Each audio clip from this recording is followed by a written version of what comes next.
teaching and truly believes that teachers have an impact on students. And we also believe that. That's why you are here, okay? Yeah, tell us. Hello, everyone. Thank you. Thank you for inviting me. This is my second year in the ESI Marathon. I am very, very happy. Well, thanks a lot for all the participants. I'm seeing them that there are many, yes, on a Saturday morning. So thank you a lot for being here. Well, let me ask some questions first. How many hours a day do you spend online? How many hours have you been online during the last week? So click everywhere, scrolling down every day, and we are surrounded by thousands of apps, web pages that make our life easier, of course, but also as it's a dark side. In the past, it was believed that the threat would be that Earth would be controlled by robots, but the real threat nowadays is our addiction. Unfortunately, it's becoming, we are about to get the last device. We are eager to get the latest device. We are eager to see the last web page, the last app that, as I mentioned before, help us a lot, but also there is another side. So accessibility has created a great dependency that has never seen before. We are merged web pages, apps, social media that are gradually making us forget about real life. This is true. It's like a vicious circle, whether we are doing that for leisure or for working, we are immersed in technology, and also it has a dangerous side as well. So imagine if we are aware of this idea of being in this vicious circle, imagine teenagers, imagine kids being doing, it's a phenomenon that it has never seen before. So these workshops aims to inform, to let you know about we know, but to give us the whole panorama about the dangerous side of social media. So to see that everything that shines is not gold. So I will share the presentation with you. Here I am.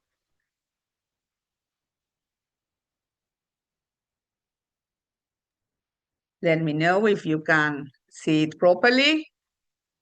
Yes, it is. Perfect. Okay, yeah. Thank you. Well, so this is the layout of my workshop.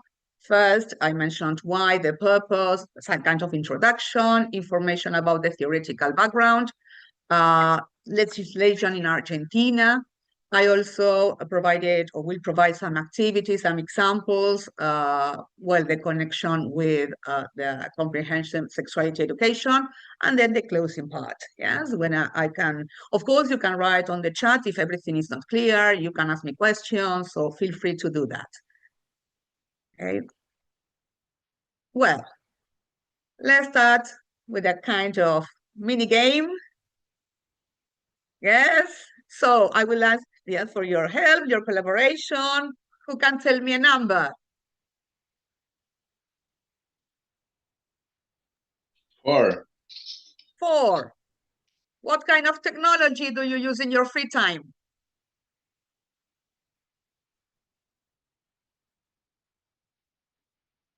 I use Instagram a lot. Yeah, Instagram also. Same here. WhatsApp.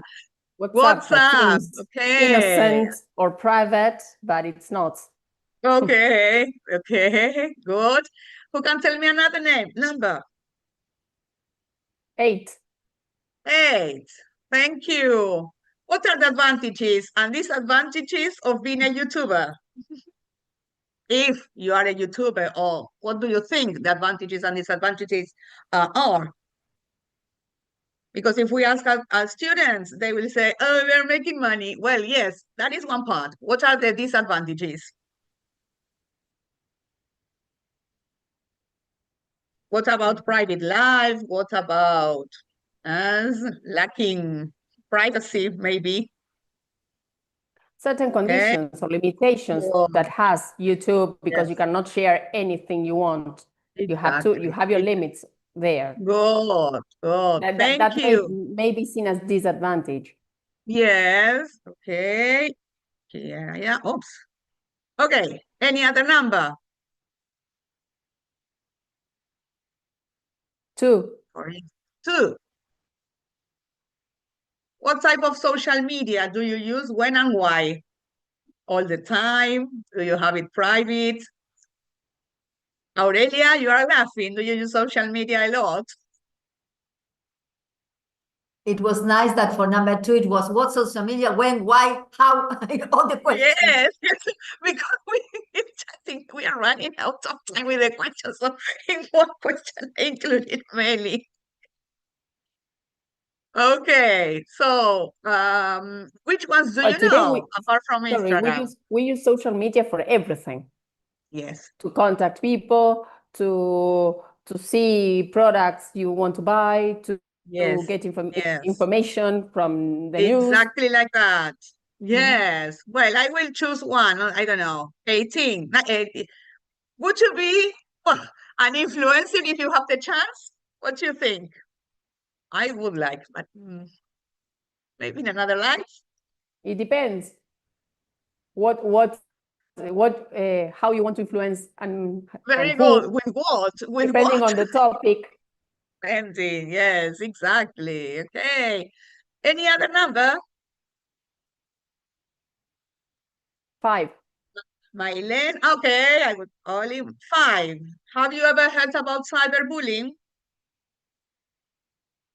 Yes. Nadia, you said yes. Okay. Unfortunately, we are super familiarized with cyberbullying, right? Okay, Mylene, I see you. Nadia, any other number?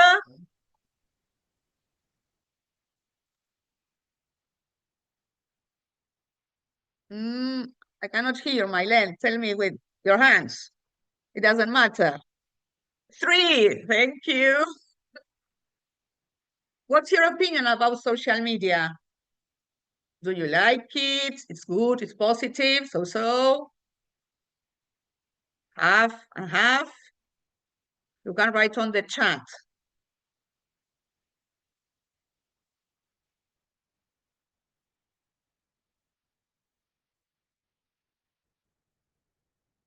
Okay.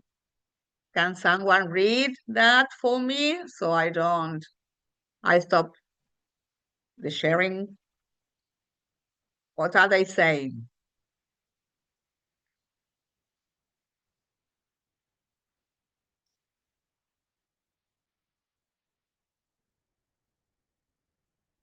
See if I can see the chat. Someone says 8. Nadia, you are saying 8.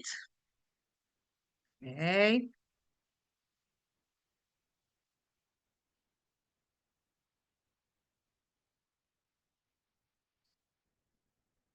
Okay. I lost it. I will stop sharing. Okay, I will share again. Once I entered the chat, I lost it. Sorry. Okay.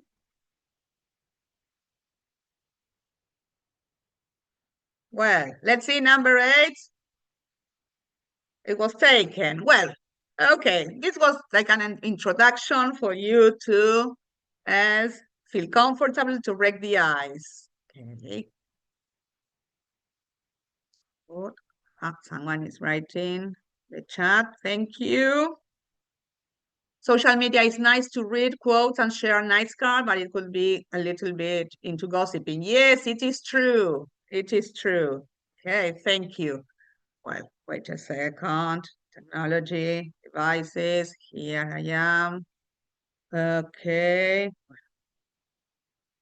I will share this. Well,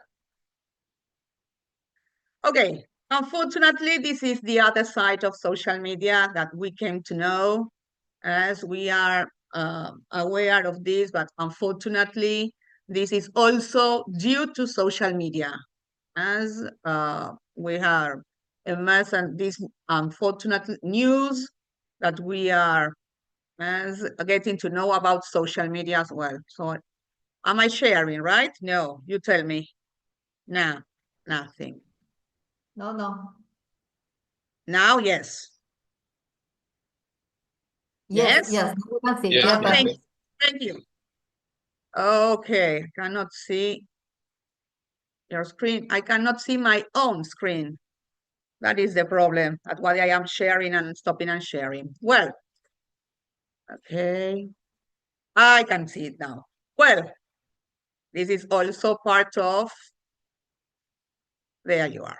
Let's see, there's a bit of definitions. Well, discrimination is also part of social media. And I fully I'm convinced that it has to do with the stereotypes. We know that discrimination is the unfair or prejudicial treatment of people or groups based on characteristics that we consider that they are different: race, gender, age, disabilities, or sexual orientation.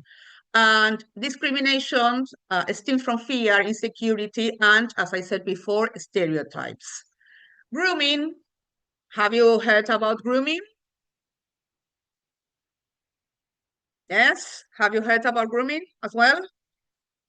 Good. Okay.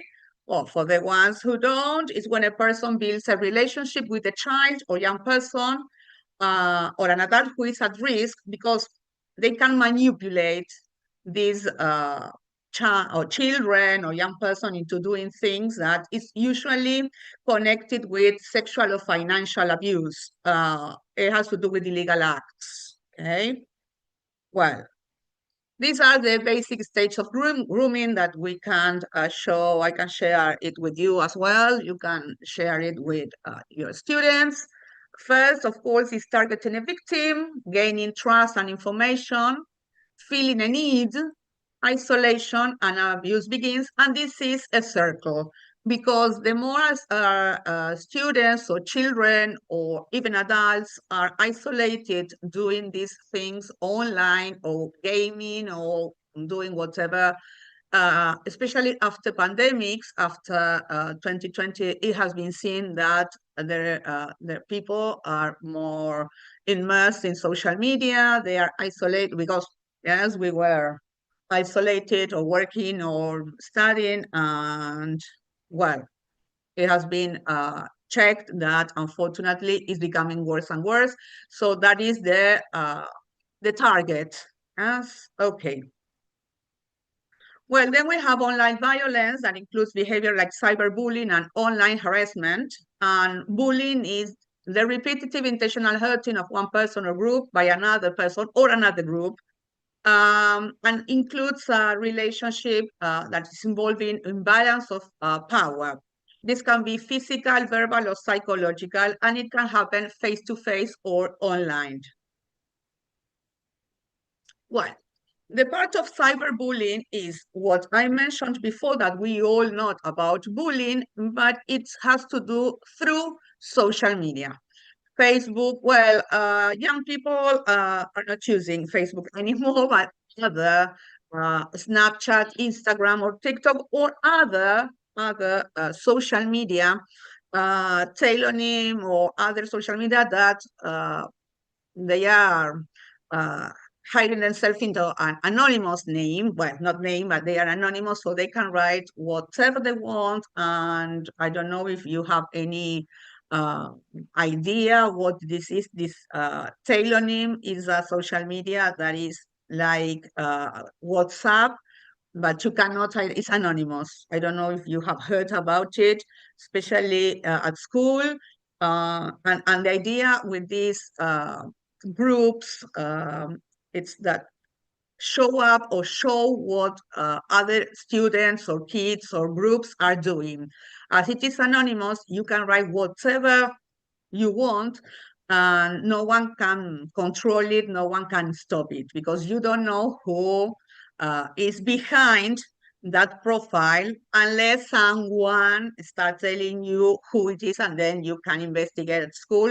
But it's terrible because, well, teachers are included, parents are included, I mean, in the comments. Yes, well, okay, well, chat rooms, online forums, messages, this Reddit, email, and of course, Lots of bullying, lots of cyberbullying happens in gaming communities. Well, sexting, it stands for a combination of sex and texting. Is the act of sending sexual text or messages that involves pictures, photos, and the message also includes videos. Here, I want to make a point about consent. That is what I'm going to mention later. Yes, cybersex is a type of sexual activity done through internet. As a consequence of this, the next step is extortion. It's a crime, because it is a crime of the digital age. It happens when an online predator tricks someone into giving them or sending them nude or videos. And the demand is money, more images, and because the counterpart is threatening to share the images with the victim's friends and family, unless other materials or more material is uploaded or sent. So it's like a never-ending circle. It can be a form of child sexual exploitation where children are threatened or blackmailed by a person who demands additional sexual content, yeah, sexual activity or money from the children. Okay, here we have some images that I show at school when I have this type of conversations where they can be aware of what they are doing, because social media, one of the problems, the disadvantages is that once you upload something, once you send something, even if you want to delete or erase or block, well, it is there. It's never ending. It's forever. This is what the ones who are sending things or videos or sharing pictures, even if it's a friend or something that you have agreed to do, well, never disappears from the net. Okay. Well, here is the other, sorry, the other prior consent is an important thing, and I would like to have some words about it. Okay. Well, consent occurs when a person agrees to do it, yes, from desires of another, but it's a term of common speech, yes, but it's used in different fields. Consent is understood in a specific context that may differ from its everyday meaning. Well, this is the important thing about consent. Even if you agree to do something, you have to know that what you have said, the yes is now. Maybe you can change, and it is okay to change your opinion, but once you send it, you share information, needless to say pictures, needless to say nudes, well, never disappear.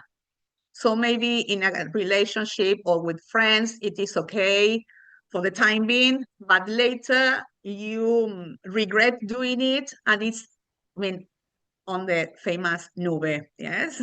It's once it is uploaded or sent, it never disappears, even if some of you say, I will delete, I will erase. Nope. Well, about the legislations in Argentina, yes, all the crimes that I have mentioned before, which are kind of new. Otherwise, some crimes have laws, as, for example, the bullying, es la promoción de la convivencia y el abordaje de la conflictividad en las instituciones educativas. Hay una ley que se sancionó en 2013 que abarca situaciones no solo de bullying, sino de problemáticas más amplias. ¿Yes? Hostigamiento también está incluido en esta ley, no solamente el bullying concreto, quiero decir, sino el que se realiza consecutivamente. Well, grooming está sancionado también en el 2013, es un delito, tiene una penalidad a través del Código Penal que establece penas de prisión efectiva de 6 a 4 meses, y en el año 2020 se sancionó la ley Mica Ortega a través del Programa Nacional de Prevención y Concientización del Grooming o ciberacoso contra niñas, niños y adolescentes, cuyo objetivo fue, bueno, generar conciencia, prevenir y sensibilizar sobre la problemática del ciberacoso o grooming. Esto no es casual que se haya sancionado durante este año, porque es lo que, what I mentioned before, about pandemics. Yes. Bueno, la pornovenganza también estaba sancionada, es una protección de datos personales. La diferencia es que lo que nosotros ahora, la protección de datos personales estaba sancionado, pero se tuvo que hacer una tipificación a través de, o incluir como pornovenganza, que es un nuevo delito, que es la difusión sin consentimiento de imágenes o grabaciones de audio.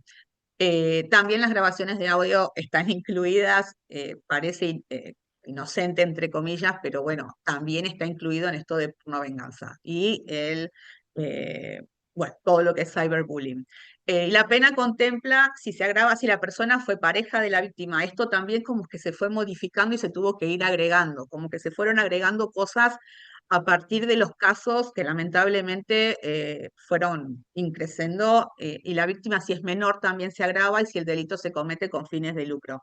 Lo último que fue agregado es si la pareja, si la víctima fue pareja, ¿sí?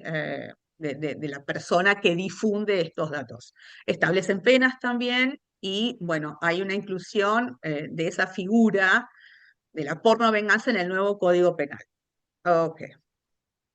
And sexting, también a través de la ley Olimpia, en el año 2023, lamentablemente hay que decir que todos estos nuevos agregados a la ley o las sanciones de nuevas leyes fueron dados lamentablemente o fueron contemplados una vez que ocurrieron hechos de pornovenganza, de ciberacoso y bueno, las víctimas. Lamentablemente, si ustedes vieron, tienen todos nombres de mujeres porque es lamentablemente lo que está pasando. ¿Sí? Es lo que, bueno, está sucediendo. Aborda los delitos que intiman, que violan sobre la intimidad sexual de las personas a través de medios digitales. Como que hay una diferencia entre lo que es pornoacoso, pornovenganza, sexting, pero está todo incluido en lo que son los medios digitales. ¿Ok? ¿Alguna duda hasta acá? ¿Alguna consulta? Nope. Okay. Well, these are the new things. These are the kind of new, they are not crimes, but they are problems connected with social media. We have the FOMO, the fear of missing out, is the feeling of never knowing enough by social media, that you are constantly leading the idea of checking, entering web pages, that because you are afraid, to summarize this, of being out, of missing something from the social media or the different apps. So as a consequence of that, there are some effects that I will mention in a minute. So FOBO is the fear of better options, the paralysis of always searching for the perfect choice. This feeling leads of indecision, stress and regrets. Trolling, as is one, the one about the phrase that we have to be aware of and we have to get to know. JOMO is joy of missing out, the consequence of actually choosing to miss out or something in order to find time for yourself, which is the counterpart of FOMO. We have JOMO. Some people can do it, some others still can't. Well, there are some suggested activities that I have prepared or I would like to suggest, depending on the level of or the age of your students. Here is some activities or some stories that you can share with the little ones. For instance, you can create posters saying yes or no. As there is a nice story that was taken from a book about bullying or cyberbullying, but not with the kids because they are apparently, or we hope that they are not getting the mobile phones or get access to the social media. But it's interesting, or it is necessary to start dealing with these certain ages. So there are two girls that you can adapt. Yes, to friends, you can adapt these ideas to create posters or other activities, different situations in which students are or friends are having a conversation, and one is trying to convince the other into doing a kind of things that maybe are not okay. So, for instance, I know your mom told us not to eat this, but let's do it anyway. So the other girl trying to say no. So you can show as the different situations, everyday situations, every day, with using everyday language and with situations that which students are familiarized with. You can show different situations in which they have to decide, and you can introduce this idea of consent and saying yes or no. Let's try dolls. No, I don't want to. Okay, you should say no when you are asked if you agree and you don't agree. So here it is a typical situation of bullying. Yeah, say no to bullying when they say, don't you think Mary's clothes are ugly? The other girl says no, trying to be separated from the situation in which the bully tries to get more fans in order to bully the other girl. Well, the effects of cyberbullying, as is not for free, that we are immersed, or we are kind of addicted to social media, or it has negative aspects, of course, and negative effects. And most of the times, it has emotional effects and physical effects, which leads to mental and psychological effects. Yes? Low self-esteem, isolation, harmful habits, headaches, stomach aches, sleeping problems. When we have students, or as we have, or I don't know, people who know that they are having constant headaches, stomach aches, and they are coming to you and say, "Hey, Miss, yes, I have a stomach ache." So it's something to pay attention to. Depression, shame, guilt, and embarrassment, anxiety. We are seeing more and more cases of anxiety in our students, loss of concentration, self-harm, unfortunately, as a consequence of this dark side of social media, and suicidal thoughts. Mood disorders, jealousy, poor memory, tiredness, sleep disorders, bullying, and poor social skills, because when someone is being affected by the dark side of social media, they start losing contact with the virtual world in order to, well, virtual world and also the real one. Yeah? So isolation, unfortunately, it is present. So we can create posters about child protection policy as well, be safe online, some kind of guidance, some kind of hints towards be using online apps or using social media in a safe way. We are not saying, what it is interesting is that we are not saying that you don't have to use it, you don't have to be part of the virtual world, but you have to use it on a safe way. So with pros and cons, and as with positive comments, negative comments, or smiley faces, we can tell students that if something like this happens to them, ask for help immediately. So the sooner the better. It has been shown that the sooner the person tells another one about the negative social effects or what is happening to them when using social media, or if it is suffering from any of the cyber crimes, well, it is better because it can be stopped immediately, or as the sooner the better. Tell your teachers, counselors, or authorities. We have to let them know that there is a support through different laws, that something can be done. If it is, yes, we know it is difficult, because we mentioned before that most of the cases, yes, the anonymous comments, but something can be done. The important thing is that we have to let them know first, to tell us immediately, yes, tell someone immediately, to share what is happening. Do not feel that you will be judged or ignored. It is okay if to tell, adolescents that it's not there. It was sending pictures or some comments as that maybe later on they are hurting them.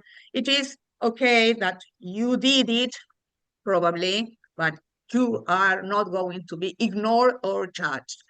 Share feelings, and it is okay to use social media. It is okay in a safer way.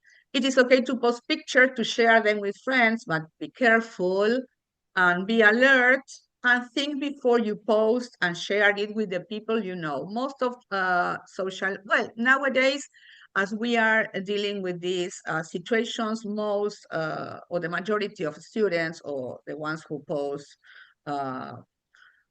photos or situations, because everything is instant, immediate. So they are aware of what can happen, but maybe some others are not. Okay, there are some videos. Well, I prepared a couple of videos, but I would like to share one that is particularly shocking. Students, let me see. So you can prepare activities, watch videos, because there are many. I can share them with you later if you want. You can prepare questions, working groups, choose a spokesperson if it is done in group. However, all contributions are welcome. So concentrate on what is the main topic of there. If there's more than one topic, what happened in the video, who was affected and how, what could bystanders have done differently, if it is applicable, the role of adults, and you can complete phrases like I see, I think, I wonder. And I would like to share as one of the videos. Let me see. Okay. Oops, sorry. Nope. Okay, I will. Oops. I will share the video in a minute. I have time to share the video, right? Yes? Okay. Sure. Yes, you have. Yeah. Okay, thank you. Give me 1 second. If it is not a long story, get No, short. it's an 8-minute videos. No. Perfect. The others are shorter, but I would like to share the one that I showed at school. It's not nice, but it is reality, unfortunately. It is. Yes. Okay, I will.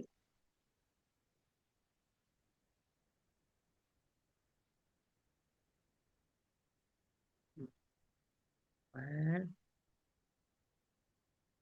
here I am.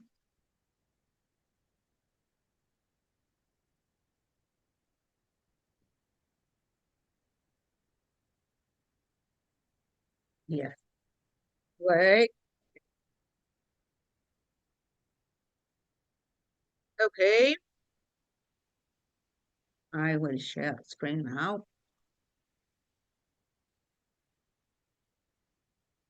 Hmm.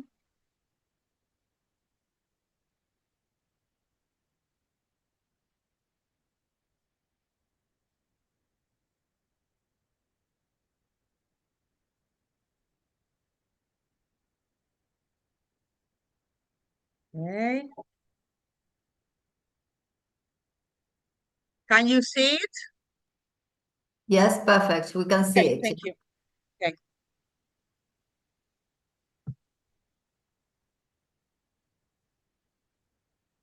Do we have to listen to it? Because we are not. Sorry, you cannot listen. No. Oh, probably. Okay, wait a second.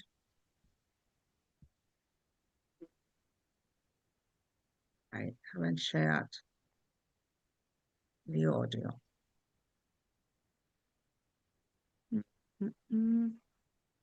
Agustina, I think you will have to. You have it, is the last one. Okay, thank you. I'm trying to sort it out. Share.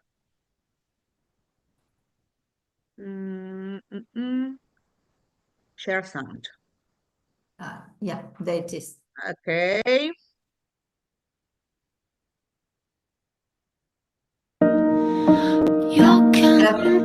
Yes?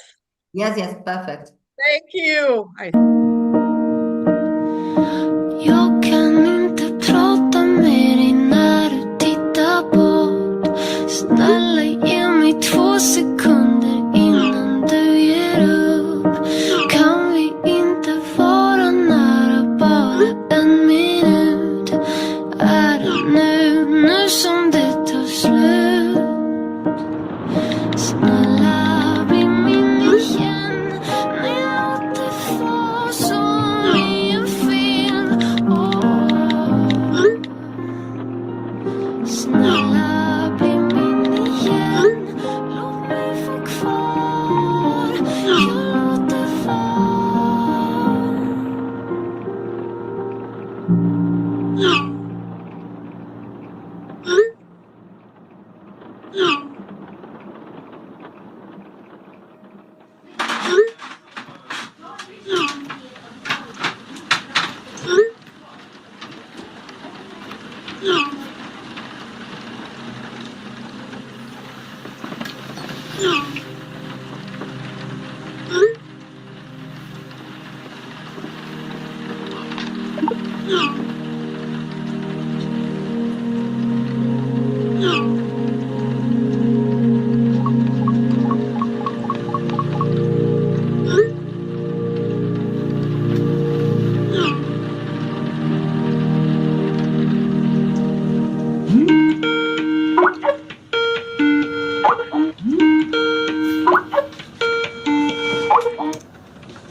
Hej!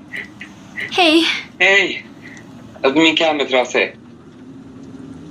Alltså, shit vad söt du är. Tack. Tycker verkligen det. Ja, det gör jag. Kan du inte ställa dig upp så jag får se hela dig?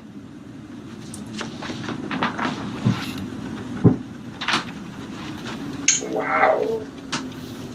Man blir typ kär vid första ögonkastet.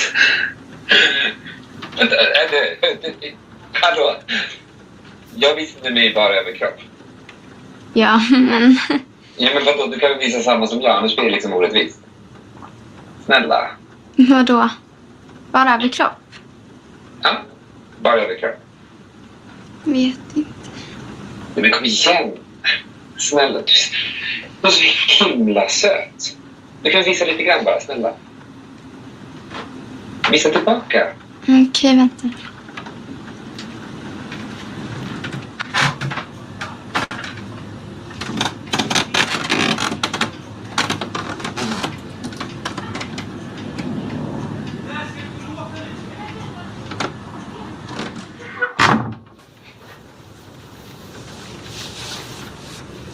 Alltså, du är så jävla sexig. Så jävla sexig. Kan du inte snurra runt ett varv? Ja, men snurra runt ett varv. Så jag får se hela dig. Shit, vad snygg du är. Du är typ värsta modellen ju. Har du modellat? Nej.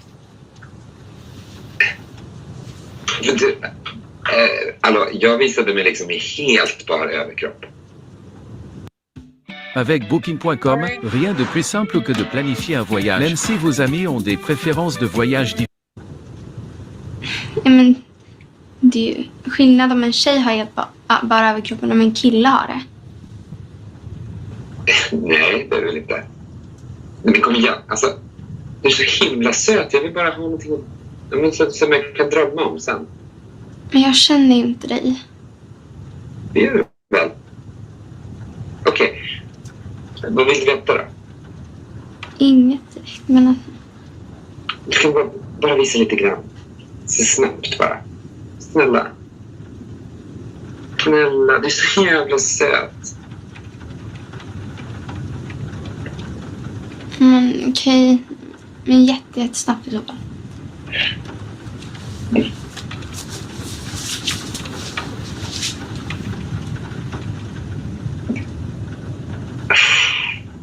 Men vadå, är du blyg för mig liksom, eller? Hallå? Alltså super snabbt.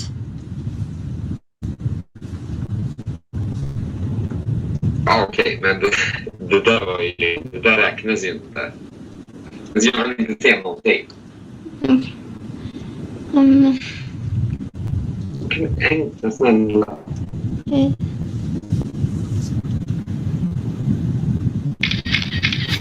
Vad gör du? Jag bara ge någonting att drömma om.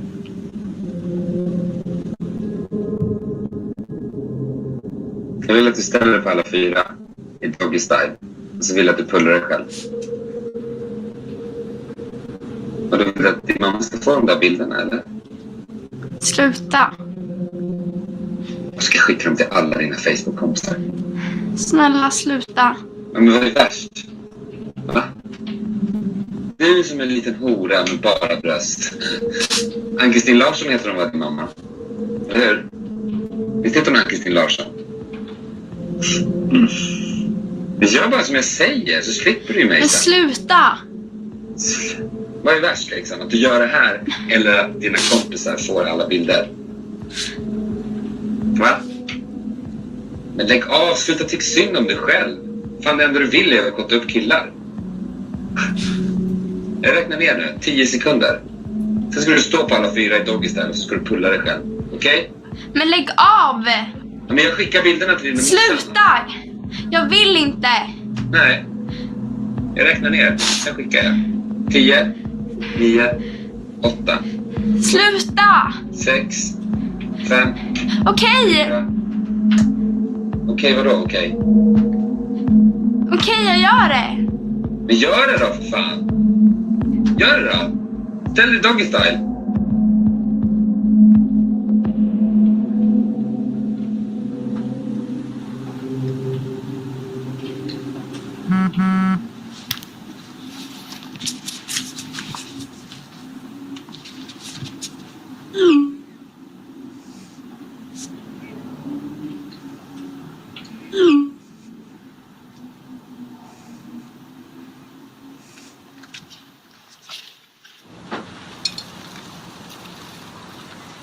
Ska du inte äta?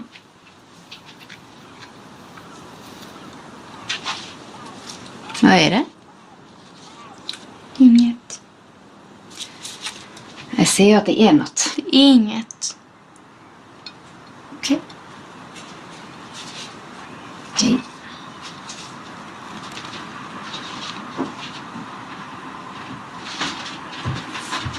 Mamma. Mm? Nej, det var inte.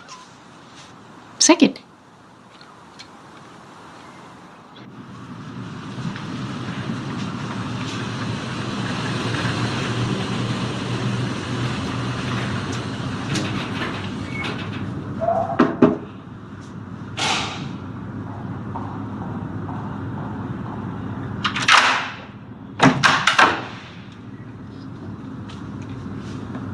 Nej. Är det du som är William? Det spelar ingen roll vad jag heter.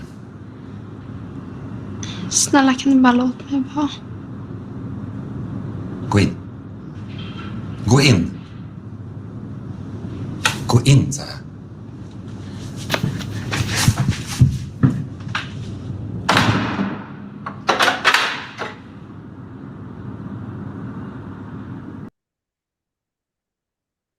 Well, okay. The video showed the girl is aware of that something is wrong, what is happening, something wrong, but she cannot stop doing it. Yes. On the video, when I showed with teenagers, they know that something is going wrong there, but it continues happening.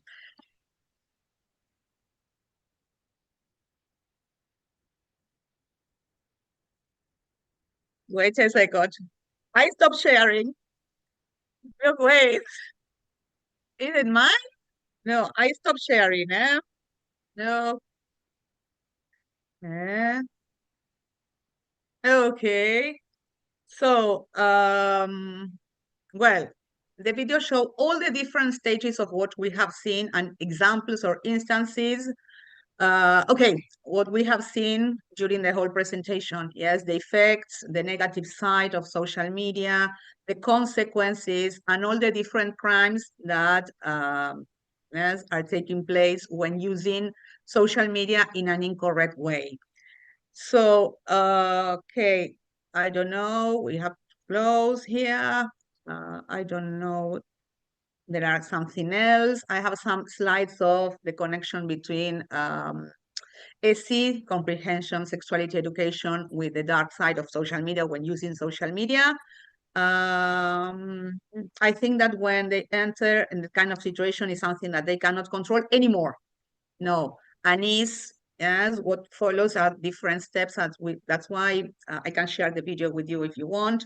Something that is impossible to stop, yes, and what I have also mentioned on the other slides, the effects and how the victim is feeling guilty, well, something that cannot stop, problems at home as well. So the video shows all the different instances of why these things happen during and the consequences. Okay. Well, there are other videos which are not as harsh as these ones. They are also dealing with different situations, and yes, I can share them with you, no problem.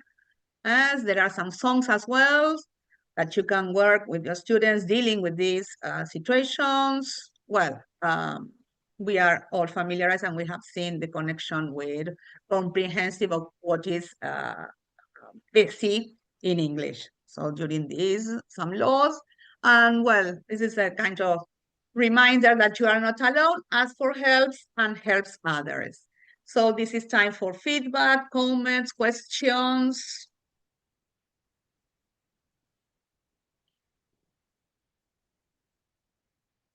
Feel free to ask any question, if anything was not clear. I think we are all in shock. Me too. Yes, every time I watch it. Yes, for the chills. Yes. It is like, wow, you end up speechless, right? Because in the video, all the examples that we mentioned every day and all the possibilities and what can go wrong is there. Yes, the video is like the perfect example of the dark side of social media. It starts like an innocent photo. The typical thing, my camera is not working. And you start not knowing who is behind the camera. And this is what happens. Yeah, and this idea of the guilt of the victim. Yes. And she tried to talk to the mother. She knows that something was wrong and something was going to be even worse because she tried to say something. The mother was not aware of anything. Well, unfortunately, yes. Sorry? I mean, the mom did not insist on asking and insisting on what's wrong, what is worrying you, that is eating disorders. The girl is not eating anymore. Depression. Yes, it is true. Yes, it is an alert on us, on the adults. Yes. Maybe I should have shown you that so as not to, to start in this mood, so as not to continue in this mood. That was not the idea. Of course, there are other videos, yes, like cartoons, working with this bullying, cyberbullying, helping others. But I have chosen this because we are all adults, and this is a reality. Unfortunately, this is what happens, and the video is a clear example of all the different steps. Well, sorry, people on Saturday morning video to start the I was thinking marathon. It's okay. Yeah, and it is cloudy and a great day here. Now, the idea of, I was thinking of this when you started talking about, before mentioning the dark side of all these technologies we use. Yes. You mentioned the good points: accessibility, connectivity, the possibility of being in contact, right? Yes. But this idea of you can share because you have the access, the technology allows you that, right? To share. Gaming also is a good But- thing because they are working in groups. They are teaming up Exactly, to form but and to defeat the others. It's that- not bad. Exactly, but that does not mean consent. No. I mean, that you can Probably, share does not yes. mean that the other one allows you to Maybe share. today you right? say yes, and tomorrow you regret doing it. This is the thing. And once it's uploaded, you are lost. Mhm. Mhm. Today Right. they are best friends. Yes, not to go to the sexual part, but today they are friends. They share their passwords. They share everything. And then tomorrow they have an argument. The girls or the boys have an argument, and they have all the previous information. Yes, because they are best friends Yeah. forever, but not forever. This is always they Yes, don't share the everything. concept of privacy has vanished, right? It is kind Like of we blurred. cannot. Yeah. Mm-hmm. And then Exactly. it's And we have. instant. I think we have to. Yes. We have to enforce exactly. It's That instant. You accept the notifications, and you accept meaning. Yes, today nothing looks like it's bad, but tomorrow it's even worse, and you cannot stop it. This is the thing that we have to be And that aware is- of. That is also connected with FOMO and FOBO, everything you Yes. mentioned before, right? Yes. That is Yes. all the anxiety that is. We are seeing it every single day. enforced, Instant. right? Everything Yes. is instant. Yes. Yes. Bien. Bueno, Thank you. genial. Thank you. Muchísimas gracias, María Sol. A ustedes. De tu presentación. Compartimos en el chat, estarán viendo el formulario de feedback para que puedan agregar también algunas de sus ideas, y la gente que está interesada en sus certificados también tiene que completar eso para poder verlo después. Muchísimas Perfecto, no hay problema, y pueden poner mi email y el que necesite Bueno, el bueno, video si u vos nos otro permitís video, eso, feel cuando free. pidan eso, Sí, sí. lo damos. Dale, dale, dale. No hay ningún Bien. problema. Muchísimas gracias por todo. Gracias a todos los participantes. Y como siempre, un placer. No, nos retiramos por un ratito, Thank you, 5 thank you. minutos y Perfecto. volvemos, ¿eh? Perfecto, acá estamos. Gracias. Estoy escuchando un celular. Sí.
Morning, Silvana. How are you? Hello, good morning, everybody. Morning, morning. ¿Se escucha bien? Perfecto. ¿Tenés tu Bárbaro. material para Yes, compartir? yes.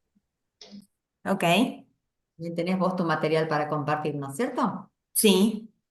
Bueno, ya que la gente se tomó rapidito el mate, etcétera, yo te voy a presentar ahora. Puedo tomarme ese momento, ¿no es cierto? Bienvenida, Silvana. Silvana Calcia. Es profesora de inglés egresada del Instituto 129 de la ciudad de Junín y es licenciada en enseñanza del idioma inglés por la Universidad de CSE. Ha trabajado en diferentes niveles en su ciudad natal, Junín, tanto en ámbitos privados como públicos. Silvana ha finalizado la especialización en Educación y Tecnología de Flaxo y se ha desempeñado como docente en la Universidad Nacional de Rosario y en nivel superior y en el traductorado y en el profesorado de inglés de dicha ciudad. Ha realizado también capacitaciones sobre ESI en el Centro de Capacitaciones de Información e Investigación Educativa de Junín y de Bragado. También ha tenido actualizaciones académicas sobre ESI en la Universidad de Flores. Ha disertado también sobre ESI en FAP y La Pampa, de acuerdo de ti, ¿no? Y también de webinars. Actualmente dicta clases en la Facultad de Psicología y de Filosofía de la Universidad Católica de Santa Fe. En forma virtual hace esto y además trabaja freelance en la Escuela Técnica de la ciudad de Bragado. Y para nosotros, los organizadores de esta maratón, es un placer darte la bienvenida. Adelante. Bueno, muchas gracias. Qué honor. La verdad que estoy un poco choqueada del video de la otra presentación, así que ¡Guau! vamos a hacer Ah, sí. algo. Ah, María Sol. Ay, María Sol. No, la verdad que es un material que me encanta porque lo retrabajaría y te agradezco que lo compartas porque, bueno, yo no lo conocía. He trabajado con cosas similares, pero este me impactó un montón y no, siempre unirse a a estos webinars suma, siempre. Entonces, no, pero es como que tengo otra energía, ¿viste? Ahora. Bueno, vamos a tratar de arrancar con la presentación. Em, bueno, gracias por la presentación de mi CV. Ahora vamos a arrancar con esta que se llama Arte, Memoria e Identidad. La preparé en español en realidad porque el año pasado también la hice en español con otra profe y abierta para todos los docentes que quieran trabajar con este material y con esta temática. Así que, bueno, para hoy lo que voy a presentar es una secuencia de trabajo que está dividida en 3 clases y luego el cierre. Las clases, bueno, este es el contexto donde yo doy clase en la licenciatura en psicología en la Universidad Católica de Santa Fe, en la sede de Rosario. Trabajo de forma virtual. Las clases, mi materia se llama ESI, pero porque es un examen en suficiencia del idioma inglés, en realidad. Y tenemos inglés 1, inglés 2, y tienen los estudiantes que tener rendido todo inglés antes de entrar a cuarto año de la carrera, así que en inglés 2 están en tercer año de la carrera. Y bueno, esta secuencia la llevé a cabo en marzo-abril de este año, apenas arrancaba el ciclo lectivo, y los alumnos tienen un nivel B1. Para que tengan en cuenta, no solo trabajamos con lectocomprensión, sino que abarcamos listening también, use of English, hacemos traducciones y aunque el foco de la materia no es speaking, yo uso mucho. Y como tienen un nivel bueno, también trabajamos con speaking. Sí. Tratamos de que sea lo más completo posible y obviamente como es ESP, o sea, yo trato de trabajar con material específico de psicología. En este caso, como yo había participado en una capacitación en el CIE de Bragado en febrero, que tenía que ver con memoria e identidad por los 50 años del golpe de Estado, yo había pensado, digo, bueno, puedo armar una secuencia que tenga que ver con, a ver si me escriben algo. Ah, ok, que tenga que ver con ese tema. Así que trabajé con eso. Em, y preparé una secuencia para arrancar el año con arte, memoria e identidad. Así que los tres temas van a estar entrelazados. Em, a ver, vamos a arrancar con la clase 1, pero en realidad los objetivos de la propuesta en general tienen que ver con acercar a los estudiantes con la historia más reciente, con facilitar el acceso a experiencias estéticas, con validar las emociones y que se puedan expresar, generar experiencias que fortalezcan la identidad y los vínculos, todo esto en un clima de respeto y de cuidado. Obviamente que hay alumnos que tienen 20 años, otros tienen 40, 50 o más. Así que son temas que con adultos es diferente trabajar, ¿sí? En la primer clase, las preguntas disparadoras como para arrancar con el tema fueron, esto lo trabajé todo en inglés, obviamente que si hay algo que no lo pueden decir o no lo pueden expresar, usamos la lengua materna, pero como tienen nivel B1 bastante se pudo trabajar en clase en inglés. Y además como que se dan maña para poder expresar de alguna forma lo que quieren decir. Las preguntas que usé fueron: ¿qué es lo que te hace ser vos? ¿Qué te define o qué te representa? Si lo que mostrás en redes es tu verdadero ser, y todo lo que habíamos escuchado de María Sol, bueno, si realmente lo que mostramos en redes es lo real, así que ahí agregué Digital Identity and Real Life Identity. Pensando en la identidad digital como todos esos datos, toda esa información que una persona eh,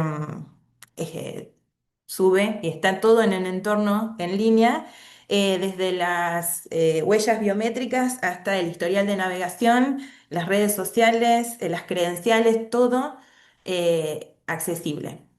Entonces, bueno, también los riesgos que uno corre, ¿no?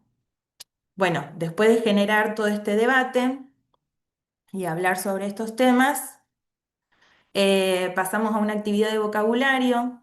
En realidad, para refrescar, como teniendo en cuenta el prior knowledge del año anterior, el vocabulario asociado a este tema, y luego venía la lectura, que era el derecho de ser vos mismo. Bueno, también se trabajó con un glosario para que los alumnos vayan armando todos los términos o los conceptos que ellos necesiten que sean asociados a este tema y que les sirvan después para poder leer los papers que necesitan. Bueno, eso llevó a una discusión desde diferentes puntos de vista. Algunos tenían que ver desde la identidad, desde el lado de la tecnología, que es lo que dijimos recién, de digital footprint, toda esta información que no desaparece, que queda ahí, desde todo lo que uno sube, lo que postea, lo que le da like, los comentarios, todo ese historial, eh, y cuán consciente es uno de todo eso realmente. Bueno, así que después de hablar y leer sobre estos temas, eh, la discusión también después pasó a la perspectiva de los derechos humanos. Y eh, ahí yo trabajé con este material, que es un video de Brian Carson, que es un artista estadounidense, activista por los derechos humanos, que ha retratado a más de 200 desaparecidos. En este caso, el artista se puso en contacto con los familiares y recibió las fotografías y empezó a hacer todo, bueno, una investigación sobre el periodo histórico, es muy entusiasta con este tema.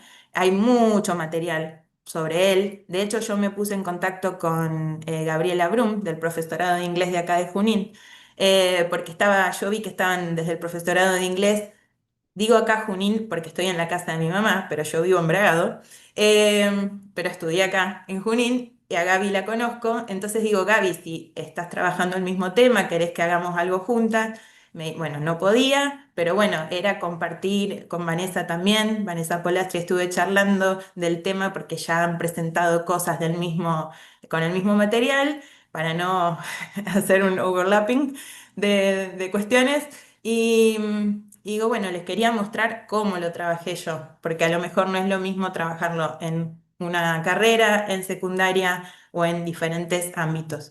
En mi caso, o sea, me gustó este material, me pareció accesible, los videos, yo en este caso se los mostré con los subtítulos, pero nos dio un montón de recursos para trabajar, ya sea desde speaking, listening, un montón de actividades que hicimos con respecto al video de Brian Carlson. La muestra tuvo lugar en la ex ESMA, la muestra se llama Aparecidos. No solo estuvo ahí, también estuvo en Rosario hace unos años, y tiene como objetivo que los seres queridos puedan recordarlos y sentir que están ahí, ¿sí? Y también un objetivo educativo, porque a él le interesa que se hable de lo que sucedió, de nuestra historia. Así que, bueno, es muy interesante todo el material. Este es el video con todos los retratos. Bueno, hay un montón, en realidad. Pero de hecho acá desde el profesorado de Junín se pusieron en contacto con él, hicieron cartas, hicieron videollamadas. Él ha estado acá en la Argentina por mucho tiempo, así que es fácil de contactar. Digo, para el profesorado de inglés es una súper oportunidad. En mi caso, desde psicología, yo lo trabajé así, pero si uno se pone a buscar, hay un montón de formas de trabajar el mismo material, obviamente.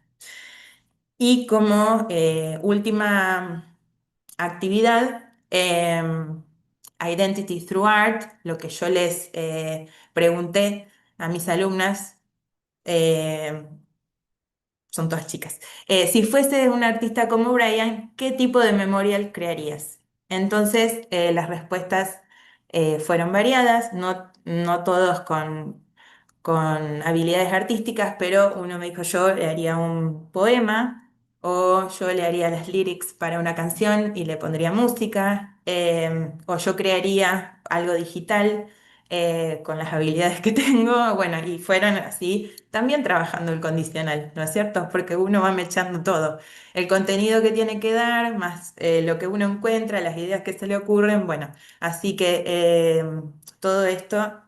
eh, lo que me gustó también es cómo tomaron la propuesta. Así que desde ese lado fue como que participaron un montón y fue bien recibida. Después, en la clase 2 lo que trabajamos, The Language of the Lens and the Brush, Expressing Emotion, ahí ya, además del pincel, le sumamos la lente. Entonces vamos a trabajar con fotografía. Eh, Además de todo lo que era las pinturas y los retratos, ahora sumamos otra disciplina. Estuvimos trabajando con una lectura, ahora les voy a mostrar que les hice una captura del website que usé. Bueno, todo un trabajo de vocabulario relacionado a eso. Acá. Photography and Psychology, Exploring, a ver, justo me tapa, Exploring the links between images and our deepest emotions. Bueno, eso, estuvimos trabajando con la relación entre la fotografía y la psicología, cómo las imágenes podemos representar nuestras emociones, nuestros sentimientos. También aparecía en el texto como un toolkit del artista, cosas interesantes para charlar sobre la teoría del color, la luz, el contraste, los símbolos, la perspectiva, el ángulo y demás. En el simbolismo decía, por ejemplo, que si uno ve una ventana abierta, piensa en esperanza o en libertad. Entonces, la idea para trabajar después de debatir y hablar sobre el texto es una actividad que se llama The Curator Challenge y la idea era, si fueses un curador de arte y tenés que armar una exhibición que se llama La condición humana, ¿sí? Tenés que elegir 3 emociones. Entonces, para cada emoción, tenés que describir una fotografía. ¿Qué incluirías? Tenés que elegir 3 fotografías, ¿sí? Y hacer una descripción de lo que muestra esa imagen. El resto de los compañeros tenían que adivinar de qué emoción se trataba, ¿sí? Como dije recién, la ventana abierta significaba libertad, bueno, o esperanza, y bueno, hicieron eso y les encantó. Obviamente que yo trabajé con el vocabulario de emociones y demás, que ya lo habíamos trabajado el año anterior, pero siempre dejando eh, el vocabulario o el glosario a mano. Bueno, este es el artículo que trabajamos y después de eso trabajamos con la muestra que se llama Ausencias, de Gustavo Germano. Gustavo Germano es un fotógrafo argentino de Entre Ríos, de Chajarí, tiene 62 años y tiene un recorrido importante, expuso en muchos países. Él trabaja en torno a la memoria histórica, a los derechos humanos, a las víctimas de desaparición forzada y tiene varias muestras, en este caso esta se llama ausencias, pero hay una que se llama distancias, otra que se llama búsquedas y otra contra desaparecido, entre otras. Y utiliza la fotografía como herramienta de denuncia, memoria y reparación. En el caso de Gustavo Germano, su hermano es desaparecido. Entonces, bueno, ahí les voy a mostrar, ahí tienen la página, o sea, propia, y después está el video de YouTube donde está toda la muestra. Les traje algunos ejemplos porque hay muchas fotos, obviamente, pero él muestra el antes y el después, digamos, desde el lado izquierdo vendría a ser la foto de los años 70 y hoy en día con la ausencia.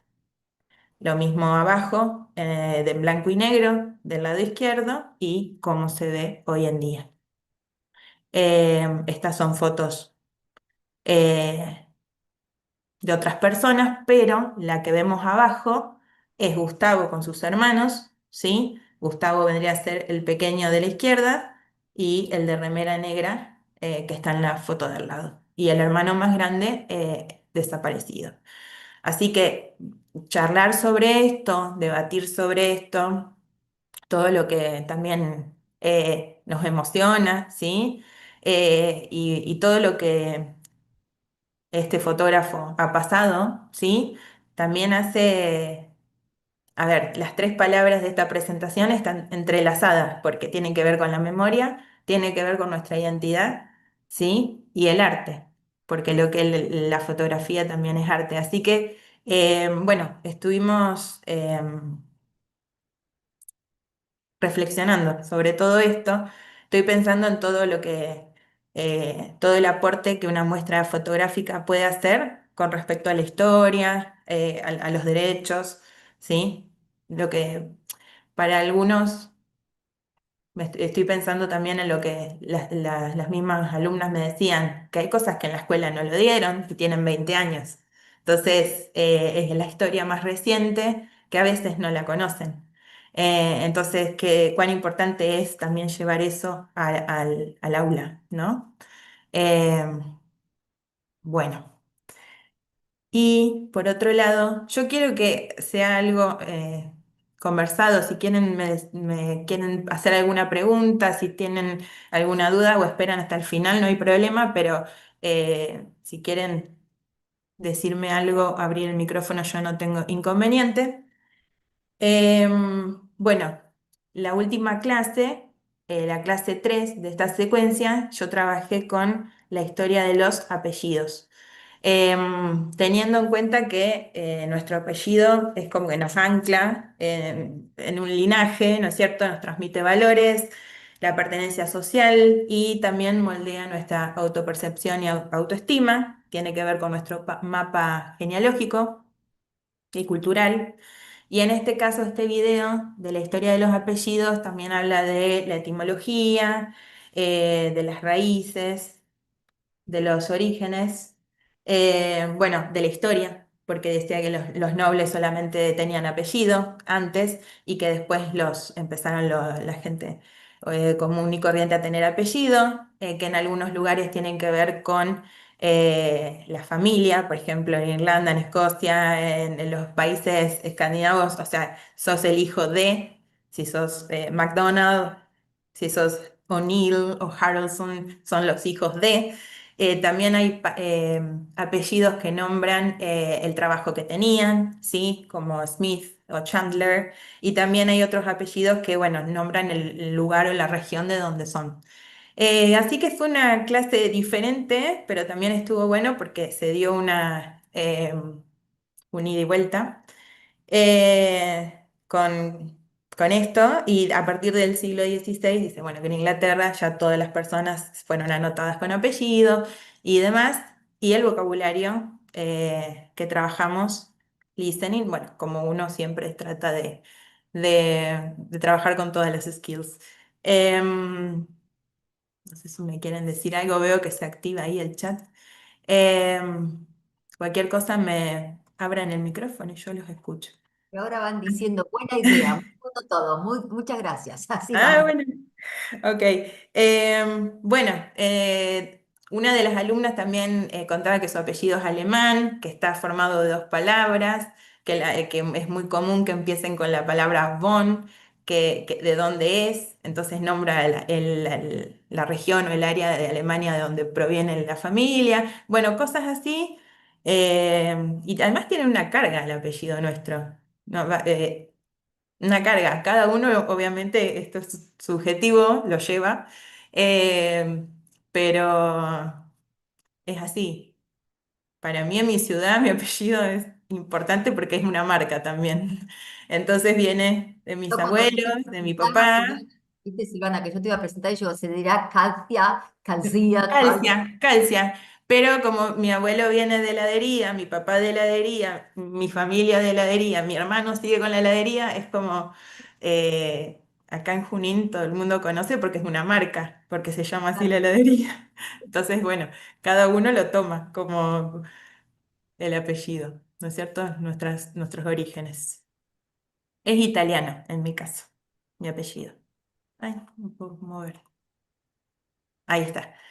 Bueno, en este caso los ejes trabajados en general, porque en realidad la ESI no la trabajamos siempre, pero bueno, tiene que ver más con valorar la afectividad, con ejercer nuestros derechos, básicamente, y respetar la diversidad. Cuando yo dentro de los 5 ejes dije, bueno, a ver qué tiene que ver esto, que uno empieza a entrelazar los contenidos y demás. Eh, en mi caso, esto les cuento algo personal, pero en los años 70 mi mamá estaba estudiando en Rosario la carrera universitaria en la Facultad de Humanidades. Y yo tengo historia, y mi tía es profesora de historia. Entonces tengo historias, relatos en casa de que las han perseguido, de que les pasaba el falcón por al lado, de que se tuvieron que resguardar en un edificio que no conocían, en una escalera para que no las agarren. Entonces son cosas que mi mamá siempre me dice todavía. No era solamente pensar distinto, si eras gay, si, o sea, ah, era terrible. Entonces, bueno, por eso también lo agregué, respetar la diversidad. O sea, hay tantas cosas que uno lo charlamos en clase, pero no está a lo mejor en el texto ni va a aparecer en una muestra de fotografía, pero digo, lo tenemos en cuenta con respecto a la historia. Y me pasó también en la misma clase, cuando estuvimos trabajando con el video de Brian, que una alumna me dice, profe, yo nací en el 78 y yo soy adoptada. Y, y me dice, yo estoy buscando en realidad a mi familia porque no estoy segura de, como diciendo, de quién soy. Entonces, bueno, es propiciar ese momento de decir, bueno, te escucho y escuchamos todo de forma cuidadosa, tranquila, tratando de ser empático con el otro, porque son temas súper, o sea, delicados y ella estaba súper vulnerable también. Que hay cosas que es tan reciente la historia que cuesta, pero también hay que hablarlo. Y como puede pasar en una clase, puede pasar acá en el webinar, que a todos nos impacta de manera diferente. Así que también eso de ver a sus compañeros, encima en una clase virtual, que no es lo mismo que acercarse y dar un abrazo o estar cerca. Entonces, bueno, tratar de fomentar ese respeto en la clase, que se sientan contenidos de poder comentar algo personal, si quieren, obviamente, compartir y sentirse escuchados. Me parece que es también importante, no solo con los chiquitos con secundaria, también en nivel universitario. O sea, como sabemos, ESI transversal en todos los niveles, no importa privado o público, siempre. Así que, bueno, llegó el momento de la retroalimentación y eso fue algo de lo que estuvimos charlando en la tercera clase al final. Bueno, la importancia de trabajar con la historia más reciente fue todo lo que yo recibí de feedback, digamos, de esta secuencia. Que les gustó trabajar con el arte como herramienta para expresarse. Bueno, que ellos también lo ponen en práctica como psicólogos, que a veces con los chiquitos les hacen dibujar y a través de eso se dan cuenta de cómo se sienten y demás. El derecho a la identidad, bueno, trabajar con el derecho a la identidad, esencial como para después ejercer todos los demás derechos, ya sea cívicos, económicos, etcétera. Y estos momentos de charla y escucha respetuosa en un ámbito que a lo mejor pensaban que íbamos a dar solamente voz pasiva, solamente los condicionales, solamente reported speech. No, o sea, se encontraron con una clase totalmente diferente. Así que bueno, eso como para decir, bueno, presento algo diferente, pero después el feedback está bueno porque lo tienen en cuenta, el esfuerzo que uno hace también, ¿no? Para armar todas estas clases. Bueno, yo le puse otros niveles ahí porque elegí algunas otras recursos o materiales que se pueden usar ya sea en inicial, en primaria, y yo la caja la puse en práctica en secundaria. Así que les cuento un poquito de qué se trata. Elegí este cuento que se llama Guillermo Jorge Manuel José, no sé si lo conocen. La autora es Mem Fox, es australiana, nacida en el 46. Es escritora y pedagoga especializada en alfabetización. Y esta historia cuenta, o sea, trata sobre tres temas esenciales. Uno es la amistad, el otro es la empatía y el otro es la memoria. En este caso, como ven ahí, hay un niño que se hace amigo de una señora mayor porque es su vecina, porque él vive al lado de un hogar de ancianos. Entonces, bueno, él tiene en contacto con la señora y la señora tiene Alzheimer, entonces no recuerda. Y él dice, bueno, la idea es que él quiere ayudarla a recordar. Y él le va acercando objetos que para él son importantes o que son representativos para él, y esos objetos actúan como puente para evocar emociones y experiencias vividas. Y él la ayuda, básicamente la cuida y todo, para volver a tener sus recuerdos.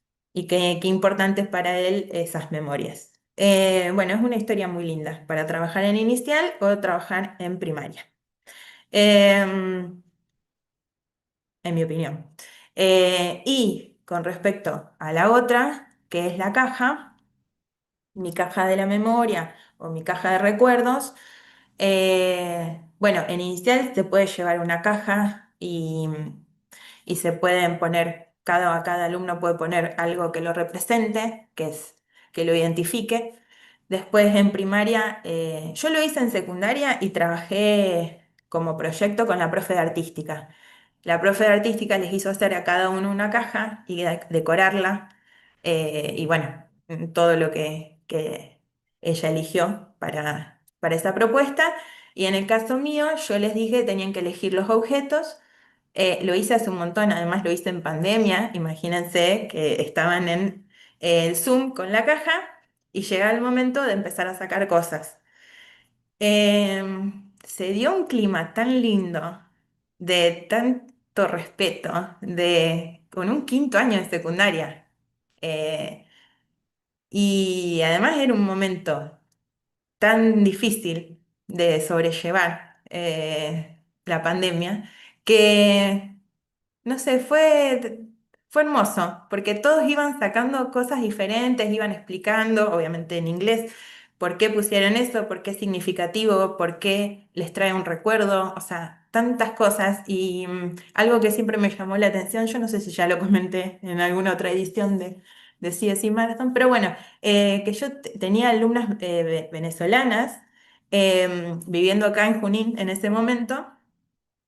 Y para ellos fue súper emotivo esta actividad, porque ponían fotos de su lugar natal, ponían fotos de sus em, familiares que todavía siguen viviendo allá, me explicaban cosas que tienen que ver con la cultura, con las costumbres, bueno, y tiene que ver con la identidad de cada uno. Así que lo pueden trabajar en todos los niveles, dependiendo la complejidad que uno quiera hacer, la consigna, digamos, pero tanto desde kinder, primary, secondary, y bueno, lo que uno lo puede ir adaptando. Puede ser algo oral, puede ser que hagan un párrafo con eso, puede ser que hagan un video, o sea, cada uno después ve cómo es el outcome que quiera, pero lo de la caja a mí me encanta y me parece súper valioso, que además ellos mismos se piensen, ¿quién soy yo? ¿Qué me representa? ¿Hay algo que me define? Y hay algo que a veces no entra en la caja. O sea, ¿cómo lo llevan a la caja si no entra? Hay un montón de cosas para ir pensando. Eh, no hay alumnos que me decían, yo no voy a poner a mi perrito, y bueno, para él su mascota era súper importante, era parte de él. O no voy a poner la guitarra dentro de la caja, y no, pero ¿cómo lo representás? Bueno, un montón de cosas para charlar. Bueno, otra actividad que es súper común es hacer el autorretrato, ¿sí? También se puede hacer en varios niveles, se puede usar en jardín, se puede hacer de a dos, que yo dibujo a mi compañero y mi compañero me dibuja a mí, si no hay espejo. Bueno, también en secundaria lo que me pasó es que les da vergüenza dibujarse, de que están en una edad complicada o que sí, sienten cierta vergüenza, me pareció a mí, que no les gustó esa propuesta. Y también uno se tiene que adaptar. Bueno, si al alumno no le va, hay que reformular a ver qué podemos hacer si no quieren hacer un autorretrato. Me acuerdo que en ese momento habíamos leído The Oval Portrait de Edgar Allan Poe y yo dije, ay, lo voy a conectar con la actividad de hacer su propio autorretrato. Y no había ganas de hacer eso. Y dije, bueno, hacemos otra cosa. Pero bueno, es una actividad que también se puede adaptar a diferentes niveles con diferentes complejidades. Y otra actividad que yo hice, en este caso, es con la canción que le agregué acá al final, Photograph, de Ed Sheeran, ¿sí? En esta canción, él muestra fotos y videos de toda su vida, em, de sus orígenes, de su familia, de lo que a él le gustaba hacer de chiquito. Bueno, y la canción es muy linda también para trabajar.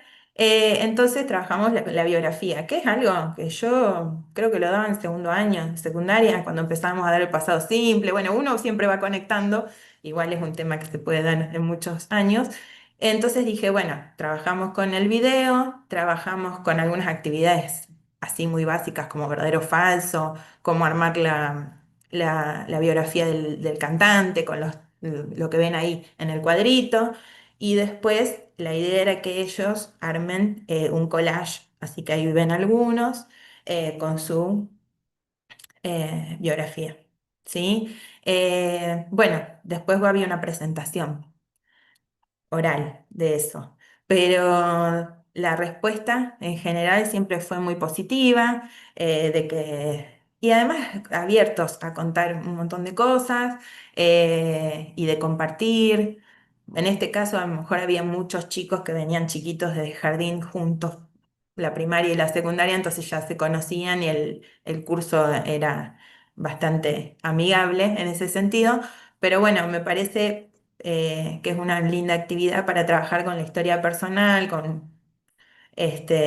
también tiene que ver con nuestros orígenes, nuestra familia, nuestra identidad. Y si no la conocen, esta es la canción. No sé si todos la conocen, pero es muy bonita. Estas son todas las propuestas. Ven que es como desde bebé y ahí arranca. Ahora vamos a escuchar todo, obviamente. Easier. Remember that with every piece of you.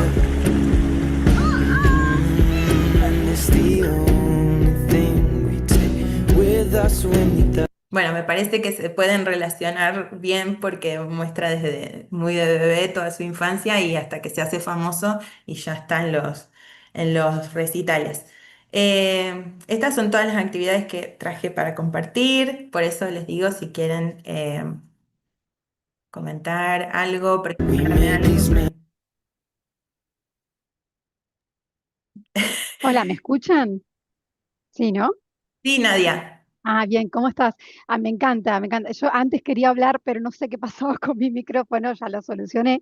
Eh, Me quedé pensando en esto que decías de la actividad de la memoria. Bueno, a mí, en mi colegio en particular, lo que pasa es que la secretaria es de Buenos Aires, yo soy de Santa Cruz, y tal vez no tenemos tanta relación quienes nacimos acá con la dictadura. Bueno, era distinto, más hermético, menos personas, tal vez no se vivieron tantas cosas como más en el norte de Argentina, pero la bibliotecaria sí, y ella cada 24 de marzo hace algo y siempre es muy fuerte y para mí es tan significativo verla a ella como se pone un pañuelo blanco y hace tipo una perpo o algo, y este año pasó por cada salón comentándole a los y las les estudiantes.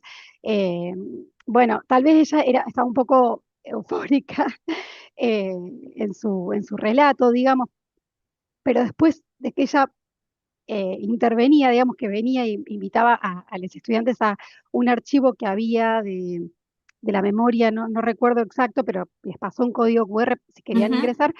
Yo les preguntaba, ¿viste? Porque ella estaba como un poco hasta por momentos, bueno, muy emocionada, y ellos quedaban así como, ¿quién es? ¿Qué habla esta persona? Pero después, claro, yo les decía esto, bueno, no sé, tal vez si ella perdió a alguien o Mm. desapareció alguien que ella realmente le importaba. Y no sé, yo no la puedo juzgar. Cuando yo decía eso, yo no la puedo juzgar o no puedo juzgar a nadie que haya perdido una mamá, un papá, un hermano, ¿viste? Y todos se quedaban como, no, yo tampoco, un silencio tremendo. Ay, me Sí, emocioné, sí, es perdón. muy emotivo. Mm.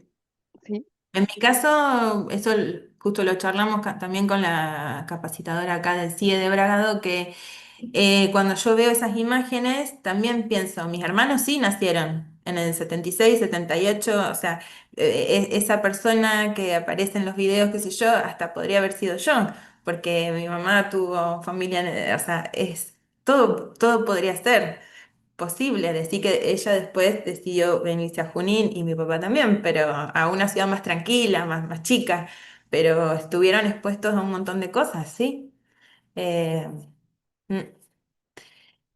Y después les quería Perdón, decir y otra, dos otra cosas. cosa que quería comentar Sí. antes de que pases, también esto de los apellidos, me pasó en otro Mm. momento de hablar con estudiantes y tal vez los que son de familia, no sé, como, bueno, en mi caso, mi apellido yo puedo decir sí, de Inglaterra, de Escocia, eh, tal vez mi familia lo habló en algún momento, o alguien de Alemania, sí, pero las personas que tienen apellido como de alguna rama indígena, tal vez no conocen, tal vez en su familia fue invisibilizado, ¿viste? Entonces, y no hablan, no se animan, entonces está muy bueno animar también a decir, a hablar sobre esto.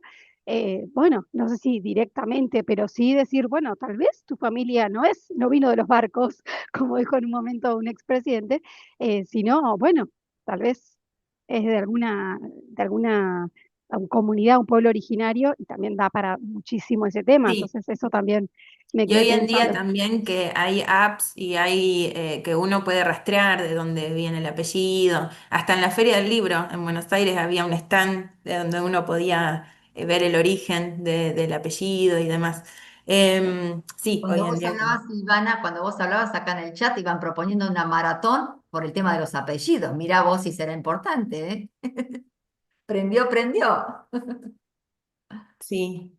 Otra cosa que me olvidé de decir, que la tenía acá así como anotada, que relacionado con la última actividad de la biografía y demás, son actividades que hice yo. Uno que es el soundtrack de tu vida, elegir 10 canciones que te representen o que vos te identifiques. Ese sería la banda sonora de tu vida. Y con eso también se puede trabajar las emociones y un montón de cosas. Y después tengo una cita de Brian Carson que me gustó y la quería compartir, así como para darle un cierre, que dice, yo creo que la gente de buena voluntad puede alterar el curso de la historia y que no estamos destinados a repetir los enormes crímenes que se están desarrollando, tanto individuales como colectivos. Nosotros podemos hablar y actuar fuertemente en forma pacífica y sabia para crear un mundo mejor. Así que bueno, los dejo pensando. Bueno, me salió después de lo de María Sola, al final pude hablar. Lo logré. Bueno, Como, gracias por como, este espacio. cada vez que van a empezar a presentar algo es si va a funcionar mi pantalla, si voy a poder conectarme. Y después que empiezan en el grupo, está perfecto que esos nervios se transformen en algo bello, bello. Y que todo el que quisiste transmitir, Silvana, estuvo perfecto, perfecto. Muchísimas Ay, gracias. bueno, gracias. Pasamos Gracias. ahí, les pasamos por el chat recién certificado el certificado no, perdón, el formulario para que den el feedback y después por ahí poder obtener el certificado. Pero lo que digan en el feedback también le va a llegar a Silvana, ¿eh? Se lo vamos a hacer saber nosotros. Buenísimo. Bueno, Hermoso. gracias. Hermoso. Bueno, si no hay mucho más entonces, nos vamos despidiendo. ¿Por cuántos minutos? A ver, ya me tienen que saber esto, ¿eh? Por 5 minutitos nada más. Y nos encontramos con la próxima presentación de Jazmín y Jocelyn, que ya están acá con nosotros, ¿eh? Listo, nos vamos bien. Gracias.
Hello, hello.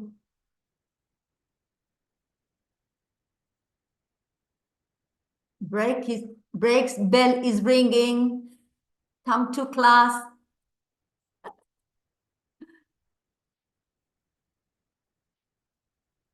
It was lunch break, I think. It was not mate. Lunch break, it seems. They just left. If you are not Jasmine or Jocelyn, you can start eating whatever you want. Not the girls.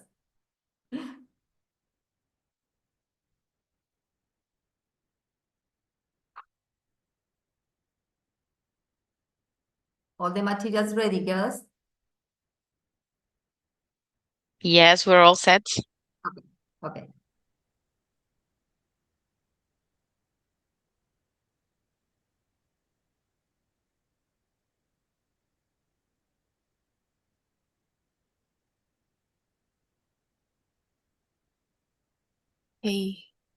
Okay. So let's start with presentation of our girls here.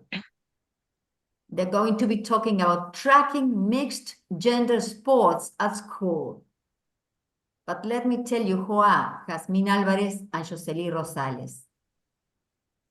Jasmine y Josely, voy a compartir parte de sus currículums porque es muy similar. Las dos son estudiantes de profesorado de inglés y de la licenciatura de inglés con orientación en lingüística aplicada de la Universidad de La Pampa.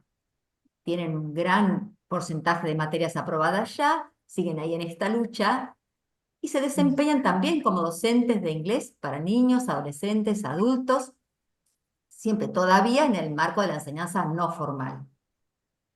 Jasmine actualmente es representante del claustro estudiantil del Departamento de Lenguas Extranjeras en la facultad y motivada por el desarrollo a implementar metodologías innovadoras en la enseñanza del inglés, todo esto complementa su currículum. En cambio, Josely, también alumna, como decíamos, del profesorado de la licenciatura, se desempeña también como docente, principalmente en niños, en el ámbito de la enseñanza no formal. Está interesada en continuar su formación de enseñanza de inglés para niños, con especial énfasis en el uso de la creatividad como herramienta pedagógica. Bienvenidas, Josely, bienvenidas, Jasmine, y empezamos cuando ustedes lo deseen, ¿ok? Bueno, muchas gracias, Aure. Hola a todos, ¿cómo Muchas están? gracias, Auri. Hola a También todos. como la compañera Silvana, estamos nerviosas, así que bueno, intentaremos hablar lo mejor posible. Es nuestra primera Bueno, vez. Ok. bien, acá vamos compartiendo. Ahí estamos. Muy bien.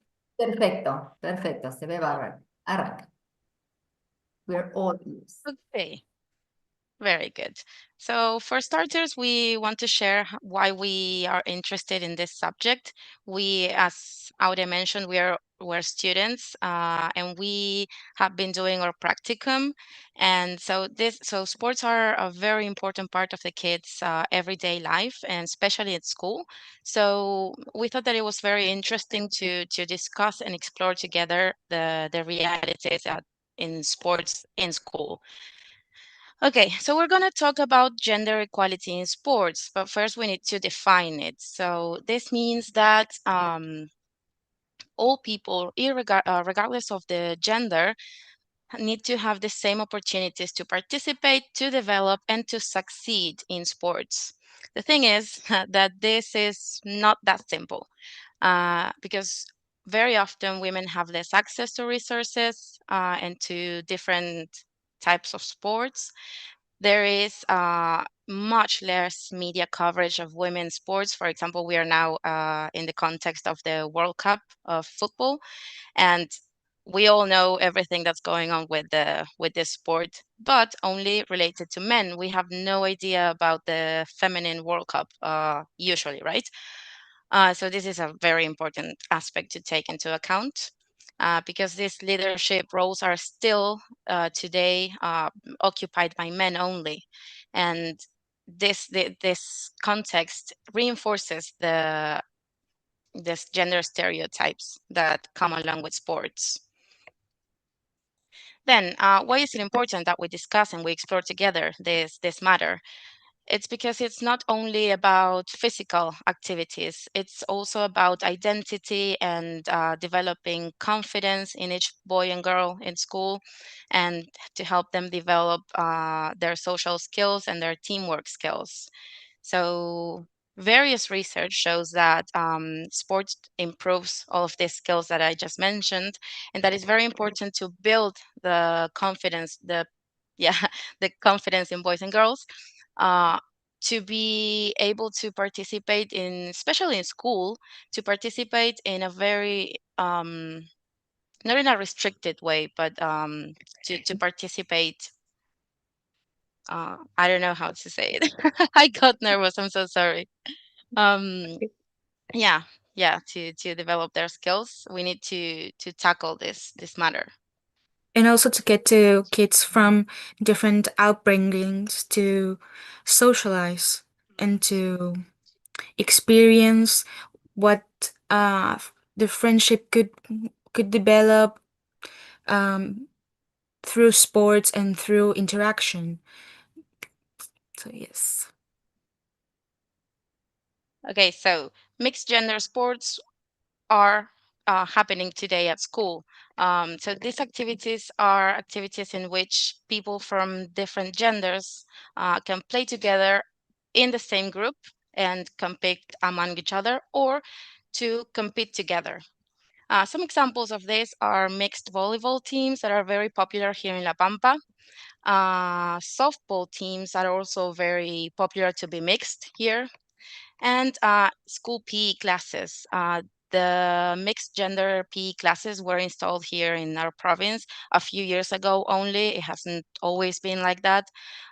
When I was at school, I remember that boys and girls would have different time schedules, and girls would play volleyball or hockey, and men would play football or basketball. So thinking about this, depending on the gender, you're going to learn to play one sport or the other. Yes. Okay, now moving to the benefits of mixed gender sports. These benefits do not only include what has mentioned before about mental health and physical health, I mean the improvement of this, but also um, a benefit we get from um, promoting mixed gender sports, especially in school, is that by challenging these ideas that we previously discussed about boys being only able to play football because they are tough and different to girls that are more how can I delicate and are meant to play volley or to just do I cannot it slipped my mind. It's okay. So by challenging these ideas, we can encourage respect and collaboration. Especially in school, we need to make students work together and realize that they can work together, because these stereotypes also makes them believe that they cannot, makes them believe that there is a difference between them and that they are meant to play certain sports or participate in certain activities and not others. So, so yes, by challenging these ideas, we encourage respect, collaboration, and also, if given the opportunities, students in general develop skills quickly when they are given the space to. Um, and also they can discover something new about them. We can foster the development of their personality by giving them a new opportunity to experience new sports, um, new roles. That's why we have here Women Improve to, was it this one? No, well, but to promote female female students to be in leadership roles, that is also benefiting the development of their personality. And we can promote empathy and communication, as these sports need students to be able to organize themselves in a way, because their goal is to win, right? More so when we are talking about younger students. They just want to win. And so by applying mixed gender sports, by bringing these types of sports to school, we can foster communication and reduce discrimination, so so everyone can take part in. And something really thinking, sorry. important, yes. To get ready for this presentation, I tried to learn as much as I could about not only the legal aspects, but also the perception of general people, right? So I started to browse some blogs and different forums where people would share opinions, and I came across this very interesting experience of a mother accompanying her child on wrestling and a wrestling competition. And this was a mixed wrestling competition. And the boy, 6 years old, he had to fight or to wrestle a little girl, the same age, right? And when he saw the competitor, that it was a girl, he became really confused and didn't know what to do, because boys are taught to treat women with respect and to value the differences and everything, right? So the kid didn't know what to do. He looked around and looked at his family and the coach, like wondering, what do I do? Do I fight the girl? Do I let her win? Um, so the mother who was writing this post, she said that she also didn't know what to tell the boy, because they had like a 5-minute break or something. And so the mother told him to, well, if the girl is here and wants to compete, why would you treat her differently? She is also a competitor, just like you.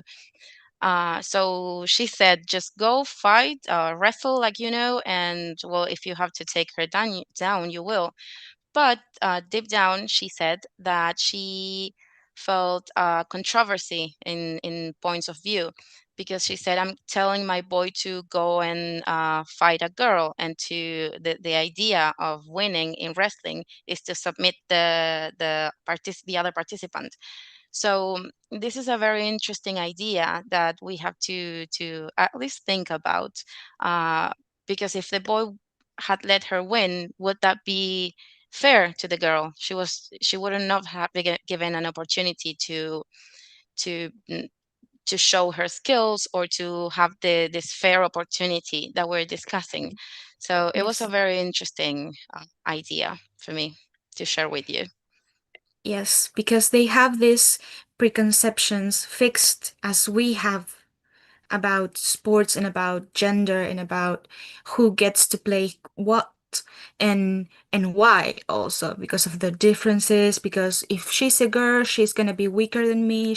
I need, what has said, I need to treat her differently because she's a delicate flower and she's a girl and she cannot compete with me whatsoever, right? But we need to challenge these ideas in order to build something different when everyone gets to exploit their opportunities to the maximum. So as I was saying, some benefit. Okay, yes, that's it.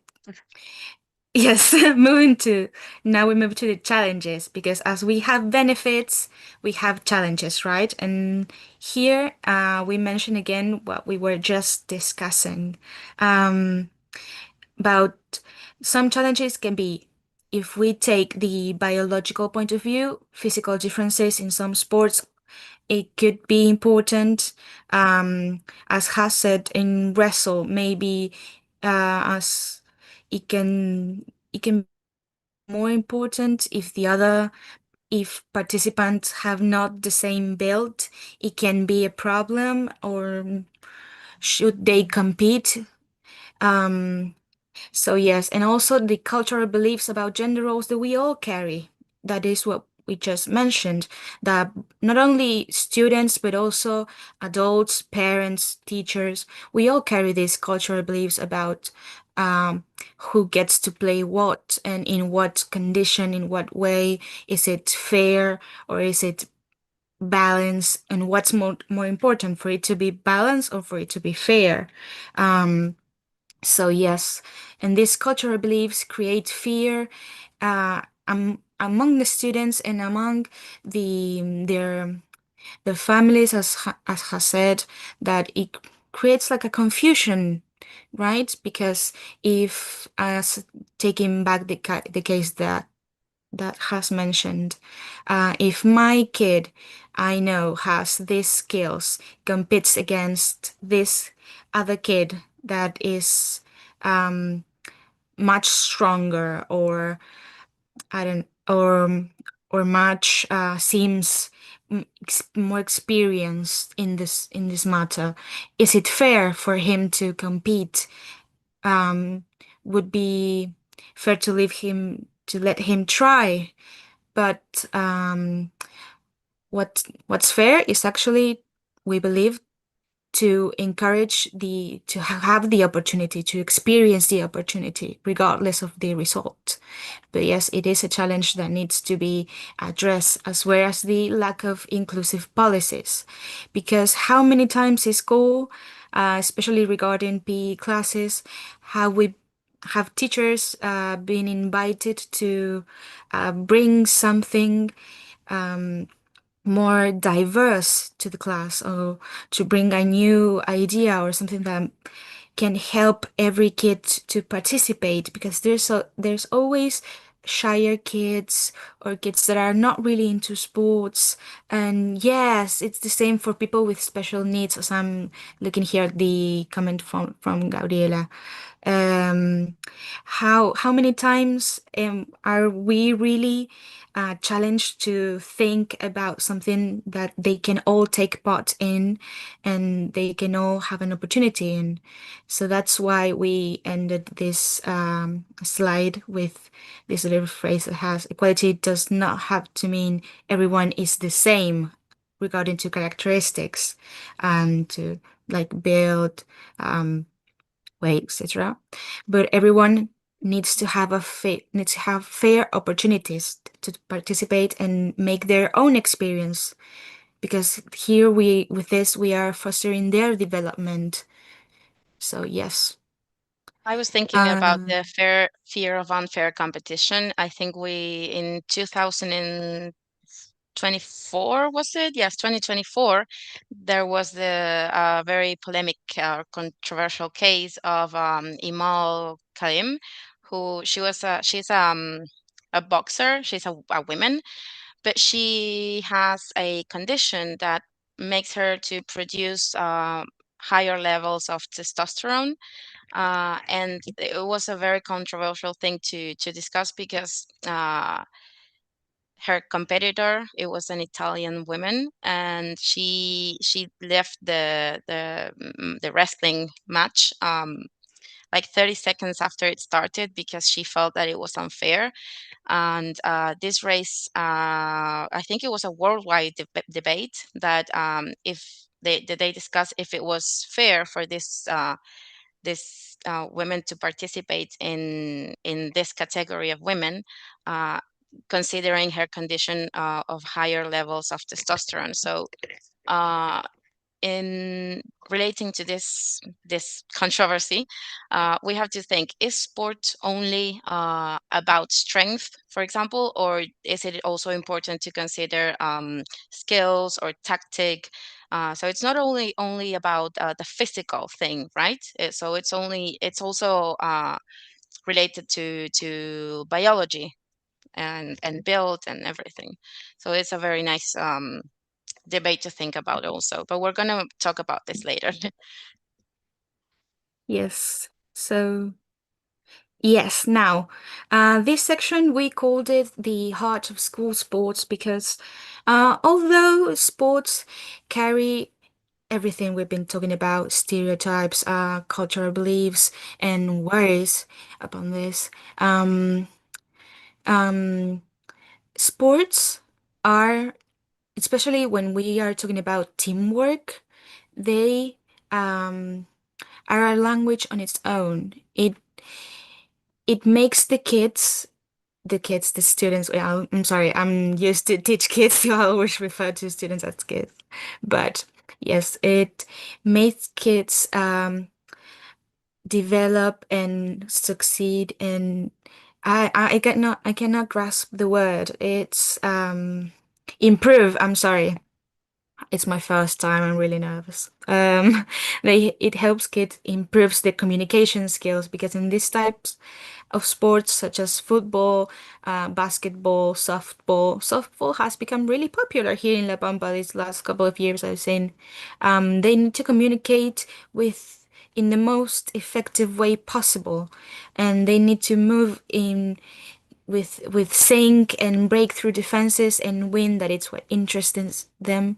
But leaving those aside, the heart of the game is to give one's best and to have fun, even more when we are talking about, like in my case, younger students.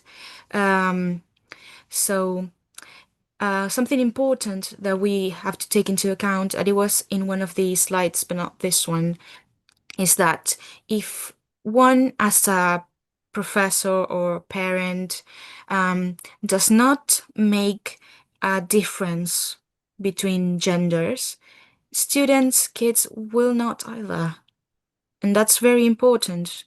So yes, even though certain sports are centered around strategics and among those things, among the tactics and the drive for victory, true heart of the game lies in having fun and enjoying oneself and enjoying the experience and taking part, and to socialize, especially in this time that students are very caught with phones and technology. They need to experience other people, being with other people, with other kids different to them, and with from other realities. So that's really important, and it's important that we remind them that the real goal of the game is to have fun, give one's best, and get to experience something new. Because maybe Yeah, if we and to expose value one them, another. yes, because maybe if we expose them to a sport they never played before, they'll discover something new about them, regardless that they like it or not. But they get to experience something new, and also maybe they get to play with some classmates that they don't know that much, and based on that they may create a friendship. We don't know, but it's a possibility, so that we can exploit. So it's important, yes. Sorry. So now, to the important part, and kind of to summarize some ideas. How can we promote gender equality in sports at school? And we're also really interested in what you have to say about this question.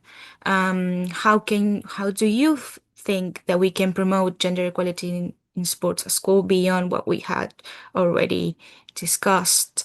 I'm really interested in listening to Gabriela later in the debate activity, that she made a comment, a really interesting one. But well, some ideas to summarize what we've been talking about so far are about how can we promote gender equality in sport, are encouraging mixed teams. Although it is a regulation for PE, we need to at least try to encourage the idea a bit more, so we don't get this separation between boys and girls in different sports, and because it keeps Yeah, happening, although there is a because regulation. if boys and girls have the same timetable, but still are divided in girls and boys and play different things, Yes, then there is no use for that, right? yes. And it's very important to avoid the reinforcing of these stereotypes we talked about. As has said, there's no use in having mixed PE classes if then we are going to separate them anyway. So trying not to reinforce these stereotypes by maybe making them work together in something, in in something else, but they can do all together. Using inclusive language is another way that we can promote gender equality, and it's also very important in today's world when we may have students that need to be addressed and need to be asked what pronouns make them most comfortable, right? So yes, using inclusive language is a good alternative as well. And promoting equal opportunities to participate to everyone. We've been repeating on and on through this presentation, but this includes what I've mentioned before about letting girls take part in leadership roles and supporting them as such, right? For example, Because to make girls team leaders, that is a nice way to do so. yes, and to promote women to have the ability to choose more in sports, right? More, it's not only about making three girls and two boys, but to also give them the opportunity for all to choose and to give to promote women in main places, if you get what I mean. But also to what leads us to create to challenge sexist attitudes, because it needs to be addressed. If we let it slide, sexist attitudes among the students, it's gonna keep perpetrating these stereotypes and the differences. So we need to challenge them and to address them, and also to create a safe environment when everyone feels taken into account, not only by the women in leadership roles, but what I mentioned before about the ask students their pronouns, to know how to refer to them. But yes, but also to know, maybe we have a student that has a not visible disability, and we also should take that into account. So, yes. So, and then we thought about the debate activity for us to share some ideas that maybe when we were giving examples or saying something, you got an idea or something that you wanted to share, and this is the opportunity for that. So we're going to divide you in maybe groups of 4, 5, 6 people. And the idea is that we debate for like 5 minutes, maybe 5 to 7 minutes. And we have some guiding questions here. So we're gonna leave this here so you can read them and think about them. But first, ideally you would share what happens in your province about with PE. Are the timetables mixed, or are they separate? Yeah, and is it fair to have Just the different? question, just Yes. question for you, because once they get into the small groups, they will not be able to see this. So if they can take a Oh, picture of it, maybe with Yes, us, then they will. Okay. or I can leave it in the comments if that's easier. In the that would be chat, great. Yes. in the chat. Yes, in Yeah. the chat. Yeah, I guess that, or they can take a picture of the imagination that you have there. Okay. Tell me Yeah. when they. It's 10 minutes, you said. It's 10 minutes. Yes, 10 minutes. Okay. Yeah, 5, 7, 10. We will try to get around and see how you're going, and to check when you're ready to, so we can all share what we discussed. Okay. Let's go.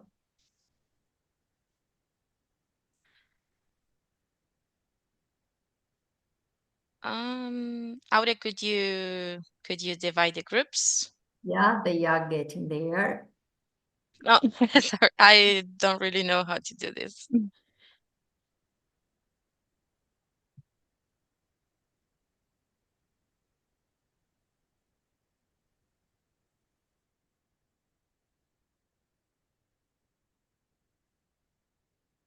Just stay here. Don't accept going anywhere.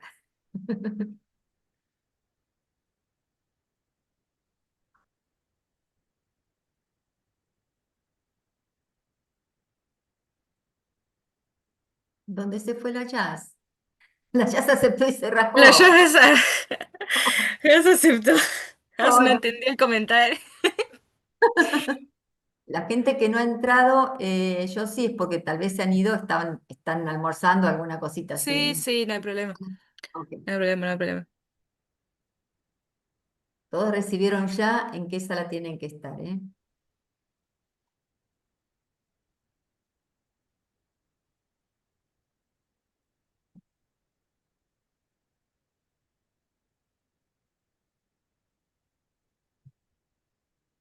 Florencia, ¿vos tenés sala para estar?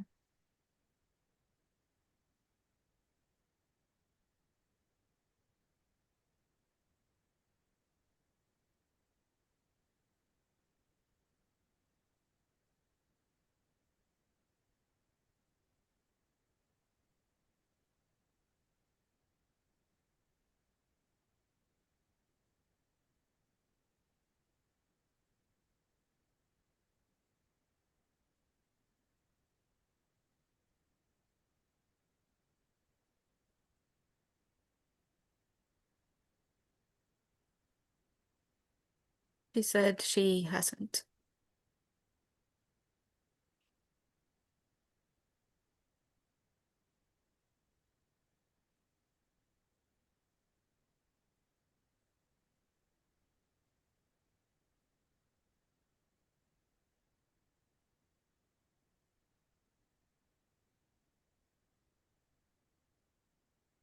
Hay algunos grupitos que habían quedado con 2 personas activas, entonces lo fui juntando, así que hay un grupo que quedó de Ok, 4, que quedaron, sí, la mezcla de ok, todo. ok. No hay problema. Ahí está.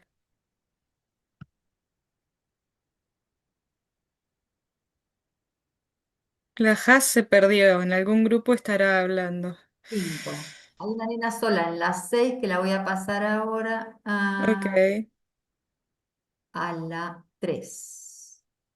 No, a la 2 tiene menos gente, la 2. Ti, ti, ti, ti, Mm. ti, ti. La 2 tiene una sola nena. No, esta de acá, la 2.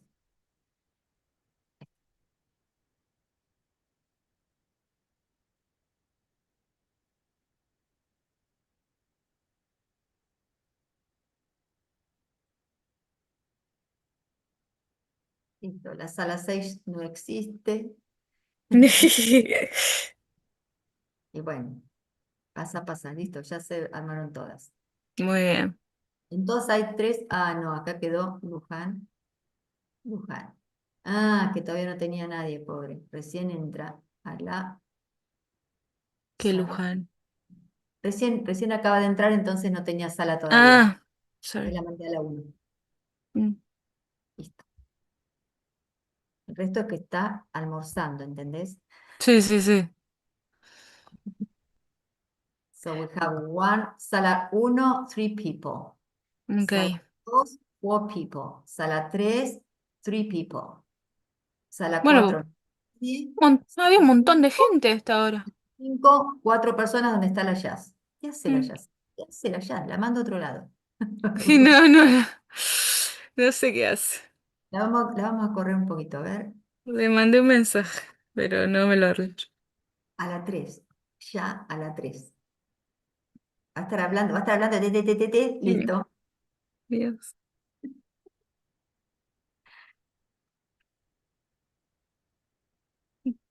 ¿Sabes qué nos dijimos? ¿Cuánto tiempo? Yo no miré, ah, considerando que... Son y Sí, media. sí, pero ¿cuándo empezaron? No sé. Espera, Y... pensemos, ahora hay 35, ya estaría. Ok, Poder hacer otros 10 de debate y ya estaría. ok, Terminan sí. antes, la gente que Sí, sí. terminarían antes, Sí, pero sí, sí. bueno, se arme, se arme. Sí, sí. Oh, estoy sintiendo olor que mi mamá está haciendo milanesa de pescado. Si hay olores, ese sí que vale.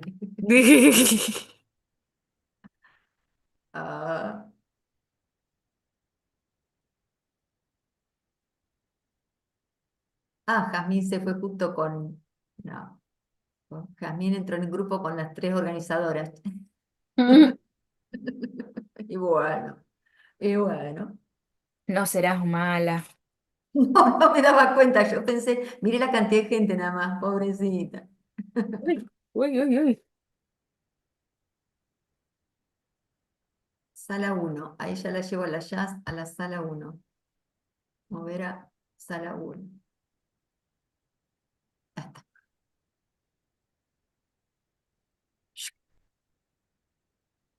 Sala 1. Había 2 chicos solos en la sala 1, ya está.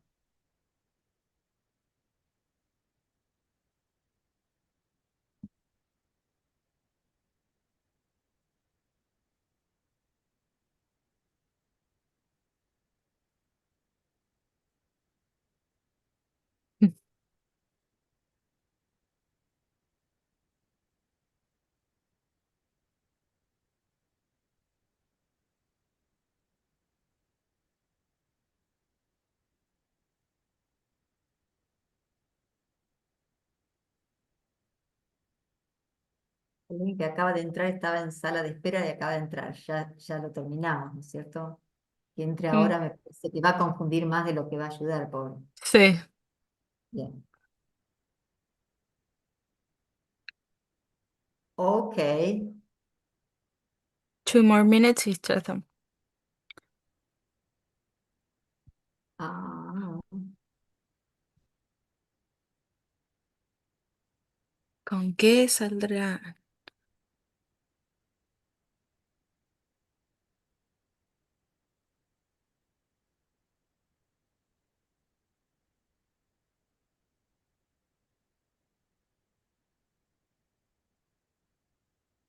here we go.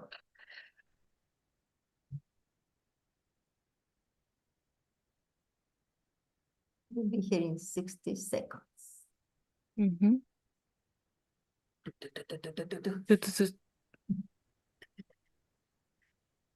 Bueno, estaba comentando en el último grupito que estaba. No. ¿Qué pasó? No, que estaba en una sala y me sacaba y me llevaba a otra y me sacaba y me llevaba a Wait, otra, entonces no pude terminar Sí. de we escuchar No, ningún. return it. no. It was ¿Fuiste vos? of course. Fue Aure que te People fue go and see moviendo. in every group what they were talking about. Ok. No, pero bueno, para que no piensen que salí intencionalmente de ninguno. No, Así es ella. María Sol, así es ella. Sí, no, justo no. con María Sol estaba justo hablando y me fui. Está bueno ahora We poder charlar. continue anyway. We continue talking anyway with Silvana. Perfecto. Muy bien. Bien, bien. Iba viendo dónde iba quedando gente. Buen momento para el debate, si quieren levantando las manitos o como surja. Ustedes dirijan, chicas. Bye bye. Yo me callo. Exacto, nos vamos a silenciar también, así Exacto. bueno, van comentando un poquito qué se habló en cada sala. Así que es momento de escucharlos a ustedes. Todavía pueden ver las guiding questions, ¿no? ¿Puedes poner las Sí, por guiding questions? supuesto. Como You're not para... sharing the screen right now. There we go. There we go. There we go. Como para acordarnos. Yes. There we go. Okay, so tell us what you've been discussing. What are your comments, ideas? Well, I start. We were discussing with Silvana about sports, and also something that calls our attention was toilets, the use of toilets. Nothing to do Yes. with your topic, girls, but sorry. Yes, it has to do with responsibility, security, and yes, we foster that No, it's idea. okay. It's also Let's it's say that. related to school, so yes. Yes, well, Um, in my case, I live in Buenos Aires, and we don't have mixed classes in physical oh, you education. don't? It's still the old way of girls and boys separately, Oh, and different sports also, oh, and secondary school, eh? okay. We thought Yes, I was a national regulation. I don't know why. Mm, Yeah. I don't know. Mm. So yeah, that's In unfortunate. La Pampa since 2024, you said? I think earlier. I think it was 2018 or so. It was first for primary school, but now all secondary schools are having mixed Yeah. schools in But now, oh, yes. and the same timetable in other years. Girls went one day and boys on another day. Now they have the same class, the same room. Sometimes they make different gym or warming up activities, but then the sport is done all together, yeah? Yes. So Um, yeah. Sorry, with Nadia and Agustina, we were talking Yes. about games and sports at school, that sometimes we focus on the girls participating in boys, let's say, between inverted commas, right? Yes. Yes. But girls participating in sports with boys or activity, sorry, or games with boys. For example, playing football, right? Or running or whatever. What about the other way around? Boys who do not like football, running, whatever, Yes. playing with girls, skipping rope, Yes. all those activities that sometimes they are also judged, right? Yes. And discriminated because they don't like football as they should like, Yes. right? Because they are just boys, or fighting or running or demonstrating or participating on activities that is also part of what we should work, right, at school. That Yes. this difference, right, should be also talked, right, or discussed, because discrimination works both ways, right? Yes. Yes, we also Totally. talked about trans people. Can you hear me? Yes. Yes, we can hear you Trans just right. people who, I mean, sometimes don't fit any categories, you know, and Yes. that's a great issue too. I mean, I think it's Yes. not solved yet, at least in the Olympics, and I think this is about well, our upbringing, right? How we are Yes. raised to be girls, to be Yes. boys, to like this, to like that. So it's not fair. It's not right. No.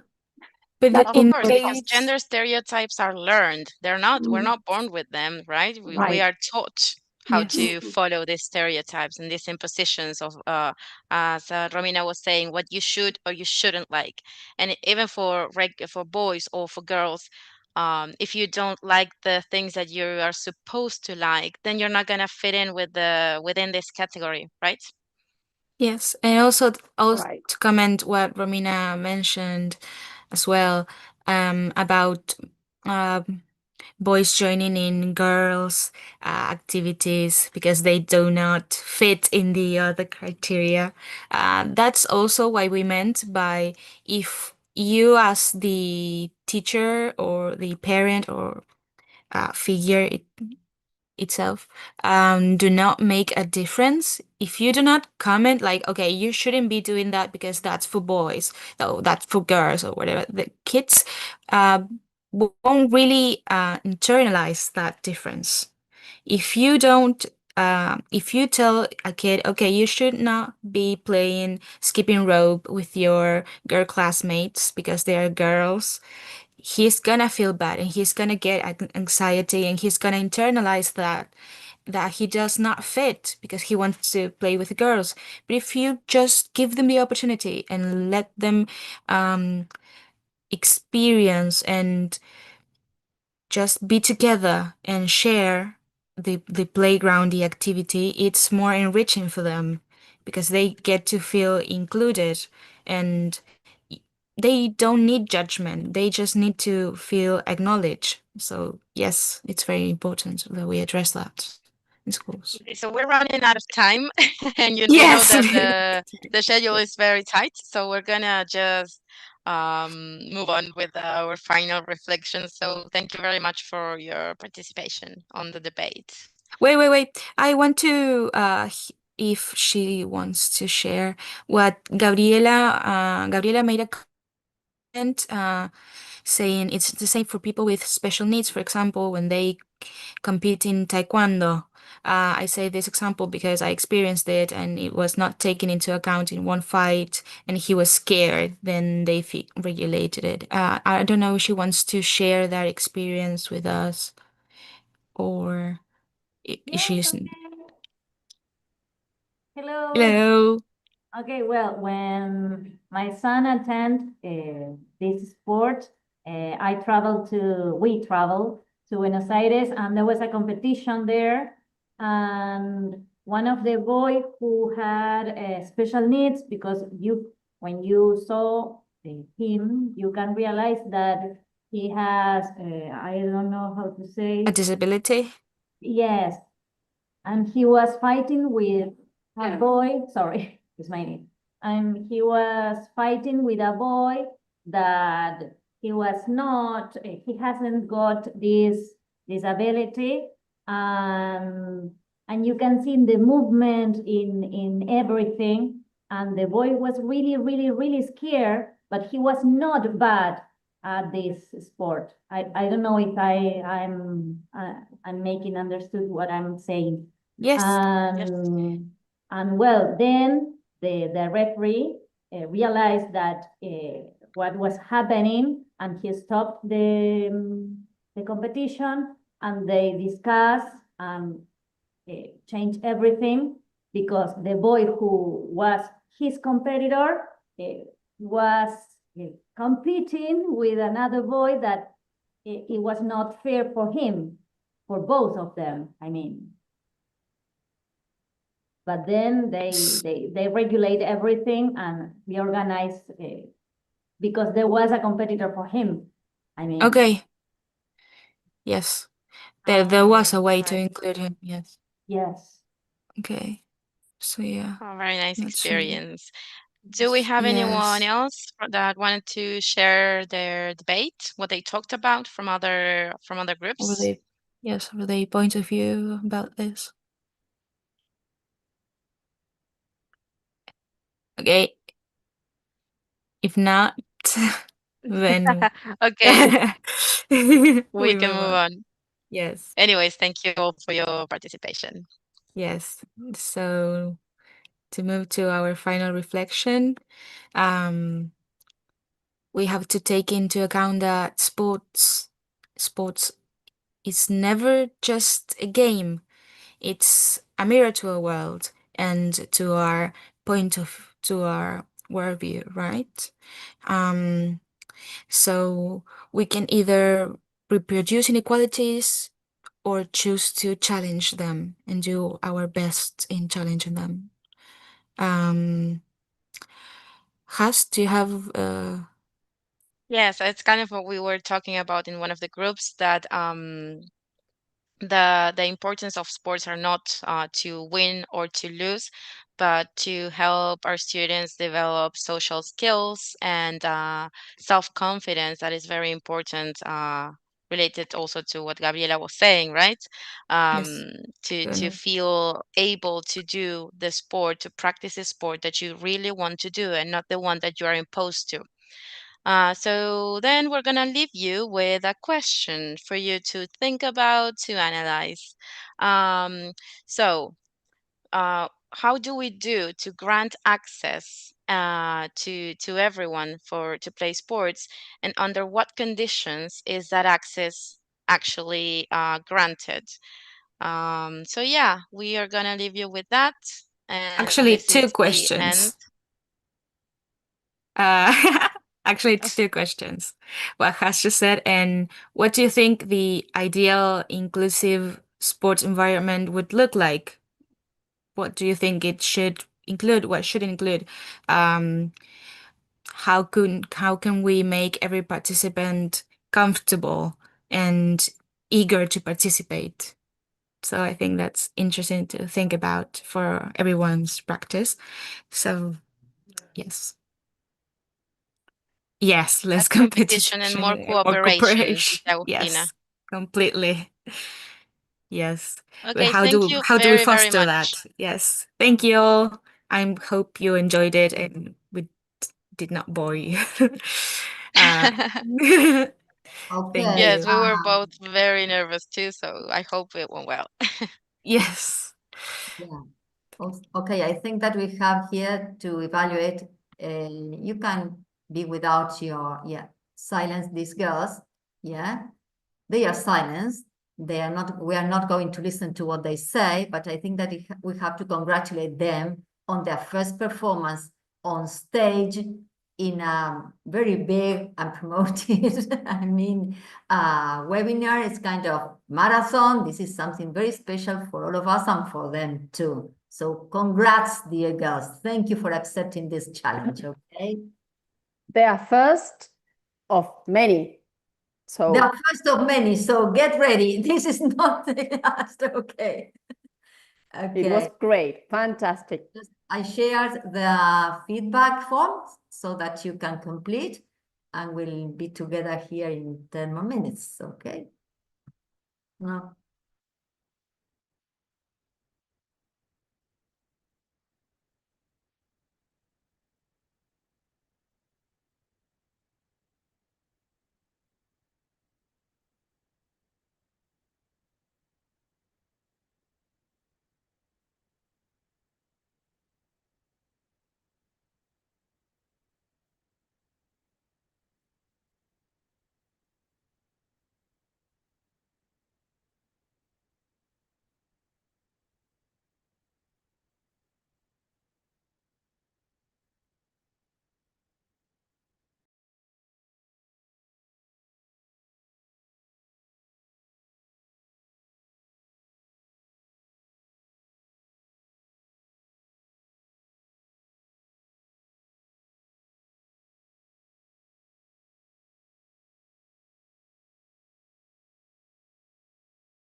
Sorry, I don't know who's presenting, but we can see your WhatsApp chat historial.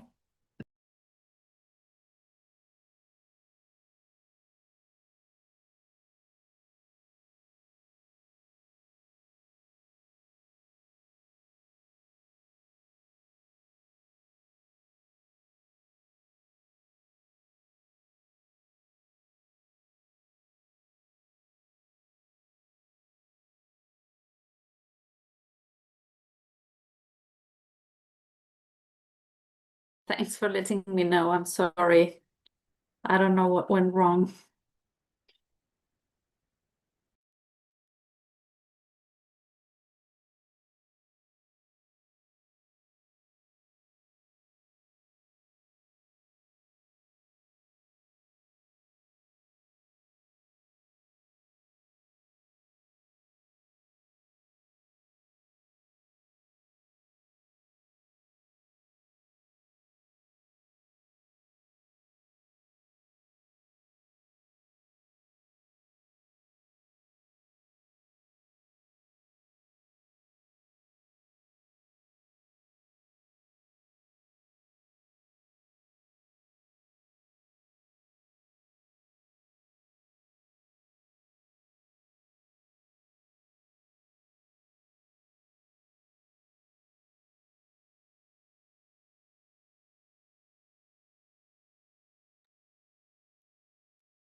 Hello everyone, we're back.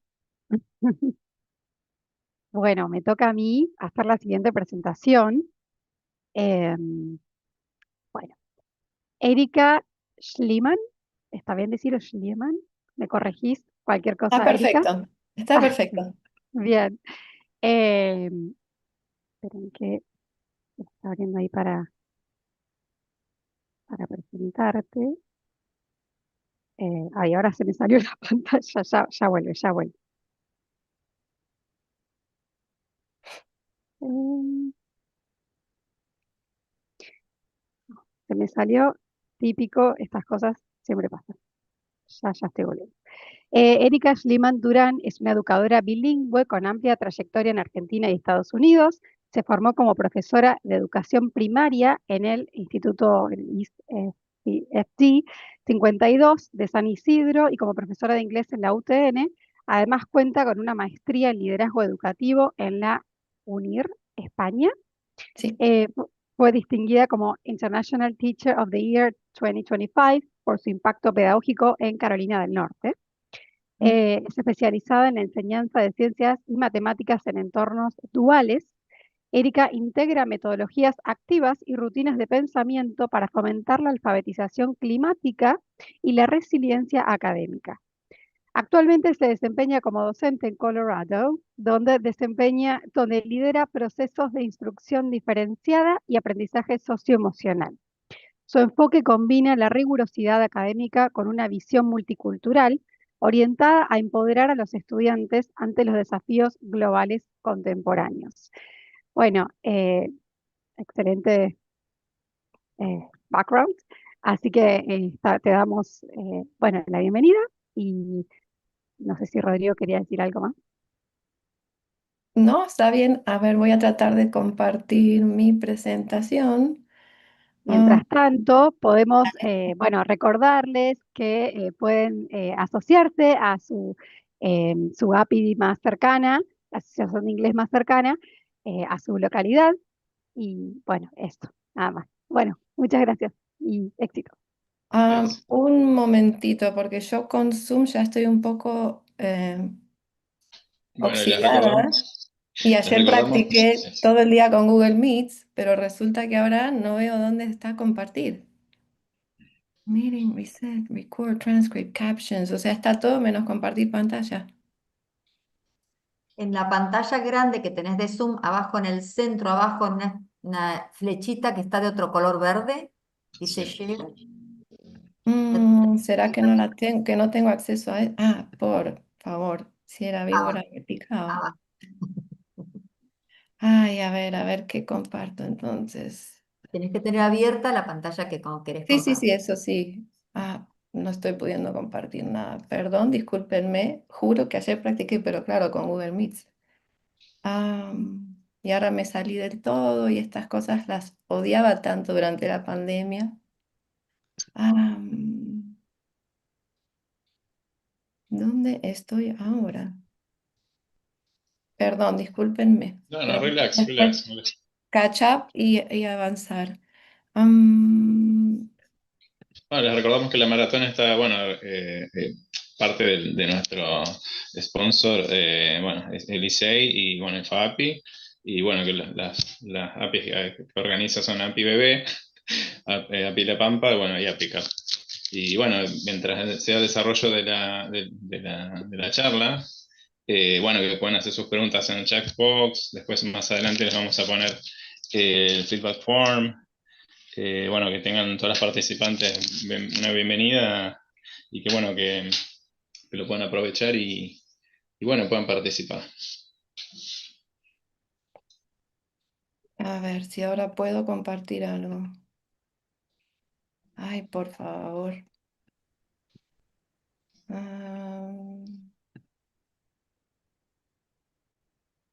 Discúlpenme.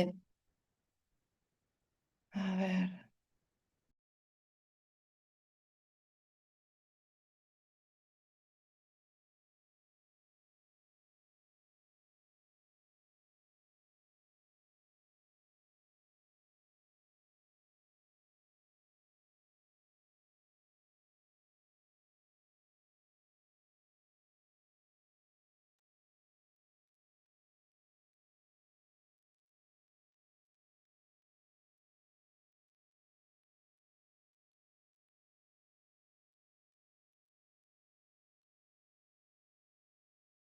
Estoy tratando de entrar con otra compu para tener dos pantallas y no me están dejando entrar.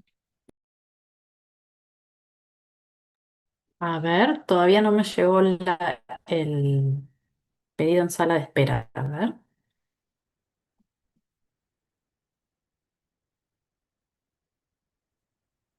Ahí está.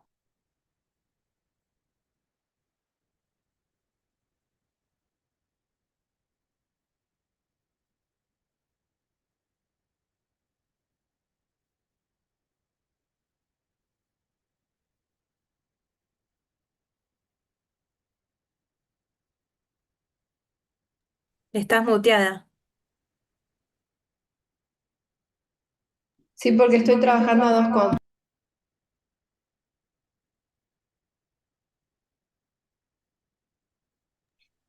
Ahora se ve, Ok. se ve. Ahí se ve. Sí. Sí, Se ve, sí. se ve. Buenísimo.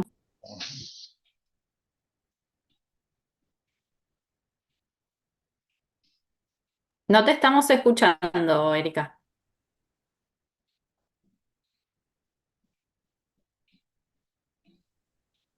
Esto está más complicado de lo que uno creía.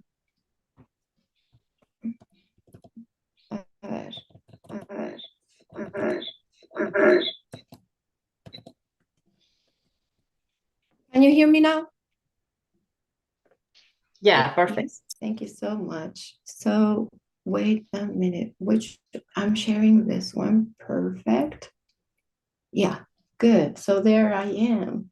Finally. Thank you so much for your patience. Now, No, it's okay. Good job. what I want to share today with you is a powerful concept, which is going beyond the ceiling of vocabulary building with our students. It's a framework that transforms pedagogy, and our focus is on building resilience, fostering deep comprehension, and encouraging ethical engagement in both K-12 and higher educational settings. These are not just buzzwords that I want you to think of or take away today. These are crucial elements that shape the students learn and interact with the world around them. We'll explore how we can achieve these goals through a strategic thinking with synthesis of two groundbreaking initiatives, Harvard Project Zero and the Good Project in Educación Sexual Integral. Each of these frameworks bring unique insights and practices to the table, creating a robust foundation for educational transformation. So let's embark in this journey of transformative pedagogy together. Sorry, I'm going to change my computers because I'm getting nervous. Pushing the limits beyond traditional limits of education. So without further notice, let's move on. As Nadia just presented me, it's a true privilege to connect with you today. My name is Erika Schlimanduran, and I was born in Cava. My journey in education began 30 years ago, as she said, as a student at UTN in el Instituto Superior Profesorado Técnico. And then in 2019, the school I was working at had a very profound transformation. It went from a traditional curriculum into an innovative teaching approach. And there is where I get to know visible thinking routines and strategies. And since then, I became an ambassador, trying to instill in other teachers why this is an excellent tool that we can use to try to engage our students more in deep conversations. And when the pandemic struck in 2020, these routines became powerful motivators for my students because they were excited at being invited to think, and it was truly inspiring. So let's go into that.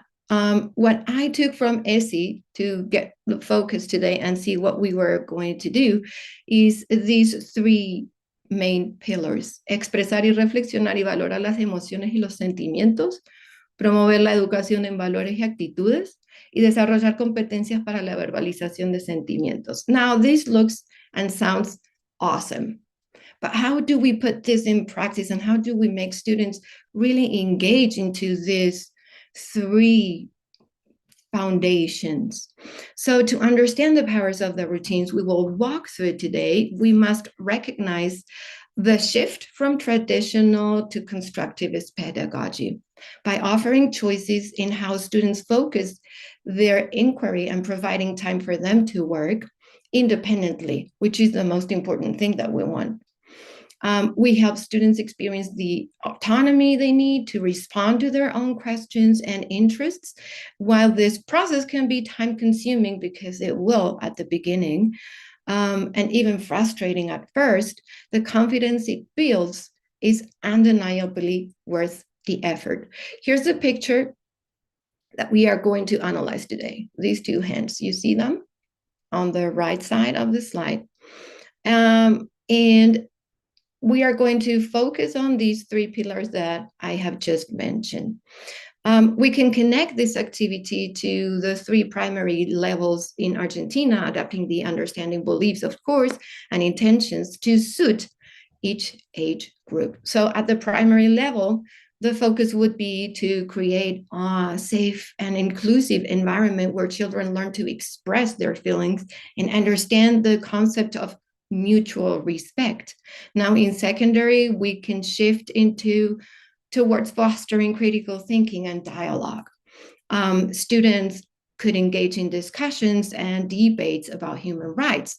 And what we are going to try to do is to put together routines that will help them go beyond this ground level thinking that I mentioned before. So let's start. I would like you to think about these routine. Probably you have heard of this or you have even done them. The I notice, I wonder, observo y me pregunto routine, which is very quick and it goes directly to the point.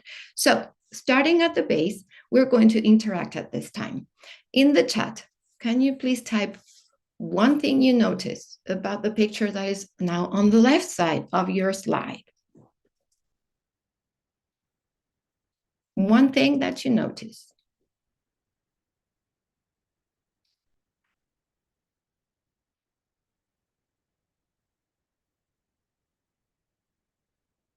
And if you're in the classroom as a teacher, I try to give them 2 minutes, no more than that, because they are just noticing.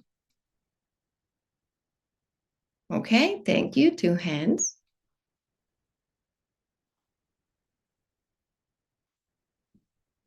Okay, so sometimes too tightly held hands. Oh, thank you for that complete sentence. You're not in 6th grade, I can tell. My students would go for hands, and that's it. Okay, so as you can see, we have done something, and in the classroom, people would like to share more, and that's okay, don't worry. But we are at a base. We're not saying too much, right? Now, the next step in this routine, which is a basic routine, is to wonder, what do you wonder about this picture? Is there anything that you wonder?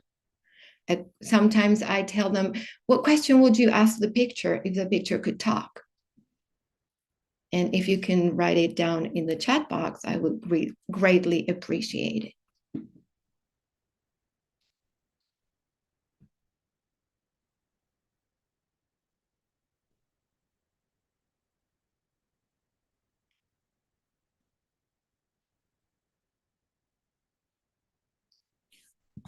So let me check the chat box. Okay. Most of the times people will say, why are they holding hands? Why is one wearing something green and the other is blue? Why are they blurred? Sometimes students will come up with questions that don't even make sense to what we are trying to get them to think about. Now, remember our 3 basic and is there a reason why? Very good. Excellent question. Thank you so much. So thinking about the 3 pillars from Educación Sexual Integral, what I want you to understand is, hey, I'm trying to talk about relationships and how we show affection and how do we as a society interact. This picture in the US doesn't make sense, for example. They would say that this is too much touching and it won't instill the same conversation. So too often students see only the final products and will just call out labels like hands, grip, skin, clothes, blue, green, blurred. And this is not what we want. We want them to think beyond this point. So we need to implement this slow looking to enhance vocabulary, but it should also serve as a launch pad for deeper synthesis, because that is what I want with Educación Sexual Integral. I don't want them just to know how to name things. I need them to go in deep and understand what's going beyond this. What implications can we make or assumptions do we make?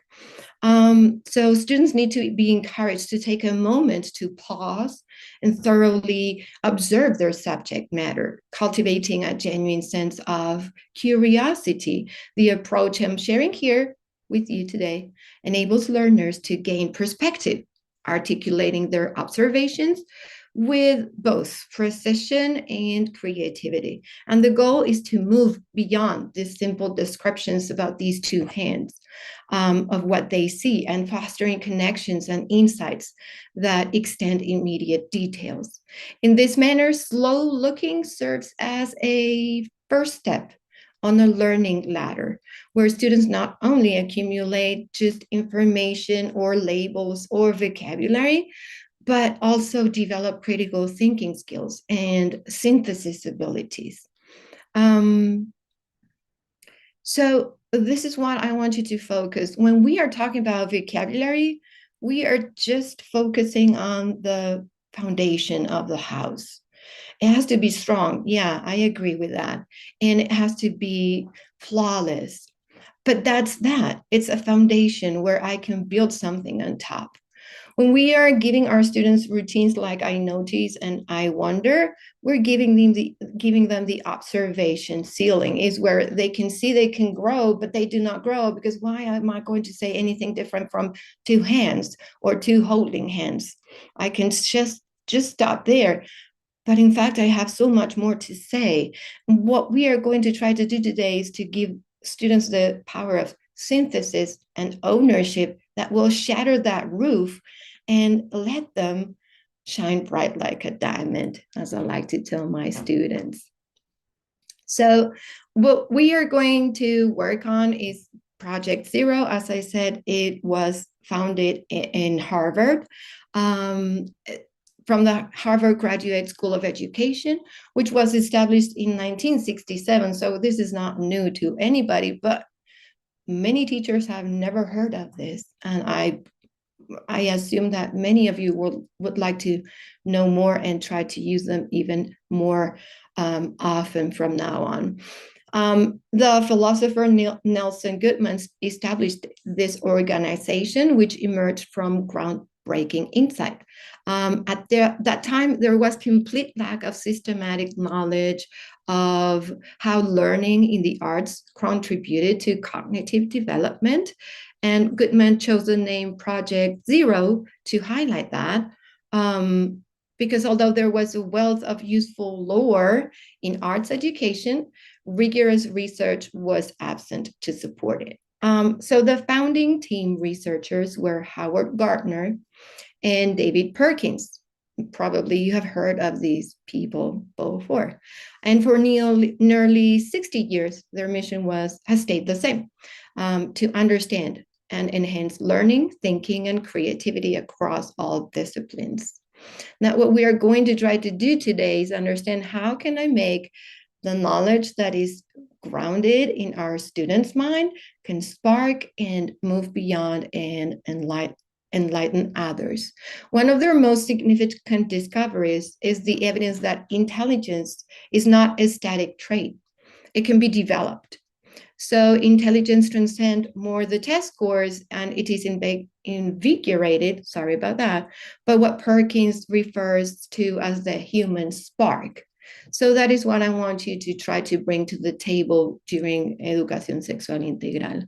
By illuminating our thinking processes, we shift our focus from ability alone to the qualities that truly define humanity.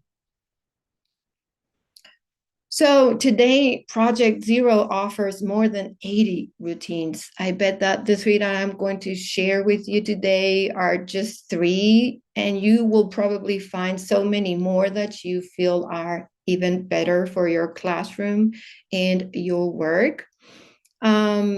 And you can even filter them. By the time I started doing this, I had to go alphabetically and there was no filter. My filter was in my folder where I wrote down, hey, I use this for this and that. Now you can just click and you will have a ton of options on what to do with your students, prompting goals. And this flexibility enables a transition from a specific routine to a wide variety of language possibilities, providing our students with countless opportunities, not only to use the language, which is what we want in Educación Sexual Integral, for them to use the language and express, but to also find a more comfortable way or approach to develop, elaborate, and express what they are thinking. And then I'm going to link this visible thinking project to the good project, which are kind of going together hand by hand. This was established in 1996 by Howard Gardner, among other researchers, of course. And this initiative defines the good work through the lens of 3 E's: excellence, ethics, and engagement. By utilizing these tools, we will transform a classroom into an innovative thinking lab, guiding students from labels, just 2 hands, to logical reasoning. So let's just dive. No, sorry, I'm going for faster than what I was thinking. So what I mean by excellence is to go from simple labels beyond, steering students towards the mindset needed to attain mastery. I don't want my students just to talk about 2 hands. We just read what our objectives in ESI were. I want them to engage more. So I need to also think about the ethics behind of what I am going to do with them, and allow students to move from a static word like hands to the logic of context which was not there in I Notice, I Wonder. It was two hands and no context at all. But students do have a context, a register, and a social truth that I want to bring in when I'm doing this. And then when I talk about engagement, finally, is trying to fuel and students from staying at the surface level and try to honor what their unique strengths and the human spark they can bring to the table or classroom. So let's try this routine, the 3-2-1 bridge routine, which is divided into two different sections. First of all, when I think about visible thinking routines, they don't have to be fancy. They don't need to be from Teachers Pay Teachers or with a lot of colors. The simpler, the better. Or because what I want is not to show students how capable I am of using Canva, Google Slides, or whatever I'm using. I want them to have a blank canvas where they can share what they need or want to say. So the first part in this routine is super easy. And you can see that number 3 has a very large space, number 2 has a shorter space, and number 1 has a very tiny space. That is because what is easier is going to take a lot of space, and what is cognitively more demanding, it's going to take less, because I don't want my students to feel overwhelmed because I'm asking them to do a lot on the paper coming from their inside. So let's dive into the routine. So if we go back to the two hands, which are 3 things you learned from the image? I know you haven't learned anything yet, but because you just saw it and watched it for a while, you've learned something. And probably we can put together 3 facts that these are 2 hands, for example, which was already used in I Notice, I Wonder routine, that they are holding tight, that it's not the same person because we can see that the clothing is different. So that is something that probably our students would write about. Now, okay, thank you so much for sharing, we would say as a teacher. And we probably would ask questions. Why are you saying that they are holding tight? What can you see there that you can refer to? Because most important with visible thinking routines is not what we are prompting, but the questions that we can ask after for the student to have time to reflect and share their inner world. Now comes something that it's not that easy. Which are 2 things you don't know from the image? And I would love if somebody types something on the chat. And if not, that's okay. But I want you to think about that. 2 things that you don't know from the image. Yeah. Great. Oh, so now it's not just vocabulary words that you're bringing that has to do with the body parts. Now you put something there that was not there before when we were just noticing and wondering. Of course, we're rushing through this and maybe somebody would come up with those ideas, but believe me, it's not that easy when you're just noticing and wondering. Oh, wow. Thank you for bringing in, is this a positive or negative reason? And here is where I love Educación Sexual Integral, because we do not assume that everything has to be black and white or everything has to be right. Sometimes things are not comfortable and we need to say that out loud. So thank you so much for bringing that in. I really miss teaching Educación Sexual Integral, because to me it was not just only talking about the human body and how it grows and develops and gets into full maturity. It's also talking about feelings and how I feel with things. So thank you so much. So the last part, which I love so much about this routine, is can you make a connection, just one, with this image? And here's the part where I said, this is the most difficult one, because now I'm asking my students to really connect with them. And that is something we don't want or like to do very often, because that means I get exposed. But probably somebody, oh, Nice. So you're thinking about family. So we can bring in together the concept of family. Thank you about that. We can also say that I remember holding hands with my friends, or I remember playing a game in the playground where we had to hold hands together. And again, these are all positive things, right? But somebody may bring up something that it's not that comfortable, but they needed to share at a point, but there was no space, no safe space for that. So look, a routine that is taking a little bit longer because it's the first time that you're seeing this, but it's a routine that went from just the base, the foundation of the house, into the inner core of a person.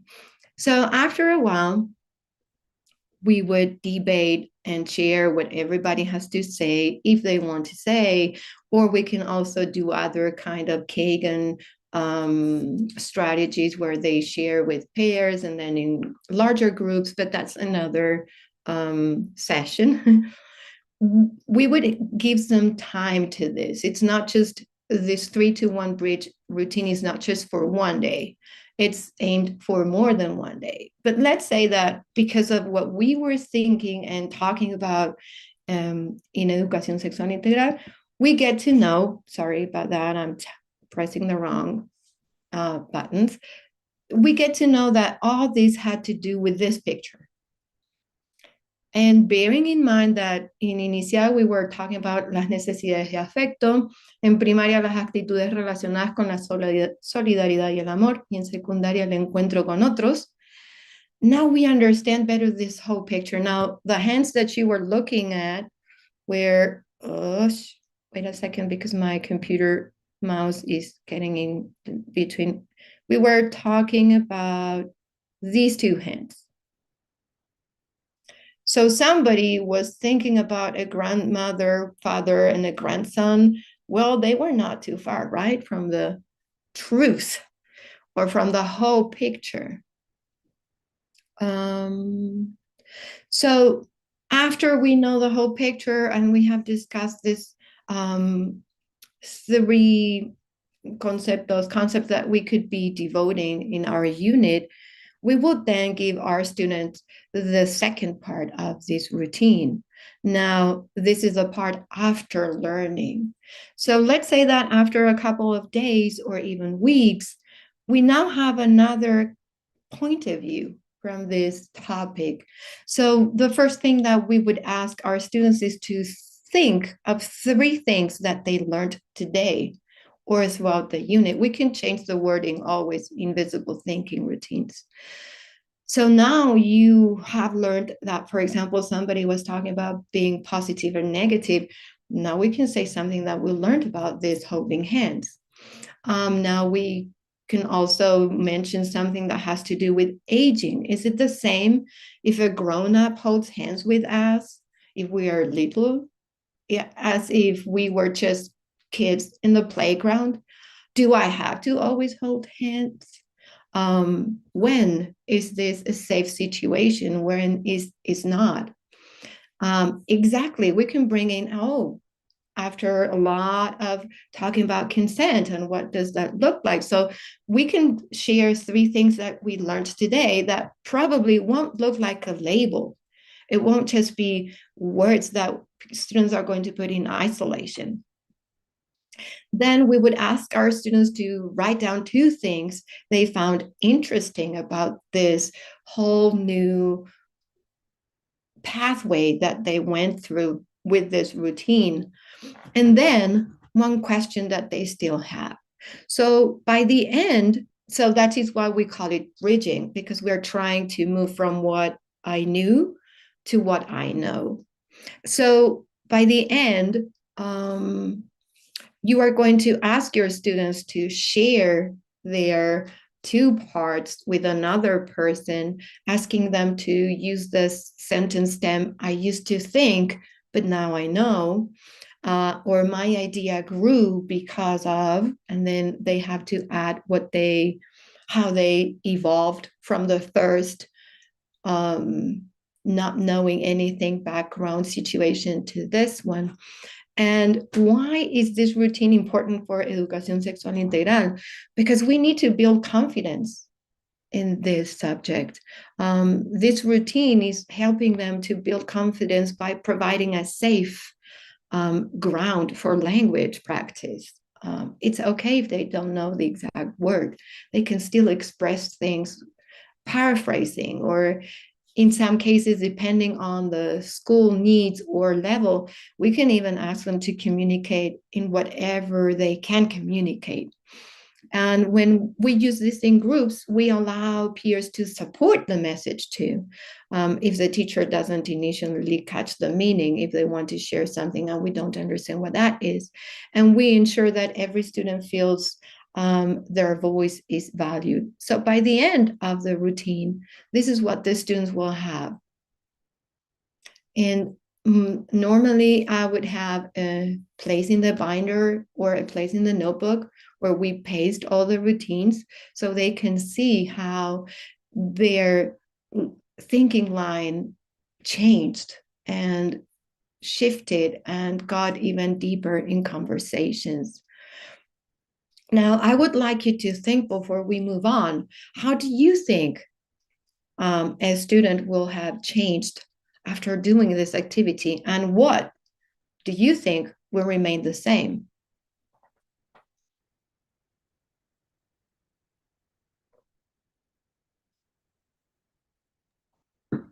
I think it helps students to gain more perspective, or to look. Probably something that will remain the same in my case, picturing my students, is that some students will not move from just labels because they do not want to do this.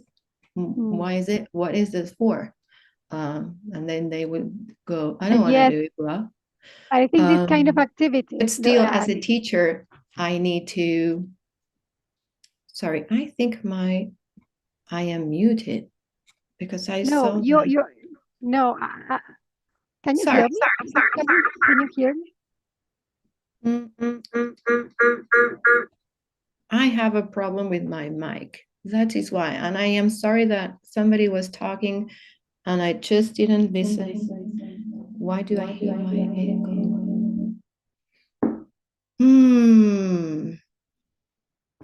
Yeah, I know that I am muted. I am muted here. I am not muted here. But if I want to hear you, I need to be muted.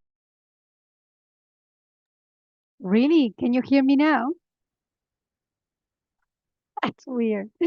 I was saying that maybe, I mean, this activity helps students to think like from different perspectives. It gives them different, like I thought, like I have this idea, but then it's something different. Like I think it gives different perspectives. That's what came to my mind. Thank you for that. You see now? Yeah, something is wrong with my thing. So if you see that I do not listen to anybody, please just raise your hand or do something that I can realize that I need to unmute my computers to be able to listen without the echoing. So yeah, that is what we need. We need different perspectives, and even more in Educación Sexual Integral. And I think that is a ground for the law that became necessary to put it into practice in the whole country, because we needed to understand that, hey, we are not right or wrong. This is just our reality, and we can learn how to cope with it or how to talk about these things, but we need to be heard. It allows them to track their own thinking process and observe it. Yeah, absolutely. Yeah, it is very powerful. I promise you, once you start using these routines, you will see a shift in your students. So now another routine that also is very simple to put in practice, but it demands a lot from our students, which is not that difficult regarding on what you're going to share or how you're going to share, but it goes super in deep. And it is for heavy academic concepts that sometimes students do not know how to express or share with others. but I love it too, which is called color, symbol, and image, which is just as easy as that. If we are talking about these two holding hands, and again, you may or may have not gone through the whole unit. Maybe it's at the beginning, in the middle, at the end. Let's suppose these two hands. If I ask you to pick a color that could represent these two hands, what color would you choose? But here's the catch. The most important part is not what you're choosing, is why. And that is why this row underneath starts with explain your choice. So I really, as a teacher, don't mind, or I'm not looking for the right or wrong answer, because who can tell me the right color? There is no right. But what I want to look for as a teacher is, okay, but what are you going to say afterwards? What is it that you're going to tell the rest? Your reason why is behind your color. And can we choose white, black, purple, transparent? Yeah, of course. That doesn't matter. That's just the excuse. An excuse for you to think.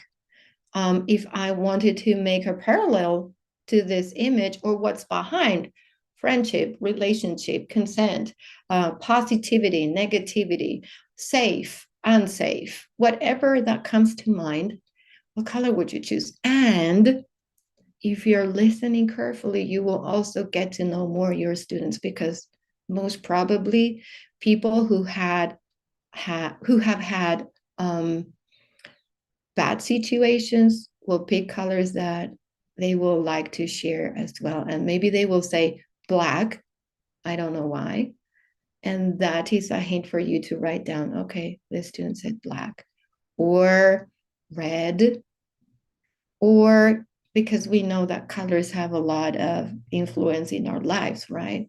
Of course, if somebody picks blue, well, it might not be, but the people who chose really contrasting colors are trying to open their chests. So we need to listen to them. So the relevance of this tool is that it's good for non-linguistic representations. Like I did it in Kinder 5. Of course, the colors were very simple and the whys were very simple.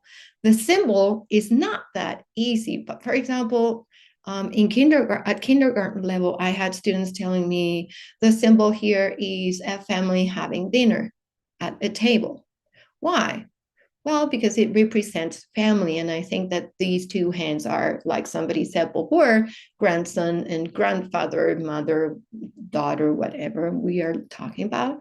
Another could say the symbol is a playground, because these are two kids playing. So I'm not looking for the symbol and the symbol to be very fancy. I'm just looking for the whys always in these routines. And the last one is the image. And they are going to say, but Miss, this is a picture already. Do I have to give you another image? Yeah, of course. I need you to find another image that would represent what you think these two hands are representing. If you are in a technology classroom, you can do this online and have them pick images from Google, or if you're on Canva, from the Element directory. But if not, you can just give them magazines.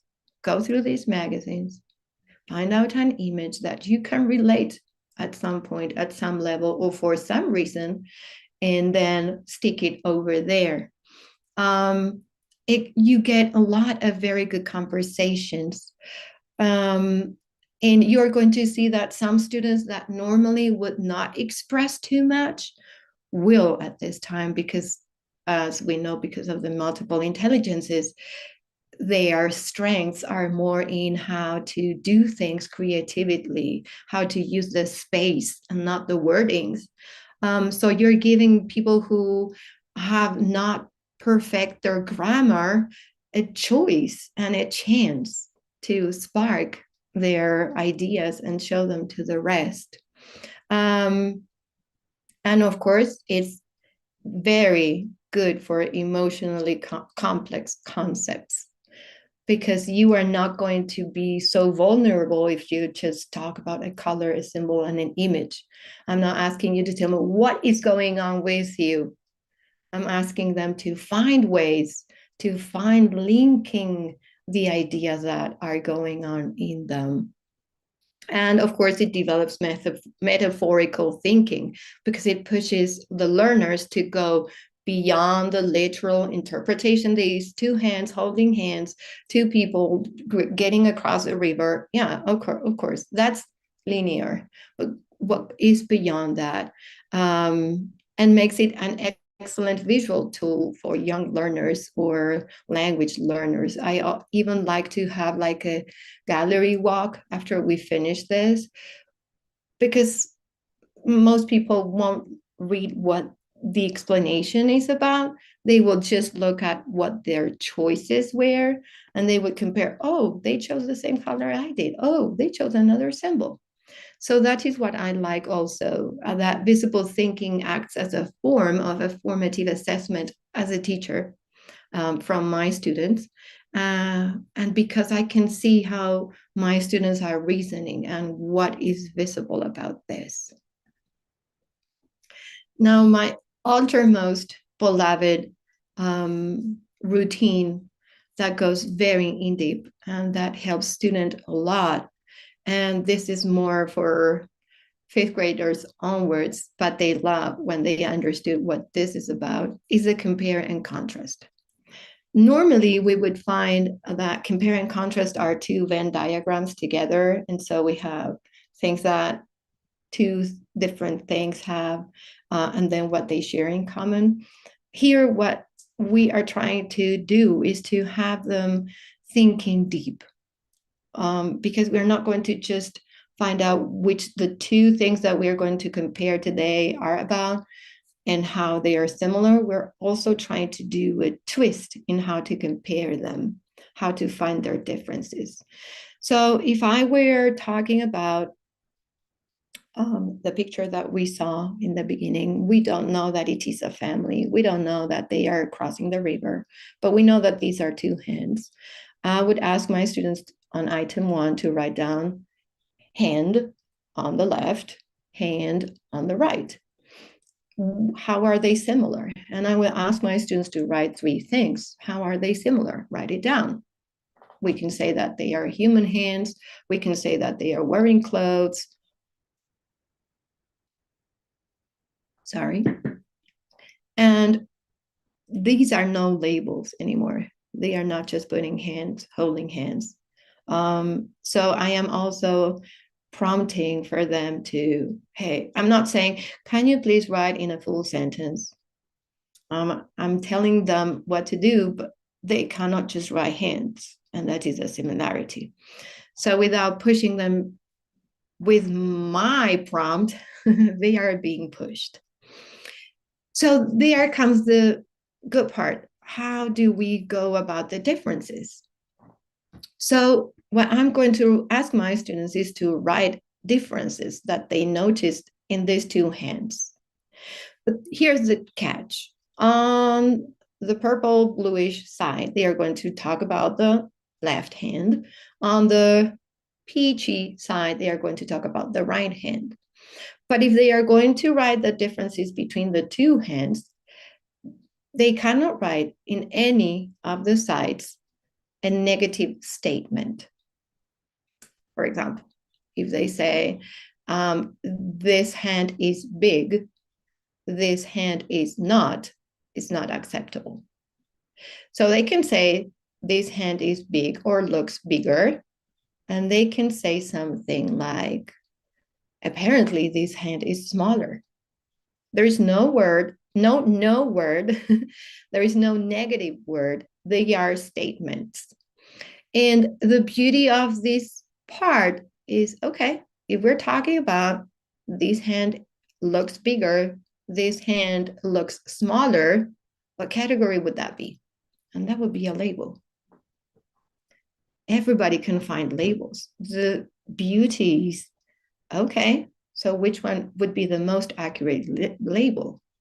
And there's where they start fighting. And there's where they start talking and convincing each other about why their category is more accurate or feasible for that situation. Somebody can say hands, and somebody can say, no, the size of the hands. And somebody can go ahead and say, no, the age of the person. So we're not just talking about hands anymore. We're talking about things that are physical and that are easy to spot, but suddenly it became a conversation, not just, oh, we're building vocabulary. Yeah, we are in a way, because maybe if we are in an English setting classroom, somebody may not have known that age was edad. And now they know. Did I teach that? Sorry about that. I didn't. Somebody else said it, because maybe they heard it in a song, or they read it in one of the books that we are reading, or they just knew. They don't know how. And so they are bringing to the table things that it's not the teacher who's bringing them. And then if we picture the whole picture that we just shared, we can also say that, for example, mom is helping crossing the river, and then mom, or the female, the adult female, and the young child is being helped. That's the difference as well. Now, what category do you think that can be? And I am going to wait for the answers.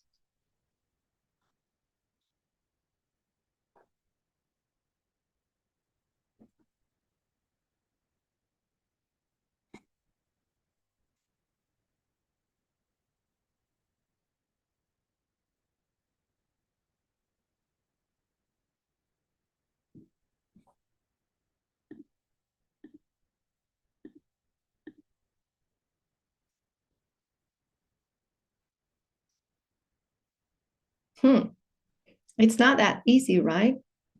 But the concept was super easy. Mom is crossing the river and helping the kid. The kid is being helped by mom. I even put the passive voice in there. Hoo-hoo. Good for me. And still, students will like to find the category, because guess what? They are students. They are small aged. They do not like unsolved puzzles. They are not like us that we can say, okay, tomorrow maybe. They need it there and then. So it will start a fight, a battle in the classroom, where they will start trying to figure out which one could be. And then they would maybe ask, can we put a whole sentence there? Well, why not? Who said that a category had to be a word? And so they would start trying to convey and get these simple template into a complete statement. And the most important part would be, after we do all of this, what conclusion can we come up with this subject, topic, picture, whatever you want? And students have to build it, of course. Now I'm going to fast forward, because if not, we're not going to finish. You will get this presentation and the link where it says here example. Sorry, I cannot go with my mouse because the other computer will mess everything up. Where it says example, you will get a video of me doing the compare and contrast situation that lasted 3 school days, 45 minutes each time. And it was the first time that we were doing this. That is why, to me, it was super important to share it with you. But you have it comprised into 16 minutes, don't worry. So what we are trying to do with all this information and routines and things is to help students untangle their hidden thoughts, because they are there. And we don't need to put them new thinking, new ideas. We need for them to find ways to, hey, start untangling this. Use the visible thinking lens to put your thoughts in order, to categorize better, to see how you evolve, and bring that into an explicit knowledge thread where we are trying to make thinking visible for everybody. And so the thinking routines become the architectural scaffolding of the classroom culture. And by doing this, students will be even more eager to share, because they know that, oh, yeah, this is inside of me and I don't know how to put this in order. It's like my bedroom and maybe behind or under my bed.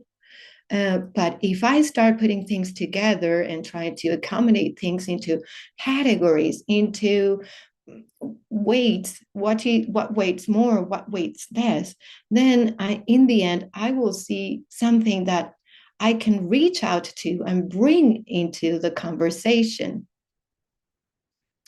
So the takeaways that I want you to take today is to try, when you're planning your lesson, try to think, if you are just hitting the ceiling with you, what do you notice? What do you wonder kind of questions? Or are you really pushing your students to go beyond that? And then if you can, try to select 2 thinking routines to put in practice, just 2, not more than that in 1 year. The next year, go ahead and try more. And try to think if what you're doing is trying to achieve excellent, ethical, and engaging questions, activities, and ways of thinking for your students. This helps us a lot in the Educación Sexual Integral scenario, because we are allowing students to share their voices in another way that they didn't know before. And this is the final thought that I wanted to share with you. When we make thinking visible, we give our students the power to own their voices. In case you want to contact me, I did it easy with my mom's last name, so nobody has to remember how many letters my last name had. Again, this presentation is also linked in this QR code that you can just go ahead and get it. And if not, here's the Canva link to this presentation. And these tiny URLs are for Project Zero and the Good Project, the Good Work project, in case you want to dive deeper. Thank you so much.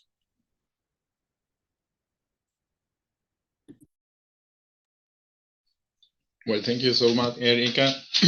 Well, we are leaving in a chat box the form for you to provide feedback. We are going to start with the 5 minutes break. Have you got any question, somebody? Or you can write in the chat. You can open your microphone and ask Erika.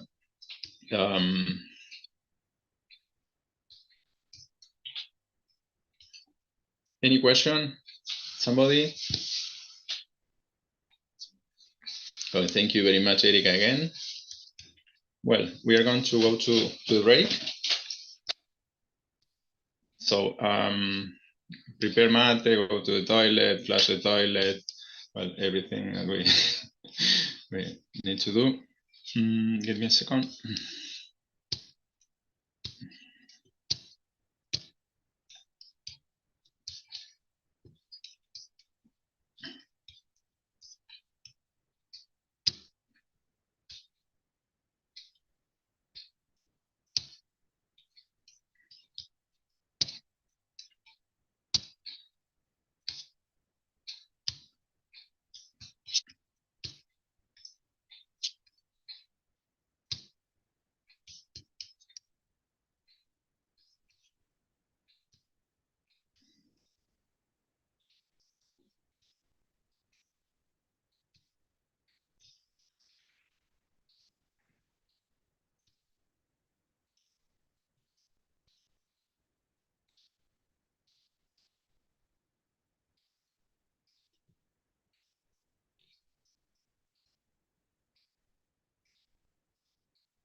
Sorry to interrupt, but Erika, there's a comment in the YouTube chat, and it says, excellent presentation, lots to think about. So congratulations.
Well, everyone, we are coming back from break. It's time to continue with this edition of the marathon.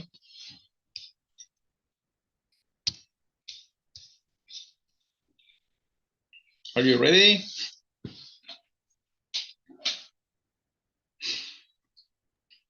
Super ready. Okay, well, for those who are coming now, for the new ones or the people that we are meeting, welcome again to this edition. This is our second meeting in this marathon organized by API-BB, API and APICAP. We are supported by ESI and also for FAPI, by FAPI. Okay, and now it's my turn to introduce one of the main speakers. She has been participating in many editions of this event. Well, it's someone that I admire a lot. And well, now, while we are in this session, well, you are free to write your questions in the chat box. We are going to leave the link for the form, so you provide feedback and you get your certificates. Whenever you want to ask something to a speaker, you are allowed to.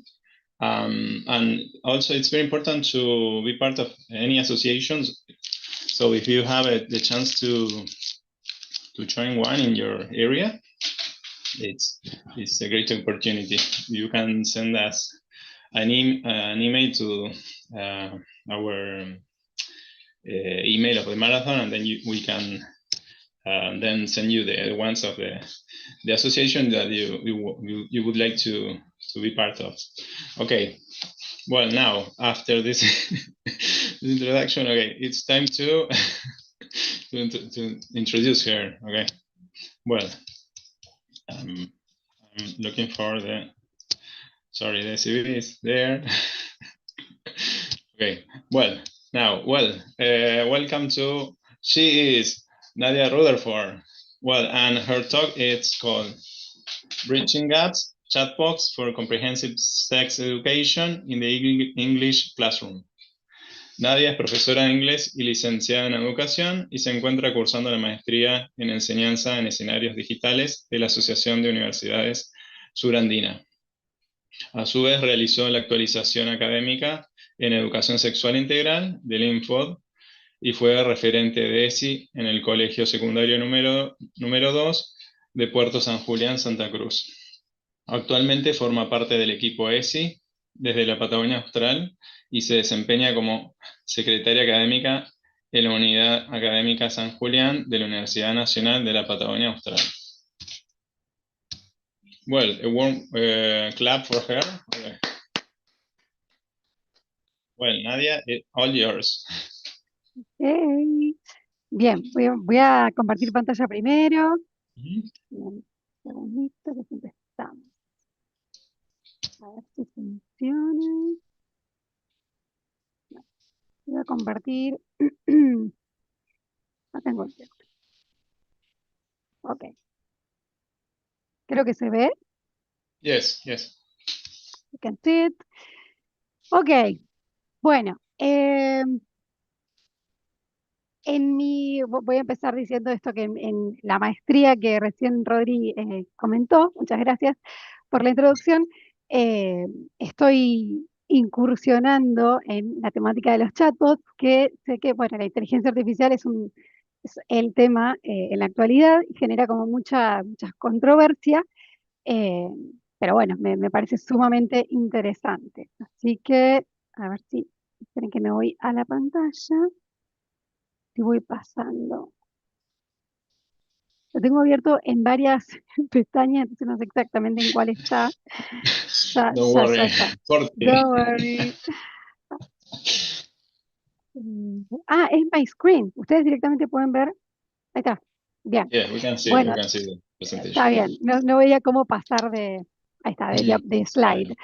Bueno, como les comentaba, esto que voy a presentar ahora surgió de un Ateneo que realizamos con el equipo ESI desde la Patagonia Austral el año pasado, con docentes, la estaba viendo en el chat, con docentes de acá de Puerto San Julián, de distintas escuelas.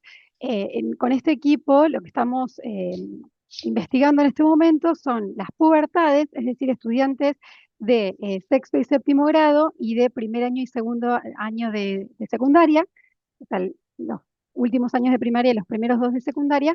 Eso tomamos como las pubertades, más allá de que es un concepto también muy amplio. Y bueno, participaron bastantes docentes, algunas personas estaban virtual, acá hay una foto donde estamos la mayoría, pero hay gente hay más gente, digamos, que participó de este taller. Y lo que surgió de los focus groups que hicimos con docentes, las mayores preocupaciones o los mayores comentarios venían de redes sociales o del uso de los entornos virtuales, que ahí ocurría de todo, desde, bueno, hablábamos de estereotipos de belleza, hablamos de, bueno, mucho para ampliar, hablamos de violencia, bullying, ciberbullying, como decía la mañana María Sol, que estuvo muy interesante, pero bueno, en qué me voy a enfocar hoy. O sea, quiero contar un poco que la teoría sale de ahí, después voy a contar algo que hice en clase antes de comenzar en mi rol de secretaria académica. El primer texto que me parece sumamente interesante, así como básico para esto, es el de Fanboy de 2022, hacia una educación sexual integral que contemple las identidades y subjetividades digitales, Este paper, este artículo académico, lo que habla, primero comienza describiendo, obviamente, bueno, de dónde sale la educación sexual integral, cuándo fue sancionada la ley, cuenta los 5 ejes, pero me parece lo más interesante, digamos, es que introduce la idea de la cultura digital como, bueno, cómo eh, produce, reproduce, modifica, transforma nuestras subjetividades, nuestras identidades, nuestras formas de ser y de estar, de vivir, de vincularnos con otros y de vivir nuestra afectividad. Y bueno, un concepto que me parece interesante de la autora es que Internet es una extensión de la vida cotidiana. Yo creo que especialmente para nuestras pubertades, ¿no? Las infancias y adolescencias, yo creo que la mayoría, pero bueno, eso es una hipótesis, pero para muchas adolescencias, te diría para la mayoría, bueno, a veces decimos el celular es la extensión de nuestra mano. Bueno, es como difícil discernir a veces lo que pasa en Internet de lo que pasa en el mundo físico, digamos. Entonces, la autora propone incluir en la ESI el concepto de educación integral digital, revisar y actualizar, o sea, como cada eje, pensarlo en el espacio digital, que seguramente hay similitudes, pero también hay diferencias.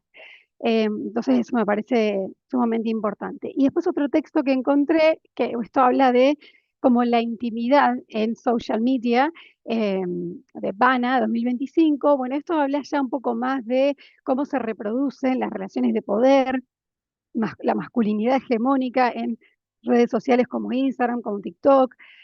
Bueno, esto de que hablábamos, que salió en los focus groups con docentes, el body shaming, abuse for women and girls, los gender roles están como a veces muy marcados en las redes sociales que consumen las pubertades. Todo esto, bueno, esto es como configura nuestra identidad, ¿no? Y ahí lo vamos a llevar a los chatbots, ¿no? Que, bueno, en realidad sabemos que muchos adolescentes o estudiantes usan ChatGPT, Google Gemini, entre otros. Entonces lo pensé como, bueno, ¿cómo podríamos incorporar esto en una clase de inglés y que hable un poco de o que tenga que ver con educación sexual integral? Ese era como mi propósito, mi desafío. Y en este texto que encontré, Chatbot as a Learning Tool, bueno, acá lo que me pareció interesante es esto que siempre hablamos del aprendizaje activo, ¿no? Que tal vez que sabemos, ¿no? Que nuestros estudiantes aprenden más cuando usan activamente algo, cuando pueden poner en práctica sus ideas, sus habilidades, cuando tiene que ver con lo que conocen. Y una sugerencia que brinda este texto que me parece interesante es como una actividad de Think, Pair, Share, pero le agrega el chat GPT como para darle más, generar más confianza, ¿no? Primero empezar una idea, obviamente con un par o en grupo, luego consultar al chat GPT a ver qué tiene para decir, si están de acuerdo o no. Obviamente esto fomenta como la idea es esto, fomenta el pensamiento crítico, eh, o nosotros fomentar el pensamiento crítico y luego compartir cuáles fueron sus descubrimientos, sus ideas. Y algo que también lo usamos o que surgió de este Ateneo es la guía EMA de Faro Digital de 2025, que me parece espectacular, porque aborda la detección y prevención de los tipos de modalidades de violencia. No voy a hablar específicamente de violencia, pero sí sé que tiene que ver, bueno, con todo. Que también de esto habló María Sola la mañana, del ciberacoso, de la sextorsión, por ejemplo, y me parece muy práctica porque da como pasos de acción concretos, inmediatos para escuelas, ¿no? ¿Qué pueden hacer las escuelas cuando se detecta de alguna manera una situación de violencia en en el mundo digital? Y esto de que lo virtual es real suena contradictorio, porque sí, en sí son ideas como contrapuestas, pero lo que pasa en la virtualidad afecta, transforma, configura nuestra identidad, ¿no? Nuestros vínculos, nuestras percepciones, nuestras creencias. Entonces, bueno, nada, recomiendo esa guía. eh, Creo que no puse el link, pero la encuentran por internet si la buscan en cualquier lado. Bien. La acabo de agregar en el chat, Nadia. Gracias. Bien, después leyendo también sobre el tema, encontré esta como una guía que usa la UNESCO para usar la educación, la IA generativa, inteligencia artificial generativa en educación, y esto va a tener no que ver específicamente con mi clase, con lo que hice, pero sí por ahí con las recomendaciones finales, es cuando usamos o que podríamos usar una inteligencia artificial generativa como un chatbot, por ejemplo, para aprender un idioma y cómo eso, o sea, una de las principales ventajas es esto del self-paced acquisition, que se puede adaptar a tiene la potencialidad de la personalización.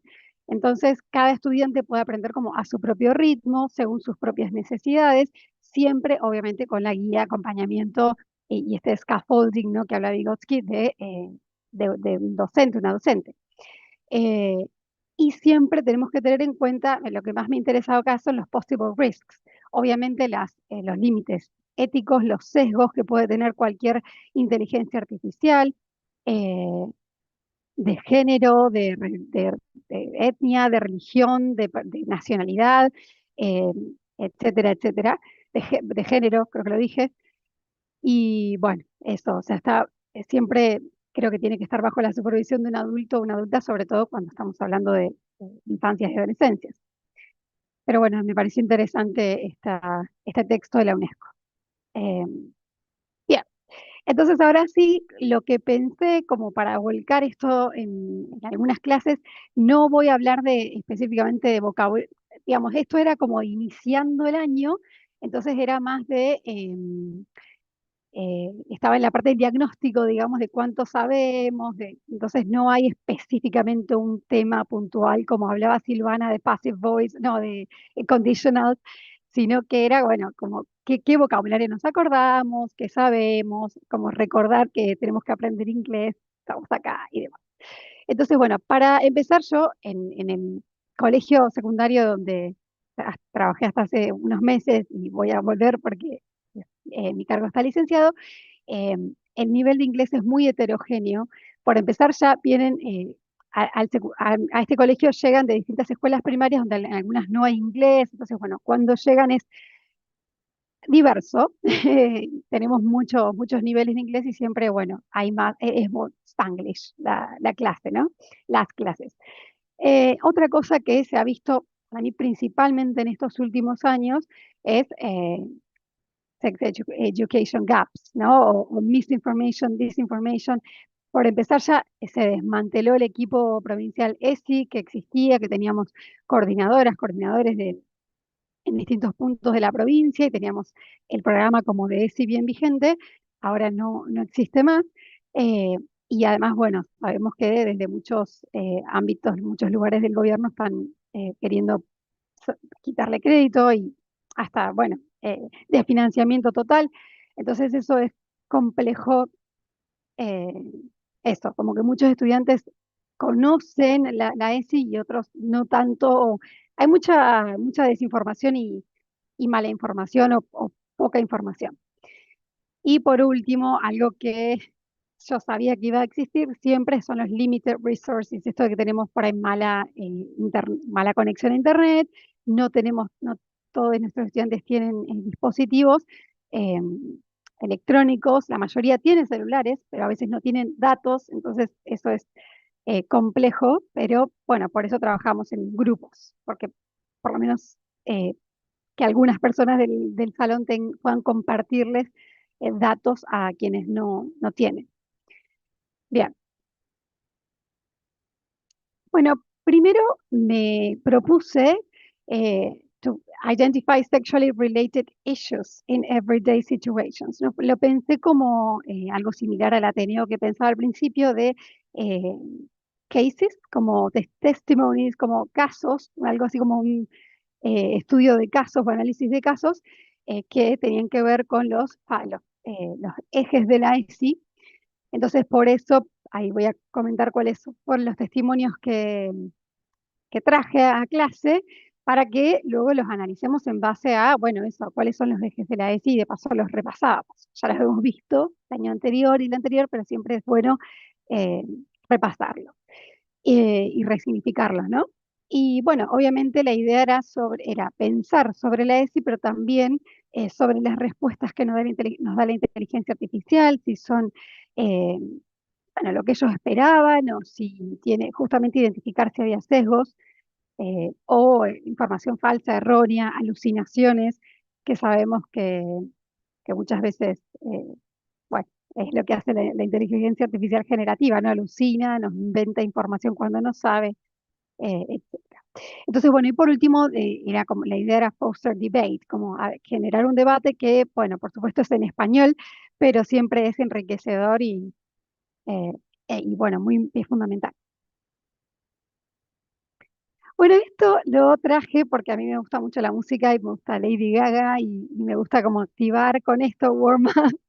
Pensé en traer esta canción que la mayoría no la conocía, pero sí cuando se empezaron a acordar que en una película infantil estaba, no sé si es Utopia o bueno, no recuerdo exacto qué película de ahí la conocían, porque de hecho un estudiante, le dije, esta canción tiene 15 años y me dijo, yo estaba naciendo hace 15 años, profe, claro, es verdad.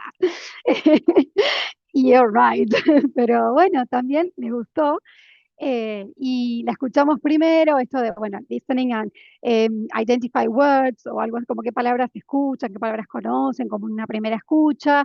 En una segunda escucha sí puse palabras puntuales de una de las partes de la canción que tiene todas esas palabras que vemos en el punto 2, lesbian, chola, gay, disability, Lebanese, transgender, black, orient, white, bi, beige, straight.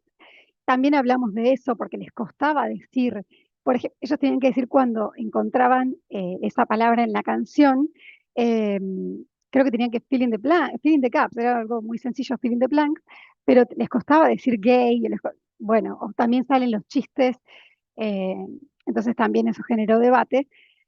Pero me pareció muy interesante la actividad y por último les hice hacer unos mini posters in groups sobre frases que les surgieran de la canción. Esto no tiene que ver con los chatbots, pero quiero compartirlo porque me encantó.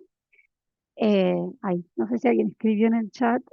Ah, no. Ah, lo de la guía de bien, y por ejemplo, escribieron frases como gender does not define a person, we need to accept everyone, no matter the gender or person, we all have the right to love, eh, love yourself, y después algunos otros que por ahí no tenían tanto que ver, pero me encantaron, como nacida para brillar, espectacular, o the music is love, buenísimo. Bueno, eso es lo que les nacía escribir y dibujar. Em, bueno, y algunos se repiten porque trabajaban en grupos. Don't be a drag, just be a queen, que es una parte de la canción. We all, we're all in this together, que creo, no sé si de High School Musical me suena, pero bueno, espectacular. Y bueno, Nacida para brillar hay dos y me encantaron, así que los dejé. Y esas fueron las conclusiones como de la primera clase. Y luego bueno, los puse en five groups porque cada grupo recibía un testimony. Les conté que le pedí a ChatGPT que me genere los testimonios y bueno, siempre supervisando que sean pensados para estudiantes de 16 años de Puerto San Julián, Santa Cruz, y como si fuese, como si lo escribieran en Twitter, como si fuese un tweet, algo así, en las redes sociales. Y cada grupo, bueno, tenía que, como les decía, lo del nivel heterogéneo de inglés, estaban en inglés y en español, entonces tenían que encontrar como de translation, como para no generar ahí un problema con el language, y sobre todo por el tiempo que tenía, me pareció más práctico así. Y lo que más me interesaba era que lo conecten con un eje de la ESI Pillar, y bueno, y ahí después le íbamos a consultar a dos chatbots que yo les sugerí, y ahí voy a comentar cuáles fueron los resultados. Y por último, bueno, que critiquen, que si estaban de acuerdo o no, qué les había parecido ese chatbot. Bueno, nuevamente, case analysis, ahí yo les di el testimonio como les dije, les pedí también, como esto era en grupos, bueno, que identifiquen cuál era el problema, qué emociones encontraban en esos testimonios. Bueno, environmental influence, como qué les generaba cada testimonio. Luego, que lo conecten con los pilares o los ejes de la ESI, ¿no? La perspectiva, gender perspective, perspectiva de género, respect diversity, respetar la diversidad, value affection, valorar la afectividad, exercise rights, como ejercer nuestros derechos, o body care, ¿no? El cuidado del cuerpo y la salud, y que justifiquen con partes del texto, cuando la mayoría igual lo hizo súper bien. Hicimos también una puesta en común entre todos. Y luego tenía que consultarle a uno de los chatbots cómo sabía, porque conozco a mis estudiantes, sabía que esto lo hice en tercer año principalmente, pero después decidí igual ampliarlo a cuarto y quinto si tenía algunas clases, porque bueno, también creo que era interesante, pero los que más participaron fueron de tercero, donde tal vez hay más problemas con el inglés, más niveles heterogéneos. Entonces, Emi es un chatbot en español y Ro es un chatbot en inglés. No sé si lo conocen, ahora voy a contarles un poquito más y a ver me interesaba qué les decía el chatbot. Y por último, obviamente, que una opinión, un comentario, si están de acuerdo, do you agree, esto es lo que más me parece importante. No están de acuerdo, no, ¿por qué? Su feedback. Bueno, y acá están los testimonies, que si quieren los puedo ir leyendo y en el chat pueden ir escribiendo, no sé con cuál de los ejes lo identifican. Esto es una actividad opcional, pero me parece que está bueno. Obviamente todos los testimonies se pueden relacionar con más de un eje, porque la verdad es que todos los ejes están interrelacionados, pero sí lo pensé que cada uno tenga mayor relación con cada uno. Recuerdo, otra vez, así creo que se ve, reconocer la perspectiva de género. Bueno, esto recordamos como hablaban las chicas que hablaron del deporte, ¿no? Esto de los roles de género, los estereotipos, no solo en el deporte, sino en cualquier ámbito de la vida, cuando se identifica con lo femenino y lo masculino.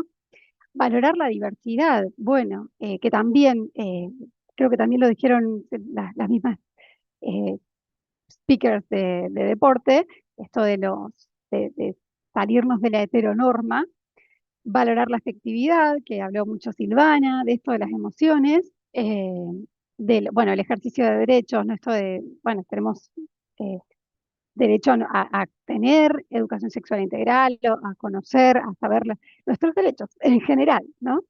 Y el cuidado del cuerpo y la salud es también un tema muy amplio, pero acá pueden entrar todo lo de los métodos anticonceptivos y muchas otras cosas. Entonces, el primer testimony dice, I have a partner, but sometimes I do things I don't want to do. I'm afraid of losing this person. It is hard to say no. After that, I feel bad. How can I say no and feel okay? Ay, no puedo ver esperen que el chat, supongo que si aparece, si alguien quiere compartir, tal vez podría ser el más confuso. Puedo seguir con el siguiente. Hay otros que son como más claramente identificable el eje.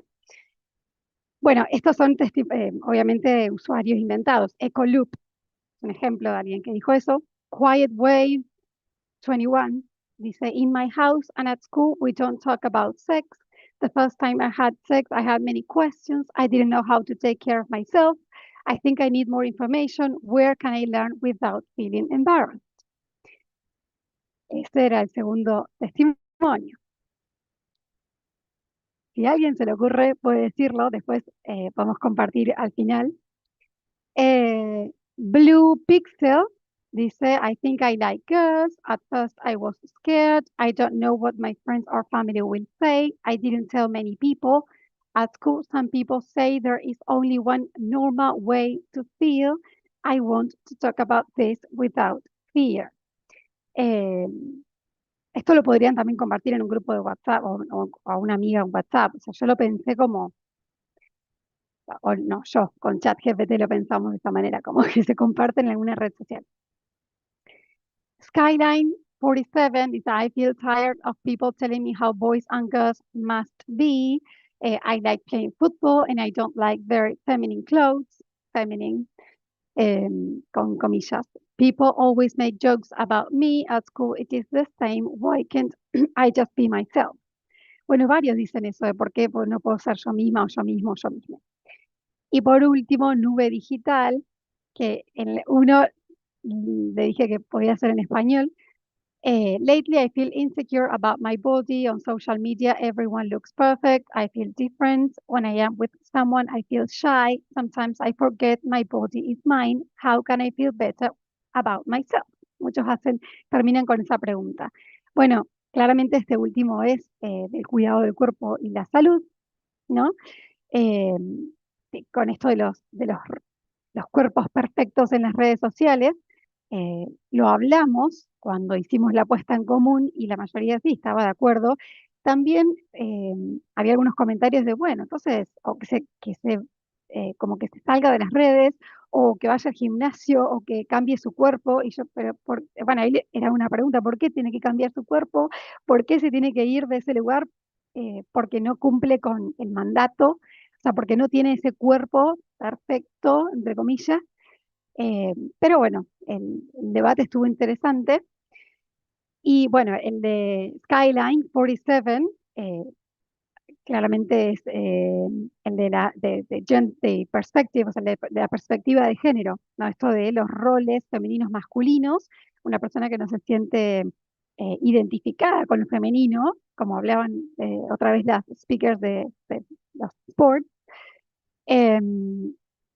Bueno, Blue Pixel, esto es de valorar la diversidad, porque parece que es una persona que no, eh, aparentemente no sabemos, es una chica que le gustan las chicas, no lo dice, pero podemos asumirlo o no.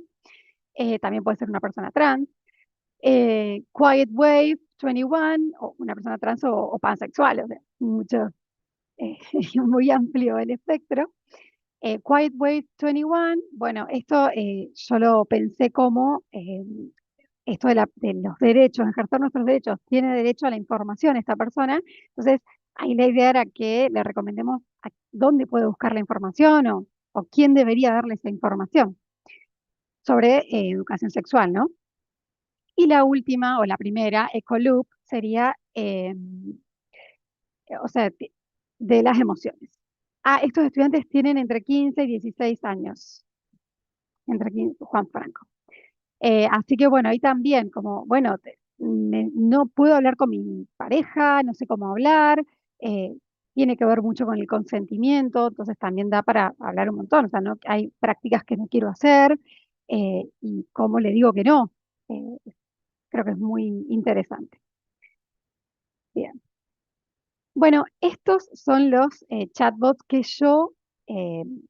no yo los encontré, sino que Rosy, que es de Planned Parenthood, me encantó, de una asociación, una organización, si mal no recuerdo, de Estados Unidos. Ahí tienen acceso si alguien quiere probarlos. Y Emi es de la Fundación Caleidos de Argentina y está en español. Entonces yo les di las dos opciones. A mí siempre me gusta darles igual opciones y que después me cuenten si podían, si llegaban a usar las dos, era ideal, pero bueno, algunos probaron las dos y se quedaron con una. eh, pero claro, ¿qué tienen de particular estos chatbots? No son de inteligencia artificial generativa, es decir, son con opciones. Ellos comienzan con una pregunta, eh, pero luego el chatbot les da opciones como, ¿querés esto, esto o esto? Lo cual, por un lado, es interesante, porque tal vez no habían pensado en esas opciones. El chat GPT también te da opciones, te da preguntas, pero es como un poco más dialógico, más como hablar con una persona. En este caso, no tanto. Entonces, no, a la mayoría no le gustó.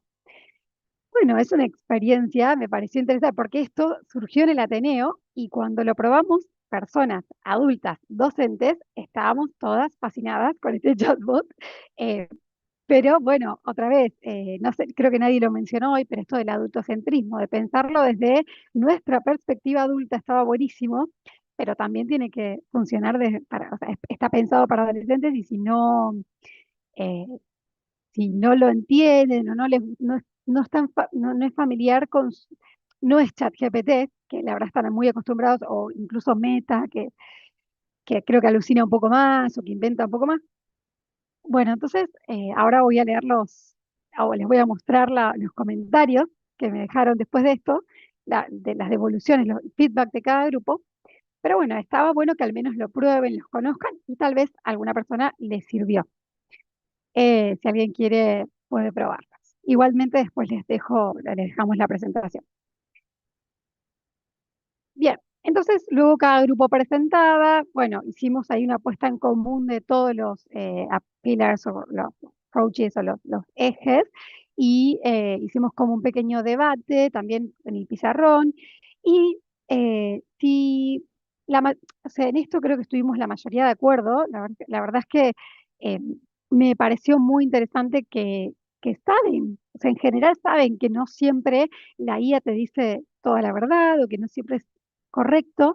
Tal vez falta un poquito más si no sé inglés y le pido algo, después no chequeo, o no sé física, historia, que me haga un trabajo práctico y esa parte está todavía, creo que causa mucha polémica porque tal vez ahí falta más pensamiento crítico, pero es otro tema para pensar en otro momento.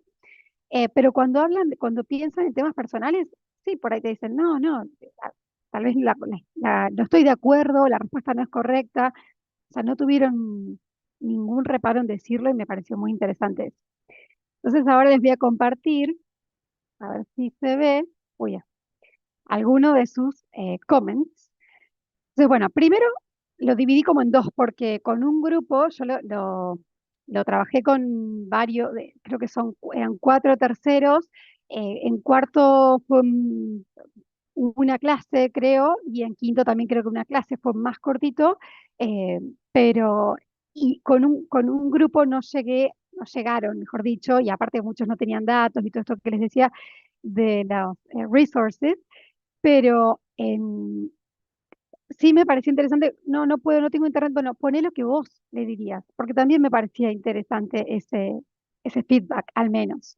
Y también después comparar, se puede, ¿no? Bueno, eh, la primera o sea, no fue la primera, porque la verdad es que no lo puse en orden, pero una dice, la IA no me dio la respuesta, no estoy de acuerdo con la IA porque no me dio la respuesta bien. Ok. Acá otra persona que escribió en inglés y que usó Ro, dice, Ro can't help me because the program is closed. Ahí no me acuerdo bien qué había pasado, pero creo que él le decía algo que no le daba la respuesta correcta, o sea, no lo podía ayudar en ese caso. Entonces yo ahí les decía, bueno, ¿cuál usarías vos? ChatGPT. Bueno, es lo que vos usarías y usás normalmente. Entonces, ¿qué te dijo? It's normal to feel like the girl, it's normal to want to be yourself. Esos hablaban sobre alguno de los casos, porque no llegábamos a que cada grupo hable sobre todos los casos. Entonces, acá yo entiendo que está hablando de el caso del estudiante que no, que le gustaban las chicas, creo. It's normal to be yourself. The problem is the way other people judge her. People disapprove her actions because she does not follow traditional stereotypes. Okay, interesting. ChatGPT, no tenés que cambiar vos para que esto mejore, poner límites, no le des importancia a los chistes. Busca gente que te apoye, habla con un adulto si hace falta, sé vos misma, también, ser vos misma también ayuda a cambiar las cosas. Estoy de acuerdo con ChatGPT. ChatGPT me dio la razón al tener vergüenza. eh, Me dio páginas confiables para poder leerla tranquilo sin que nadie se entere. Esto como que me da, ¿qué es lo que le dijo? Pero bueno, me dio otras formas de informarme en centros de salud, aplicaciones y redes de confianza. También me dio información sobre métodos anticonceptivos. Ok. Em, yo iba supervisando, pero ahí no recuerdo exacto qué me dijo ese grupo, porque después me lo entregaron y pasó el tiempo. ChatGPT da charlas sobre métodos anticonceptivos, ejemplos de páginas web o videos. sin morbos, ok, buena aclaración. También hablar con un profesional de salud o alguien de confianza te informa a cuidarte y tomar mejores decisiones. Otro grupo, primero lo más importante, no tenés que cambiar vos para que esto mejore, pone límites, no le des importancia a los chistes. Este creo que era el mismo que antes, ¿no? Un adulto, sé vos mismo. Un grupo que dijo elegimos la C, no recuerdo cuál era la C, pero le preguntamos a Meta, creo que fue un solo grupo, necesitamos ayuda donde poder aprender sin sentir vergüenza. La respuesta que nos dio fue que no podía ayudarnos con esa solicitud. Ok, estoy de acuerdo, otro grupo, pero muy largo para poner un ejemplo, porque a veces Meta o ChatGPT da respuestas, vieron, muy largas. Habla de pero me gustó que hizo como una síntesis. Habla de comunicarse con la persona que tiene de novio, claramente es la que no se anima a, hablar, a decirle al novio que no, le dice para hablar y expresar sentimientos. Estoy de acuerdo con el consejo porque te explica bien todos los anticonceptivos. Sí, estoy de acuerdo porque nos ayuda a sacarnos las dudas cuando no estamos con un adulto o no queremos hablarnos con nuestros padres. Emi, creo que hay solo una persona que Emi me dio la respuesta, no tenés que ser perfecta para sentirte bien, solo ser vos y tratar de mejorar cada día. Sí, estoy de acuerdo con lo que dice la IA, ya que si algo de mis acciones o de mi pareja me incomoda, no hay que hablarlo, no hay que quedarse callado, es un tanto largo lo que me dio la IA también. No estoy de acuerdo con el consejo, porque la IA no me entendió y no me daba respuestas entendibles. La IA no me da respuesta.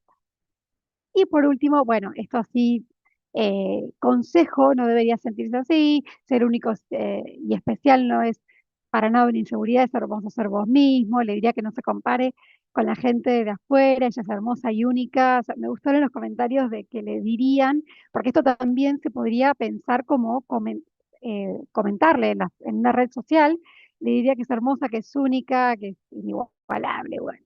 No debería sentirse así porque ser diferente es ser único. Todo esto, tal vez por Lady Gaga, no sé, porque todo esto salió, eran sus propias eh, opiniones. Diría que te acerques a un hospital más cercano y pedir folletos de información. Eh, Hay dos que dicen lo mismo. Me pudiste decir y podíamos ir a preguntarle a un profesor o le hubiéramos preguntado a tus papás y te aconsejaban. Bueno, y acá una persona que le dio consejos a todo el mundo dice que creo que, perdón, como pensó lo que le diría a cada persona y a lo último eligió uno de los casos, que hable con su pareja y si él reacciona mal, terminaría la relación. Me gustó eso, como, y esto. Esos fueron todos o la mayoría de los comentarios eh, de mis estudiantes. Entonces yo lo pensé como para, no sé, después de la actividad uno sigue pensando qué podría haber mejorado, que también estaría bueno, obviamente, si alguien quiere decirlo en el chat. Ay. Gracias, Rodrigo. Y bueno, que le respondan qué comentario harían en esa red social, y creo que ahí se puede hablar mucho del odio, del hate, ¿no? En las redes sociales creo que da para un montón. También podría ser como, pienso, eh, como hacer como un decálogo, un material que con good advice guidelines for teenagers, no sé qué consejos le darían que quede escrito de alguna manera. Y este chatbot que les comparto a continuación, no es, yo lo intenté usar, lo intenté usar para ESI, pero me decía que no, porque era menor, con menores de edad no, con esos temas no. Bueno, por temas éticos no. O sea, es súper raro porque no se puede configurar para hablar de educación sexual integral, lo cual es algo, pero sí lo usé eh, para una materia de la maestría justamente que era inteligencia artificial en educación, y me parece que está buenísimo para inglés en general.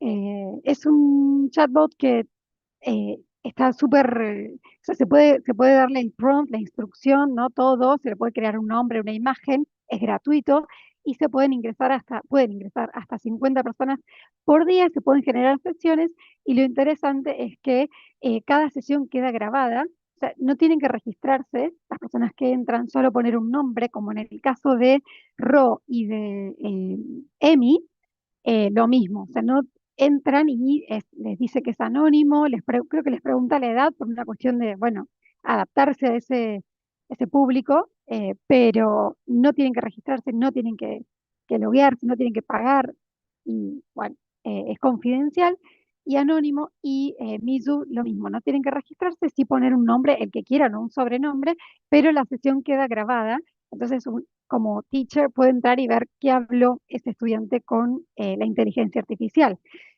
para luego, bueno, evaluar, dar feedback, retroalimentación y demás. Me pareció muy interesante. eh, las quería compartir, pero no, creo que no me deja así como mi sesión privada, pero si alguien puede, nada, me pregunta y es muy, muy sencillo. Mizu se llama. Y bueno, y por último, en la maestría también descubrí esta frase que aparentemente, digo, la dijo el Papa Francisco: la inteligencia artificial debe promover la justicia social, no profundizar las desigualdades. Eso me parece que me quedó esa frase, que está muy bueno siempre usarla para el bien, entre mil comillas, eh, para la justicia social y eh, no para cuando sabemos que hay brechas o que hay sesgos. eh, Eso. Entonces, bueno, y después me gustó también esta frase: Teachers enlighten minds, AI accelerate the journey. También me gustó esa frase. eh, y bueno, les dejo también algunas referencias, si a alguien le interesa alguno de los artículos que puse al principio, están los links. Así que, bueno. Ay, terminé 5 minutos antes, pensé que iba a hablar más de lo que hablé. No sé Well, si, I have some questions, algunas preguntas. Okay, well, people you are allowed to ask or to write in the chat box, feel free to do it. sí, o Si sea, me alguno quiere interesaría, contar. sí, Sí, si alguien usó chatbots en sus alguna clases, experiencia. sí, eso me parecería interesante saber, eh, si lo han usado de alguna manera. Estaría bueno, por ahí no en ESI, pero sí.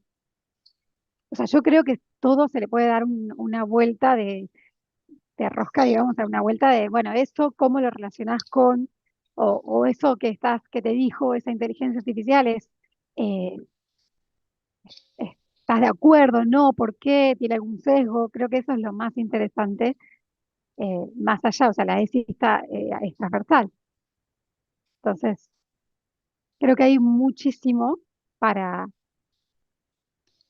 los usamos para ver si nuestras descripciones de imágenes para personas no videntes eran lo suficientemente detalladas, o sea, está buenísimo.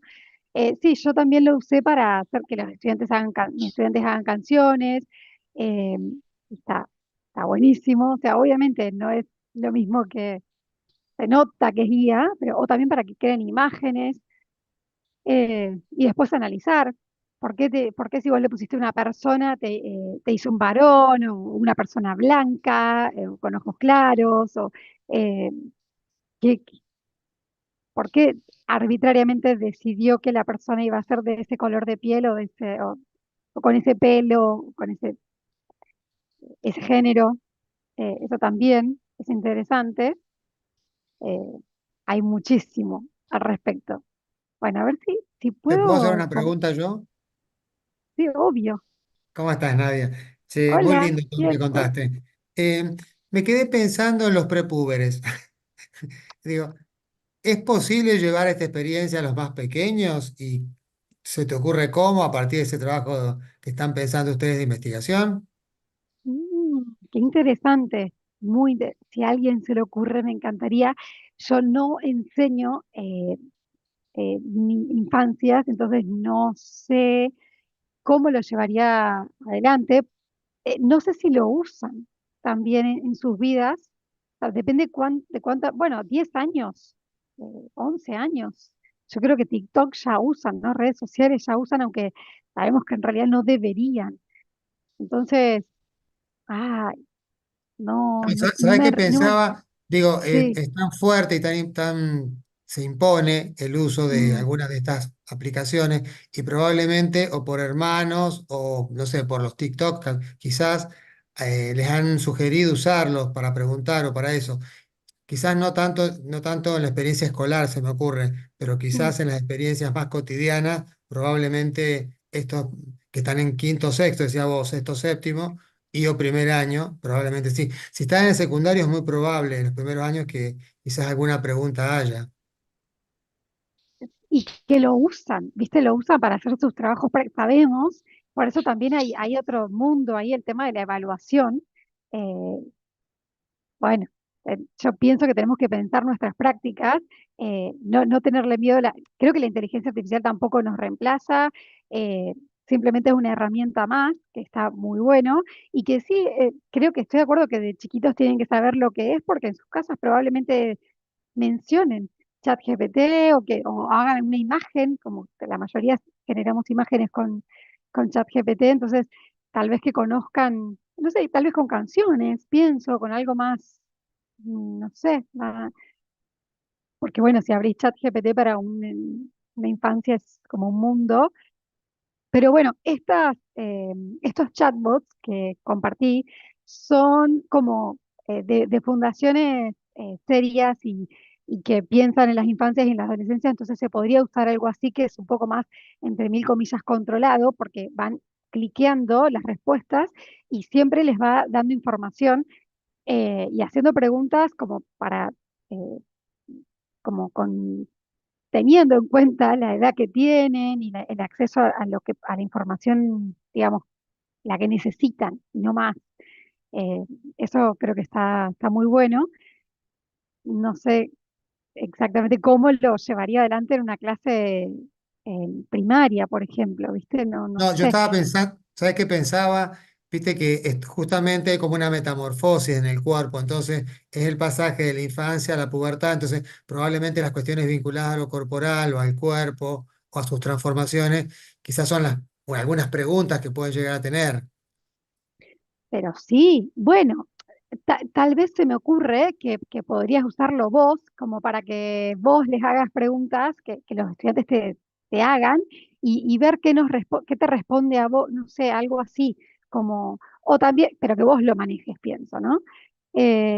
Por No, ejemplo, bueno, sí, no, que lo último te quería decir es, sí, probablemente sea la franja etaria menos estudiada, porque siempre se habla de los niños y niñas, niñes, y los adolescentes y las adolescentes. Y ahí queda como una nebulosa en ese pasaje, que por eso son a los que menos miramos, digo, los cuidamos probablemente, pero con los que menos hablamos, porque bueno, son los que más se esconden por el cambio del cuerpo, no se animan a preguntar por el cambio de voz, huyen cuando hay alguna escena así rara, si tenés que compartir, hay una canción romántica que no les molesta o les gusta. Entonces digo, por ahí es como, ese es un mundo que habría que indagar también.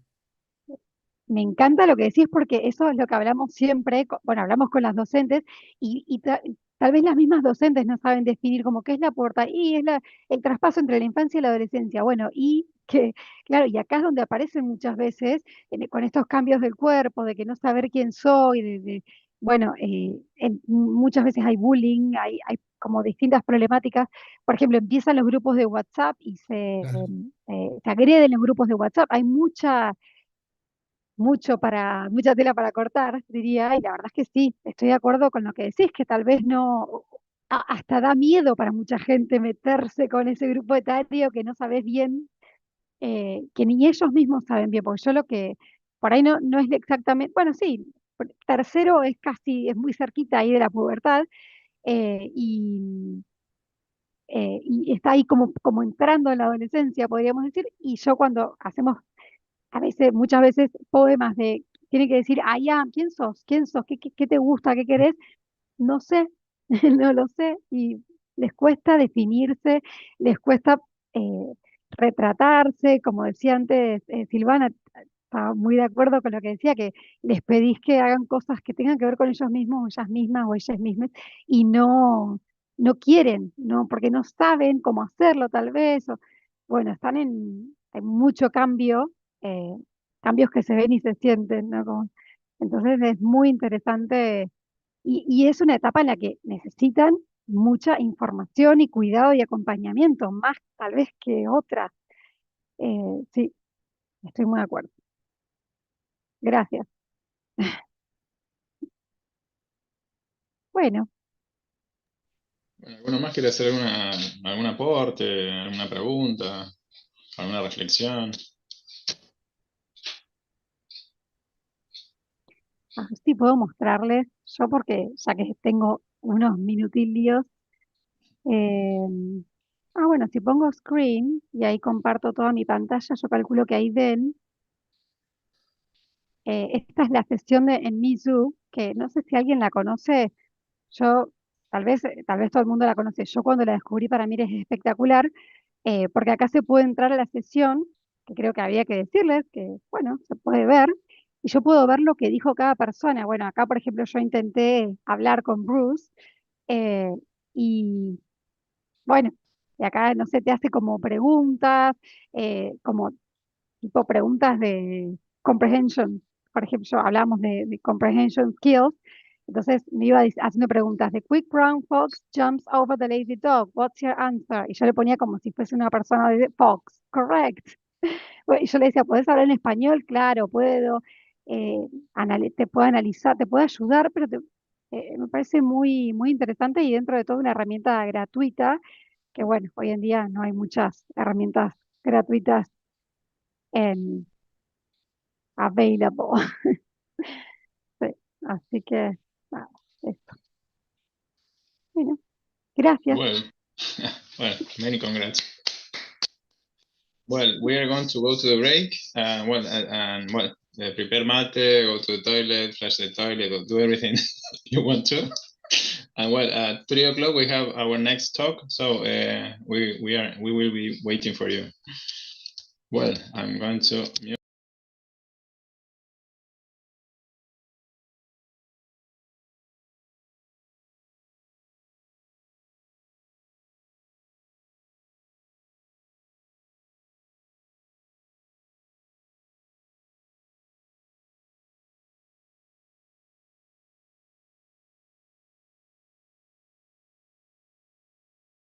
In the chat box, you have the feedback form and the name of the talk.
Well, it's time to come back, time to continue with our next talk. Are you ready? Okay, have you prepared your mate? Have you gone to the toilet? Okay. Well, let's continue. Okay, well, now, welcome to all the new participants of this second meeting of the fourth edition of the marathon, organized by API Bebé, Bahía Blanca, API La Pampa, nuestra Pampa amada, and APICAP, the newest association, Asociación de Profesores de Inglés Costa Atlántica Patagónica. Tenemos el honor de recibir ahora a Marcela Danowski. Ella, en nuestro caso, en el caso de nuestra asociación, que se fundó en el 2024, fue nuestra segunda speaker. Así que, okay. Well, now, we invite you to be part of any association in your area. It's very important to continue growing and sharing with your colleagues, because we learn from each other and we have to continue studying. Okay, well, now let's introduce Marcela. Okay, her talk is called "You Need to Calm Down: A Gateway to Gender Equality and Critical Literacy". Marcela Danowski es profesora de inglés, teacher trainer y conferencista con más de 20 años de experiencia en educación. A lo largo de su trayectoria ha asumido roles de coordinación y conducción de equipos tanto a nivel primario como secundario. Posee una licenciatura en lengua inglesa y una maestría en neuropedagogía aplicada. Ha participado como ponente en congresos nacionales e internacionales y colabora activamente en proyectos vinculados con innovación educativa, inclusión, pensamiento visible y desarrollo de habilidades del siglo XXI. Ok, a warm clap to Marcela. Y tuvimos el honor de conocerla en Tucumán personalmente. Okay. Thank you. Well, Hello, Rodri. Hello, everybody. What a pleasure. What a pleasure to be part of this amazing event. I want to congratulate you all. You're doing such a fantastic, fantastic job in here. I mean, we keep on learning from every single speaker. It's incredible. So thank you so much. Let me start sharing the screen so that we make sure that everything is working fine. All right. There we go. Give me a thumb up. Yes, thank you. Thank you. I can see already. Yeah, it's working. Lovely. Good. Well, welcome everybody to this presentation. Like Rodri has already said, it's titled, "You Need to Calm Down." So if you're a Swiftie, you might get this phrase, and then a getaway to gender equality and critical literacy. So it is true, I am a Swiftie, but still, this is not a talk about Taylor Swift, okay? So we need to clarify it. Somehow we are going to make, obviously, some reference to Taylor, but this presentation is about teaching, yeah? And it's about the messages that our students encounter every single day. So it's about critical literacy. And it's about how we as educators, we can use texts that students already know they care about, like, for example, the case of Taylor Swift, so as to open meaningful conversations and to talk about all of these topics like gender equality, identity, inclusion, respect, most importantly, right? So somehow Taylor Swift is the perfect excuse in here that will just simply open up, right, this debate, all right? So it's just that entry point to a meaningful debate. So let's begin, shall we? So I would like to start with 3 questions. So I will invite you to participate through the chat box. If you want, you can open up your mics. Feel free to do so that we can generate a sort of conversation.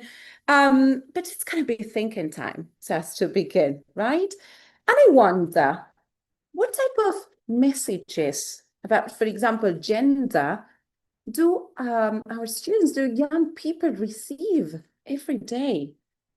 And where do those messages come from? And even perhaps the most interesting question is, who teaches them? So I invite you to take a moment to think about these questions. If you want to share, much better, go ahead. If not, just keep those answers to yourself, right?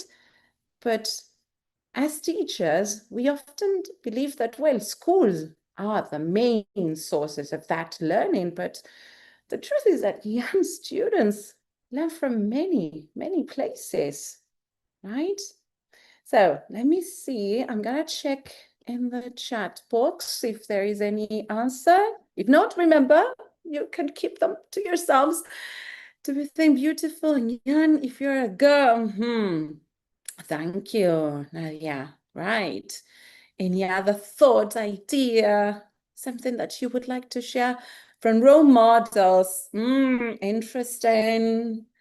To be straight. Look at that. Look at all of those messages that they definitely get. Okay, any other idea? I'm pretty sure that maybe through YouTube, you're also sharing some thoughts. Influencers, social media apps, TikTok, for example, messages from social media, TikTok, okay, with exclamation mark, TikTok, friends. All right, interesting. Family, yes, yes, yes. And I was about to talk about that, because we said that they get all of these messages, from many places, and some of those places could just simply be family, friends, it's true. But well, they are in contact with social media. That is something that has arrived and it's going to stay for long, right? Movies, advertisements, influencers like you mentioned, right?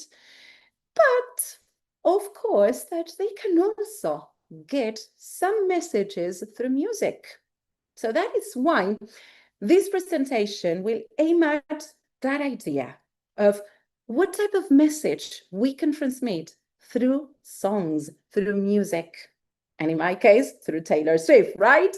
So it's you can see, we can teach through music, right? And by teaching music, we are also making something that later on will become something meaningful, memorable for them, okay? Because I wonder, another thinking time, and I'm gonna make you think a lot. What happens that sometimes our students know, if we ask them, okay, tell me something that you did at school, tell me, let's recall an activity that you did at school. No, they just tell you, no, I did nothing, I don't know. But if you ask somebody, okay, tell me probably a song that you remember from that age when you were a teenager, and they won't struggle. They won't even hesitate. They will immediately tell you at least one song that they will remember. In my case, for example, look at that. I was just simply a teenager, and at the Language Institute I used to attend, there was a teacher who kind of created a listening calm through the song, a famous, an old-fashioned one, The Lady in Red, and I still remember that song, Lady in Red, who's dancing cheek to cheek, something like that. I still remember it. But now, if you asked me about one activity, an exercise that maybe I completed at that time, no, forget it. I won't remember that. So what happens? Why is that so? Well, basically because songs are somehow attached to emotions and to memories and to experiences. And well, songs don't just simply provide us with that context where we use language. Obviously, they are a fantastic tool so that we can exercise language, but there's something else. They can provide meaning, right? And that is exactly the reason why songs, why dealing with music is so memorable. Yeah, because with songs, look at that. They are not just simply songs. They carry lots and lots of things. Through music, through songs, you can work on values. You can work on kindness, on honesty, respect, well, perseverance, well, all of the values that you can imagine. Because songs teach us really what matters and even guides us in our choices. We can also work social expectations, like, okay, fitting in, gender roles. What about behavior? What about those norms that we have? Family roles, well, cultural traditions. Well, songs actually reflect what society expects from us. Emotions. We can deal with happiness, sadness, love, well, you name it. But songs help us feel certain feelings, to express them. Sometimes we don't know exactly which words to use, but even much better, through songs, through music, we can even heal. Look at that. Look at how powerful music is. Through songs, we can also work on beliefs. We can talk about political views, religion, even hope, hopeful, a future, what is right, what is wrong. So we can express what we believe about life, about the world. We can deal with identities, the cultural identity, national identity, right? Personal identity as well, because songs help us, shape how we see and conceive ourselves, and to also see the place that we take within the world. And all of these aspects, somehow, they deal with those ways in which we see the world, right? Because songs shape our perspective. They open our minds. They challenge us as well a little bit, sometimes confirming or not our point of view, but somehow they connect us with other cultures, with the world, with other generations. Why not? So look at how powerful music is. And sometimes I think that what happens is that we don't get to understand the power that songs, that music, might have. And we believe that what we only need to teach, because we're educators, or in my case, I'm a language teacher, well, I have to teach language itself. That means to say, I have to focus on grammar, on vocabulary, on pronunciation. So I have to work on listening comprehension. So, okay, I can use songs so as to practice language. But the truth is that I'm not saying that this is wrong, obviously not. But the truth is that if we just simply stick to practicing language through songs, we're probably missing something way much more important than that. As we have just mentioned before, through songs, we can communicate messages. We can communicate, you can communicate topics like identity, respect, relationships, inclusion, equality. So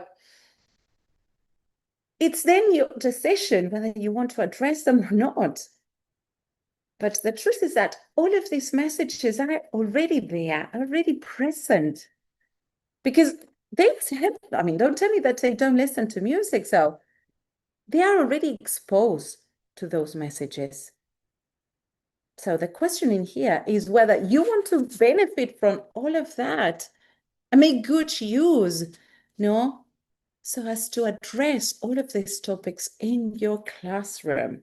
Because somehow that is also teaching. Remember, teaching is not just simply language. So why not helping our students when dealing with all of these topics, even thinking, reflecting upon them? And this is exactly the moment in which Taylor Swift comes in, right? Because we are dealing with music, songs, and well, I've got to say that obviously, if I have to answer the question of why Taylor Swift, well, I'm a Swiftie, yeah, so obviously it's got to be her. But it could be any other author, right? Any other type of text. Because texts are neutral.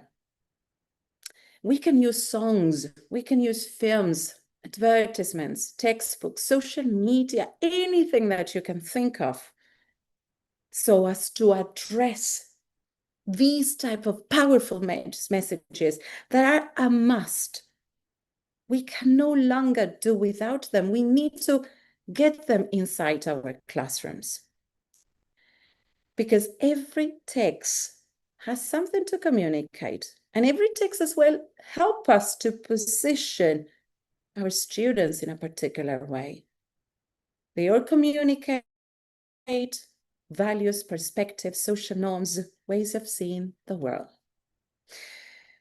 So, my talk is based on Taylor Swift, and we already know that, of course, there are many reasons why she is such an influencer in a way, no, and not just simply in the musical area, let's say, but in all aspects of life. She is such an influence to teenagers, to girls, to women, and from an educational perspective, personally, I would say that there are 3 reasons why her music is so important and can leave a mark, a trait in us.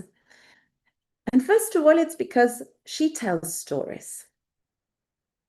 Every single song that you listen to, any video that you might even watch, there's a story. And in most of the cases, those stories are based on her own experiences. So that's the second reason. Her songs mostly focus on experiences that she has gone through, that any person might feel, get related to, or might easily recognize, okay, I've been there. So she knows how it feels. And thirdly, it's because many of her songs invite us to discussion. Those songs, the topics that she addresses, sparkle that curiosity, and it's a sort of invitation for a debate. Many of her songs along all the different eras invite us to reflect on identity, on being able to support a particular voice. Obviously, relationships. We know that mostly she writes about her boyfriends or her exes, let's say. But belonging as well. No, it is a topic that she does address. Social expectations, with reputation, well, so all of those themes are somehow connected with the ESI, with the ESI. So why not making use of Taylor Swift in such a way to generate that environment, that condition to talk about these things? So here comes the title of my talk, You Need to Calm Down. This is a very famous song from Taylor. And what I would normally do, starting from this song, is I wouldn't actually start by showing them the video, not even showing them the lyrics. So I would start exactly in the same way that we're doing it in here, because maybe not all of you know Taylor Swift, or you have never heard of this song. But let's start by working with the title, just the title. And ask your students, okay, you need to calm down. What expectations do you have with a title like this one? What themes might just simply come up?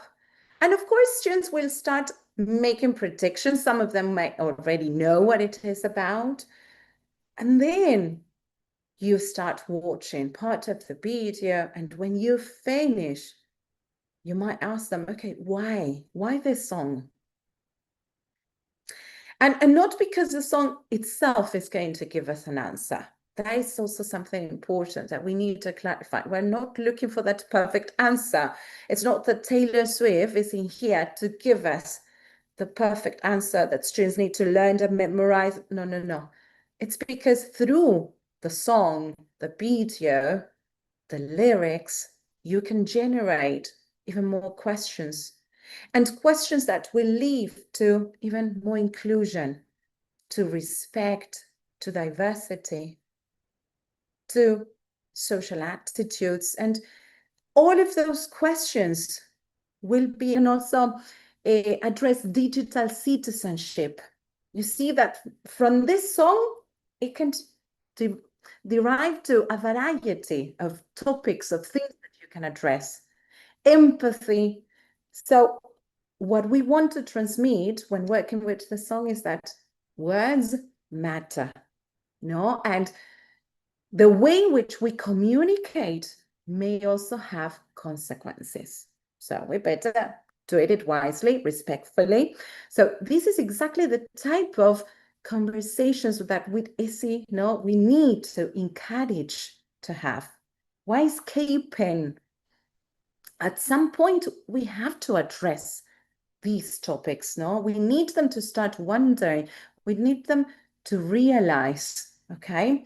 So again, let me show you very, very briefly. This one might not that be famous. It's part of the very first CD, so that's why probably it does not ring a bell to you. You, with your words like knives and swords and weapons that you use against me, you have knocked me off my feet again, got me feeling like a nothing. You, with your voice like nails on a chalkboard, calling me out when I'm wounded. You, picking on the weaker man. Well, you can take me down with just one single blow. But you don't know what you don't know. Someday I'll be living in a big old city, and all you're ever gonna be is mean. When you see, like, words are considered knife, no? So how important the way in which we use words are, right? So a beautiful message that you can also accompany with the videos in certain moments, or just simply work with the lyrics. So not necessarily the whole song, but maybe an extract like we have just done, okay? Now, this is not about trying to convince you to become a Swiftie. No, no, no, no, no. Please don't misunderstand me. You can easily make use of any other author, right? Another band, another singer. I mean, there are many famous songs, artists. Well, Lady Gaga, Born This Way, right? Flowers. I mean, it happens to me. I go to primary school and we have on Fridays a karaoke afternoon, and they choose that song, Flowers. How powerful it is. So how fantastic, no, that we give them that opportunity to embrace that song. Well, Alicia Cara with Know It At All, or Brave. Well, there are plenty of others. Imagine Dragons. Well, they do also have a variety of incredible songs addressing as well many important issues. But why? Why is this important? And most importantly, is it really ESI? No? So we wonder, is it just that we are having fun listening to music or doing a language activity? Or can we just call this ESI? Of course that it is. My answer is definitely a big yes, because we know that ESI is way much broader than just simply sexuality, no? We already know that, and you've been addressing all of these aspects all along, know the different talks. We know that ESI is about identity, it's about relationships, respect, diversity, rights, participation, equality. And music help us to provide students with that meaningful, real opportunity to explore all of these topics. No, okay, how can we do that? That would be probably your second question. Okay, I do agree with this, but how can we make use of it? So I try to bring in here some ideas, some classroom ideas, apart from the typical ones of prediction, of listening to the song, watching the video. What else? What else can we do? How can we incorporate this within our classrooms? So imagine that I finally convince you and you do want to explore Taylor Swift in your lesson. So what can you do? For example, you can have a Taylor message timeline. So basically, what you do is you compare songs from the different eras. We call the eras, this is like a jargon, no? A Swiftie jargon that has to do with the different CDs, right? So you compare different songs, you identified the themes, no? Themes like identity, relationship, empowerment, and how she has evolved. And then they can also relate to that and see how they have also evolved. You can also have the Taylor's advice column. After probably listening to a song, students will write some pieces of advice to Taylor, and that can also help someone who just simply don't want to share that, and might be facing a similar situation, but that's the perfect moment to get some piece of advice without opening up, and being exposed in front of a whole class. You can work on labels and expectations, like we said before, we Shake It Off, for example. That's the typical song to address, identify social labels, and discuss as well the effects that has on self-esteem, on identity. Well, words that hurt, words that heal, that's one of my favorite ones. Obviously, I use this song Mean, and how, the idea is to analyze how language has that effect on people's emotions, on the confidence, on that sense of belonging. Another thing is representation matters. Using the first song, You Need to Calm Down. The idea is to explore all of the different communities or identities that have been represented, and you address inclusion, diversity.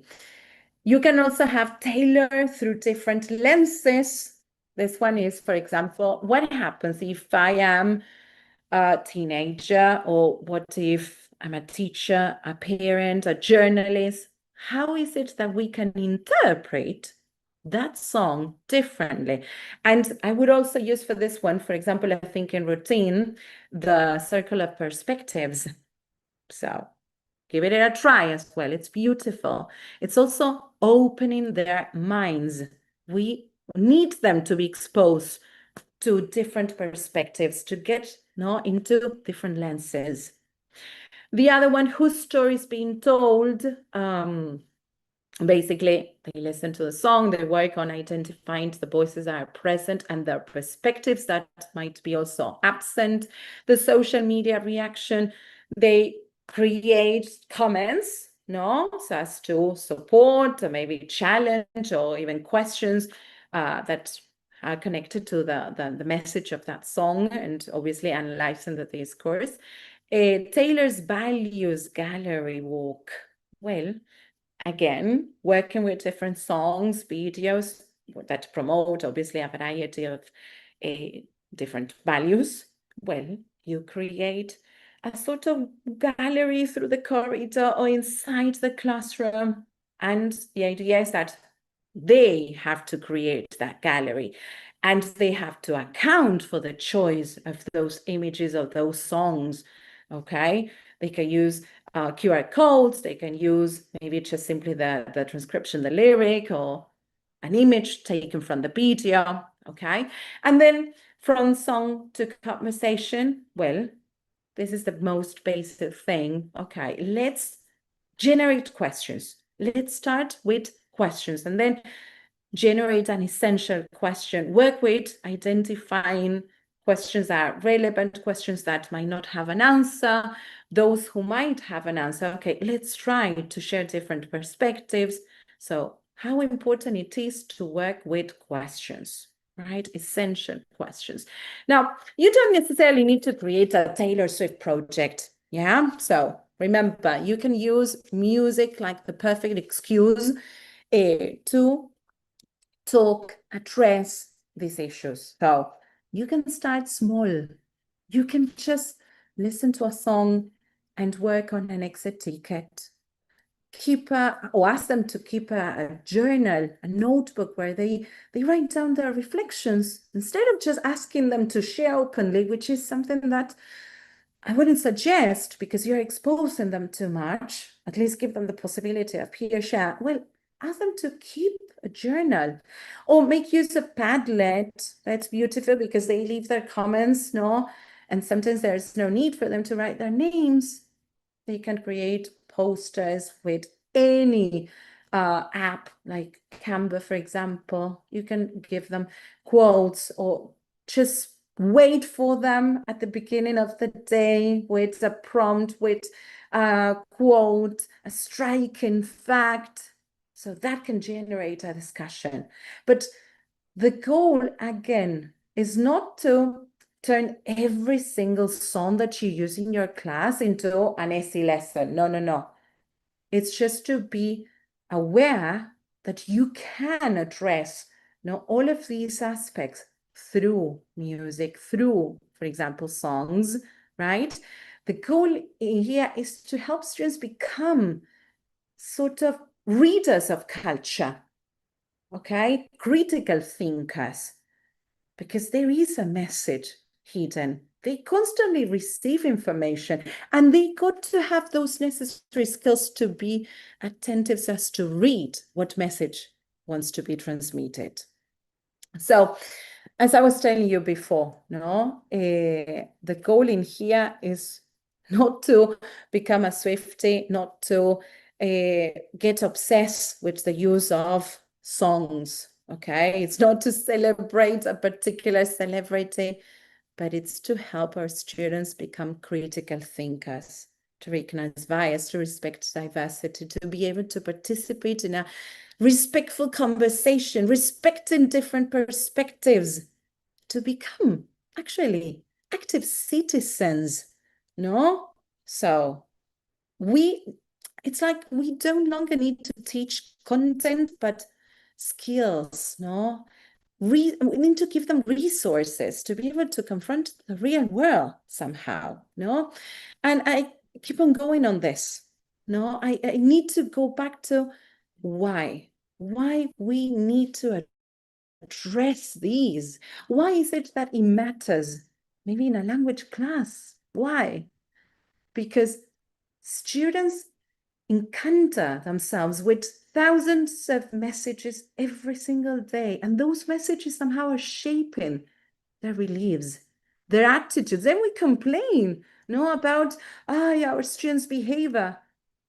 But we do have that responsibility, and we also have that power to do something about. Because those messages that they are facing with, and they cannot actually decode properly, somehow are affecting their understanding of themselves and the others. Obviously, we cannot control every single message, no, that they get, obviously. That's not, again, the purpose. But we can help them. We can provide them with the necessary resources so that they can analyze them wisely, right? So this is our role as educators nowadays. So I want to leave by just kind of sharing this final question. It's a sort of invitation. Like, okay, not on Monday because it's a holiday, but on Tuesday, when you go back to your lesson, do you think that maybe you can start like with baby steps, with something simple? Don't you think that you can sparkle, not a conversation, the curiosity on any of these topics? Don't you think that maybe you can link it with something that you have already planned or that you know that you have to do? Can you find that opportunity to address any of these topics? Identity, respect, belonging, gender equality, voice, inclusion.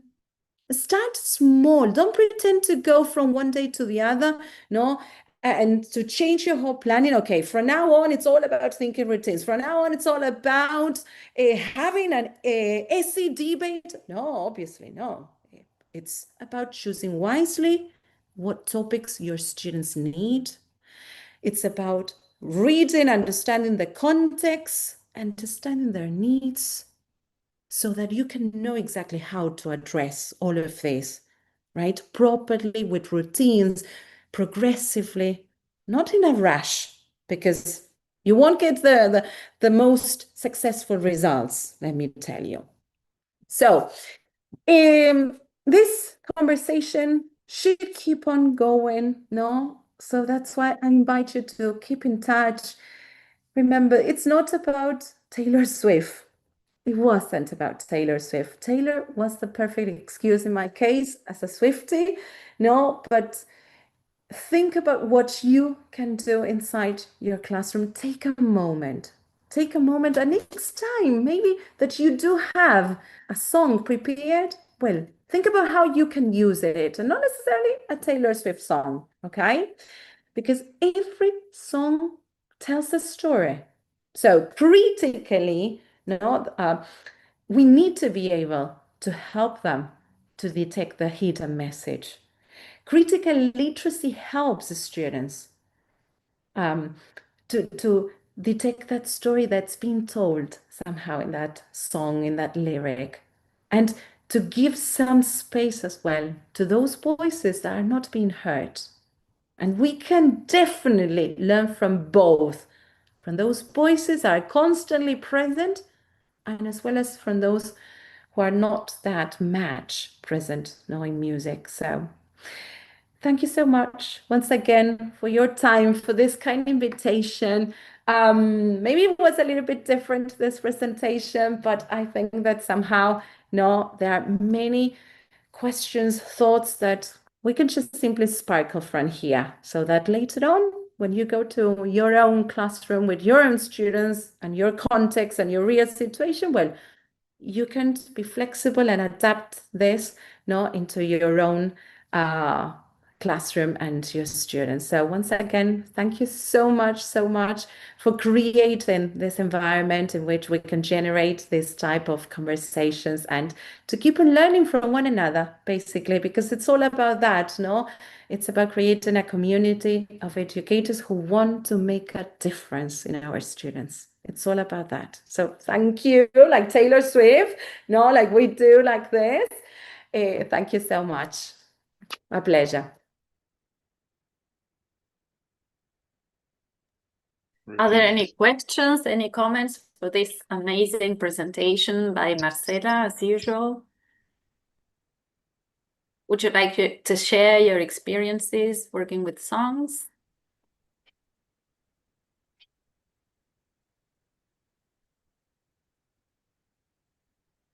I didn't have the chance of reading the comments. Is there any question maybe through the chat box?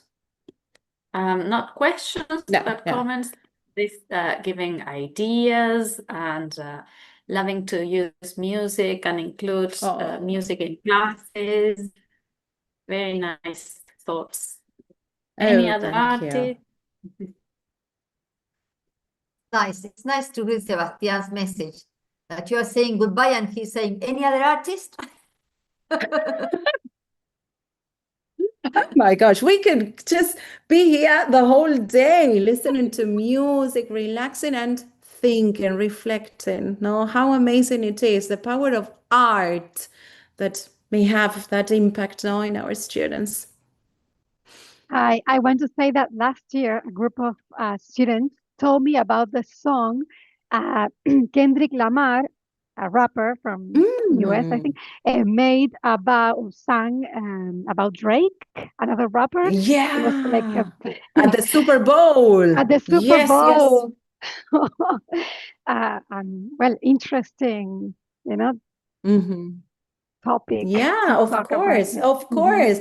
You see, not necessarily from the song, but from the artist and his or her attitudes, that can also generate a perfect conversation.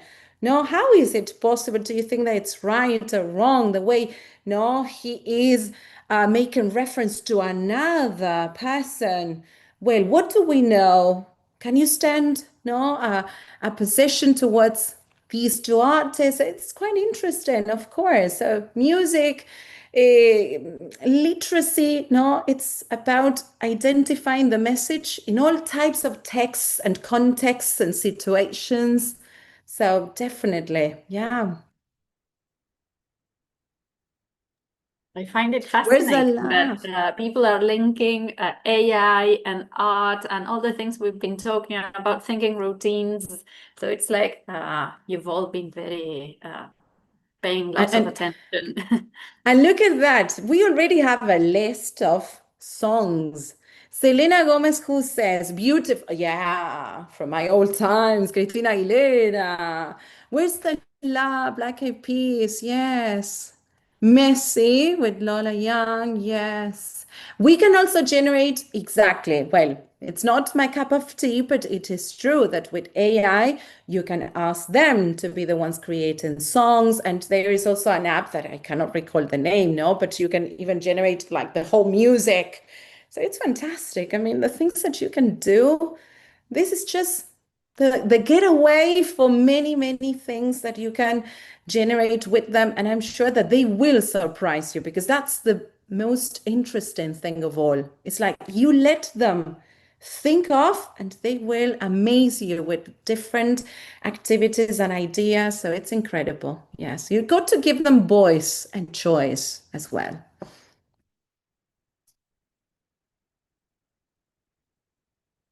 Oh, we got more and more. Look at that. Wow. We can create a sort of glossary for here. We can just copy paste the chat and we already have a list of songs that you can use till the end of the year like this. Yeah, collaborative playlist. Ah, Steffi, I love it. You see? No, no, no. Amazing. Amazing. We can definitely create that. And later on we shared it. Yeah, for sure. Thank you, Steffi. Great idea. Loved it.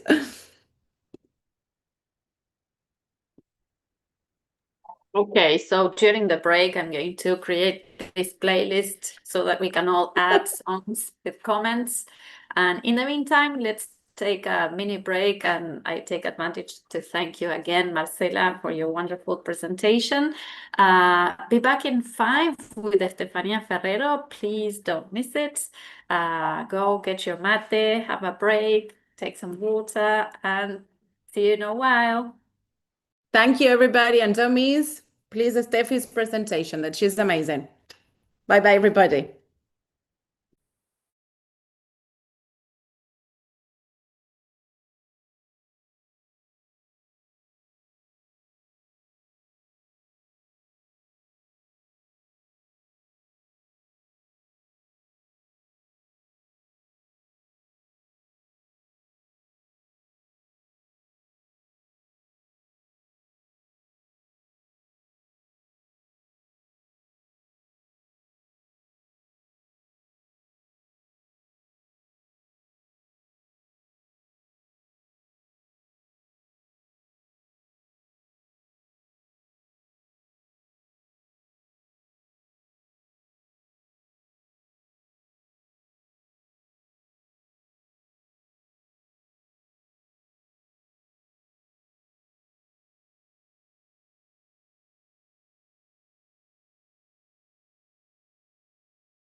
Well, welcome back, everyone. It's my pleasure to introduce to you Estefania Ferrero. Estefania is bringing ESI into the English classroom, implementing a gender perspective. Estefania is an English teacher at a bilingual school and a lecturer at Universidad del Salvador, Argentina. She holds a degree in conference interpreting from Universidad del Salvador and is currently completing her degree in English language teaching at Universidad del Salvador.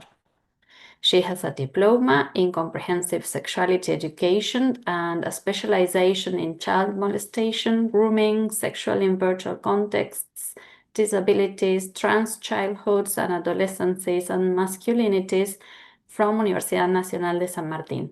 She holds a certification as a comprehensive sexuality education coordinator from Flaxo and is pursuing a postgraduate degree in genders, feminisms, and human rights from Universidad de Quilmes. She's a teacher trainer, and a speaker at national and international conferences on comprehensive sexuality education in English language teaching and related topics. She's a researcher for USAL and CONICET and works on the research Ornamental English, a possible form of social exclusion. It's our pleasure to welcome her here today. So thank you, Steffi, and the floor is all yours. Hi, everyone. How are you doing? So nice to see your faces there. Thank you, Agus, for your lovely words. It's a pleasure to be here once again, another marathon.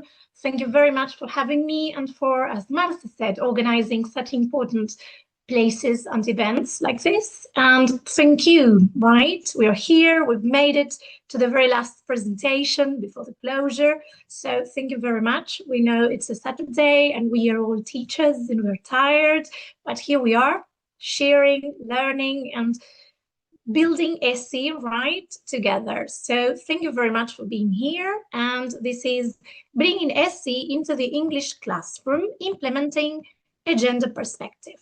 Right? So here we go. So as we have said, we are in this marathon, right? We will keep running and I will be kind of rushing because I have loads to say, but you know that you will be able to access to my presentation later on. So feel free, right, to take pictures and then to delve into some of the topics we are rushing into. So I hope you have your mate, your coffee, and that you're ready.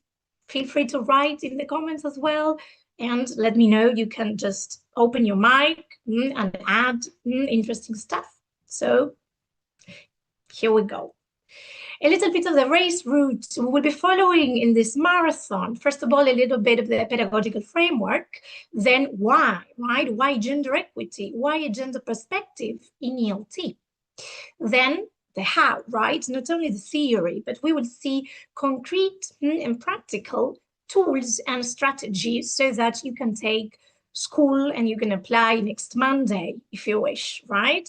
Which has to do with the integration of a gender perspective with our curricular contents and skills, problematizing the null and hidden curriculum, and using emerging situations. And finally, we're going to have some critical reflection upon our role and some Q&A. So as you may know, we are following pedagogies, what am I saying? Critical pedagogies, right? Those of Freire and Hooks, and concepts such as social justice, critical consciousness, and practice of freedom. Now, why a gender perspective, right? Well, it's actually within our legal framework. We know that we have our sexual education law in Argentina, which, as you have heard in these fantastic presentations we've been following, is mandatory for all schools and levels, depending on the level and age. And it has to have a comprehensive and cross-curricular approach, apart from the specific place and space imparting sex ed. This means that, as UNESCO points out, we're going to be talking about the different aspects of sexuality, as Marce was telling us, right? Not only the ethical or the biological ones, but also the cognitive, emotional, physical, and social aspects of sexuality. And this is a perspective that our law contemplates. And our law tells us that comprehensive sexuality education must be taken into account through or analyzed through 5 axes, which are interlinked and intertwined. And those are respecting diversity, valuing affectivity, knowing and exercising our rights, taking care of our body and health, and recognizing gender perspective. So from the very beginning, right, from the law, this is within our legal framework. We must take a gender perspective in our comprehensive sexuality education approaches. And this is in lineamientos curriculares, right? So this is something that we should all bear in mind. Now, apart from our Argentinian legislation, we have international frameworks in connection with the United Nations Sustainable Development Goals and CEDAW recommendations where they highlight the importance of education when it comes to helping achieve gender equity. So this is just for us to know where, right? Where we can also, in a way, shelter ourselves. Because you know that there's a lot of resistance, and knowing that there is a legal framework, national and international one, can help us, of course, tackle, right, these obstacles that may come up, we may come up against. Now, let's see a little bit of the how, right? Practical tools, strategies. And the first one has to do with the integration of gender equity and the gender perspective with our own explicit curricular contents and skills, right? This will be the curricular dimension, right? Which is one of the gateways to comprehensive sexuality education, right? This would be one of our puertas de entrada de la ESI. And this curricular dimension is highly explored by Morgade, right? Not only in English, but in all subjects. Now, as you know, the idea is to intertwine, right, our ELT content or skill with gender equity.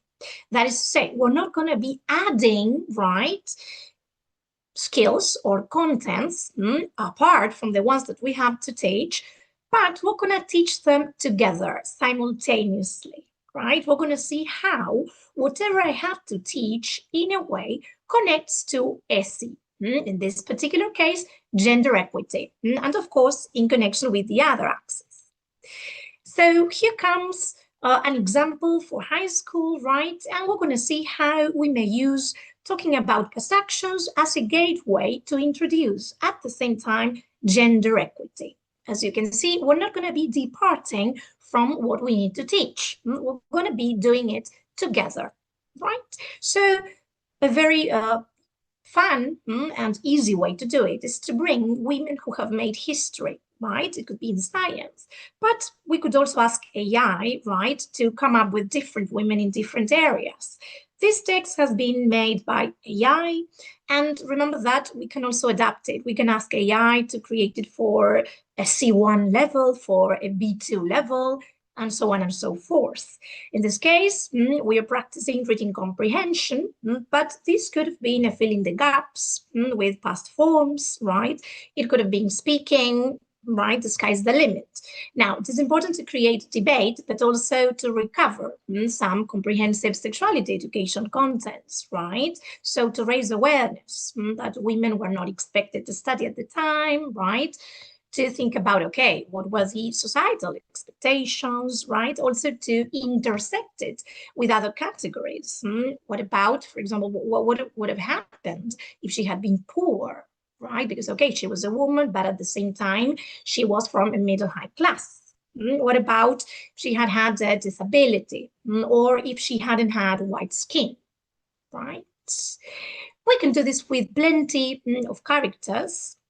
And again, right, creating not only awareness, but also problematizing, right? Was she the first woman to win a Nobel Prize? Well, why, right? It wasn't that women were not capable, right? Or that they were not stimulated to study. And it's interesting to talk about, for example, what happened with her husband, right? And taking credit. We could also talk about sexual orientation, right? What if she had not, if she had been, I don't know, bisexual, right? So we can again intersect with other categories. So at the same time, we're going to be building linguistic competence together with critical thinking skills. So we can ask them if they think that this is fair, if they know other important women in history, if they have studied them in science, in biology, in maths. Probably all of the authors, or most of the authors that they study in maths and science are male. And of course, straight, white, middle class, and so on, right? So this is interesting to start problematizing. And who knows, perhaps we can work as a team with science and with science teachers or math teachers, and we can create a project. Or at the same time, we can attack the problem, right, at the same time from different lenses. Another example, what about expressing obligation, permission, prohibition? Why not intertwining it with gender equity? This is an example that I love. This is Rules for Teachers from 1915. You can find this image online, and you will see that it's full of very misogynistic and restrictive rules for us teachers, which in a way create lots of stereotypes that we even have today. So we may even talk about how this even carries weight to date, and we can have a debate. Now, here we have will not, must be, may not, but we can also ask AI, right, to adapt this into another version with the models that we are supposed to teach. And this goes in line with Ellerstein's notion of becoming an active constructor, right? Not only teaching what we have in the book, right, but also constructing, right? Constructing knowledge, constructing worksheets, constructing what we need to teach, right? So that it can meet our needs. Same thing as special dates. Maybe we're not going to find Ni Una Menos, right, or International Women's Day or Pride Month in our book. But why not bringing a worksheet, right, a listening activity? And of course, we can ask AI because we know that we have very little time to plan our lessons, and adding extra load is a lot. So AI can be a fantastic friend, an ally, and can help us even to adapt the very same YouTube video, right, into different levels, for instance. But the important thing is that we expose our students into different kinds of material which do not necessarily appear in the books. What about a little bit of a debate, right, with our modal verbs, right, typical expressions, and this can even, be done in primary school, right, and again, we can adapt vocabulary. Boys can't cry, all women must have children, men shouldn't wear makeup, we should all do housework, paternity leaves should be longer, right? And this could be just agree or disagree and account for it, or it could be a more formal debate, right? Students can look for information, they can write an essay, we can watch a video. I mean, the sky is the limit, right? And again, we can adapt it to any kind of levels. Now, it's going to be very important that we recover the ESI content, because of course we can debate, but we as teachers must raise awareness, right? That, okay, there are gender roles at play. And at the same time, we can problematize, right? Hey, we have men and women here, but are those the only genders? No, right? So perhaps we could start creating, representation there. Another example, what if we have to teach generalizations with or through the zero article, right? What if we intertwine it with gender equity? We could use generalizations and stereotypes or common myths, which take the zero article, and at the same time, we can have a debate. We can analyze these things that we typically hear. For instance, women are more emotional than men, boys are better at maths and science than girls, right? Women have a better sense of color or fashion than men. Women are better chefs, right? All non-binary people use they or them pronouns, right?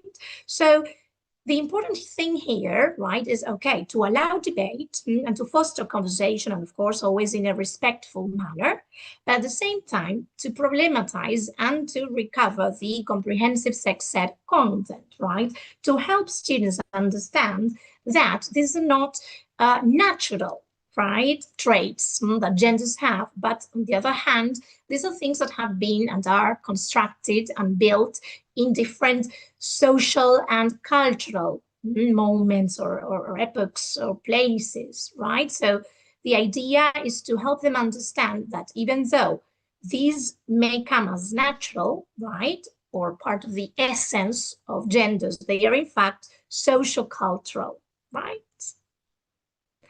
What about vocabulary, right? People's personality, gender equity. So typically, we're going to work with plenty of adjectives. And what we can do here is to problematize, right, the association of adjectives or of certain adjectives with certain genders, right? So after doing, right, perhaps our vocabulary focus, for instance, we may match different adjectives to their definitions, or we may do the exercise we have in the book.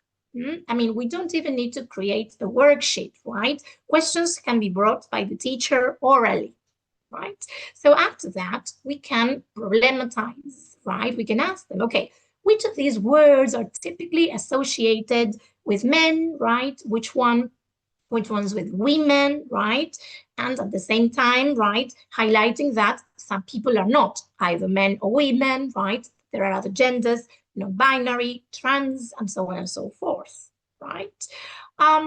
So we can work on whether they fit these expectations or not, right? What happens? How may a person feel, right? I mean, when we don't fit these rigid standards, right? And for example, if they are true for everybody, and again, right, working with this myth that this is something natural, as opposed to social, cultural, right? How these rigid ideas can be harmful, right? How can they limit our freedom, right? And here we can perhaps ask them and encourage to think about concrete examples that may end up in prejudice, in discrimination, in inequality, and unfortunately in violence, right? So for instance, the fact that perhaps men are supposed to be sporty, or for instance, that sporty is an adjective that we would typically or traditionally allot to men. Okay, what happens, for example, during break time, right? Who is allowed to use most of the part of the playground? I mean, the place where they can, spend their break, right? And what are they doing? Who plays? Typically football or sports or physical activities, right? And even like symbolically, right? They tend to take up the whole space. And what about women and other genders or other masculinities that don't play? Right? So how can that contribute to the idea that if a girl wants to play football, then maybe she's described as what is traditionally known as a tomboy, right? And this confusion with activities, stereotypes, and perhaps even sexual orientation, and perhaps some slurs may come up, right? Or on the other hand, what happens if a boy does not want to play, right? I mean, the typical exclusion and the assumption that he is gay.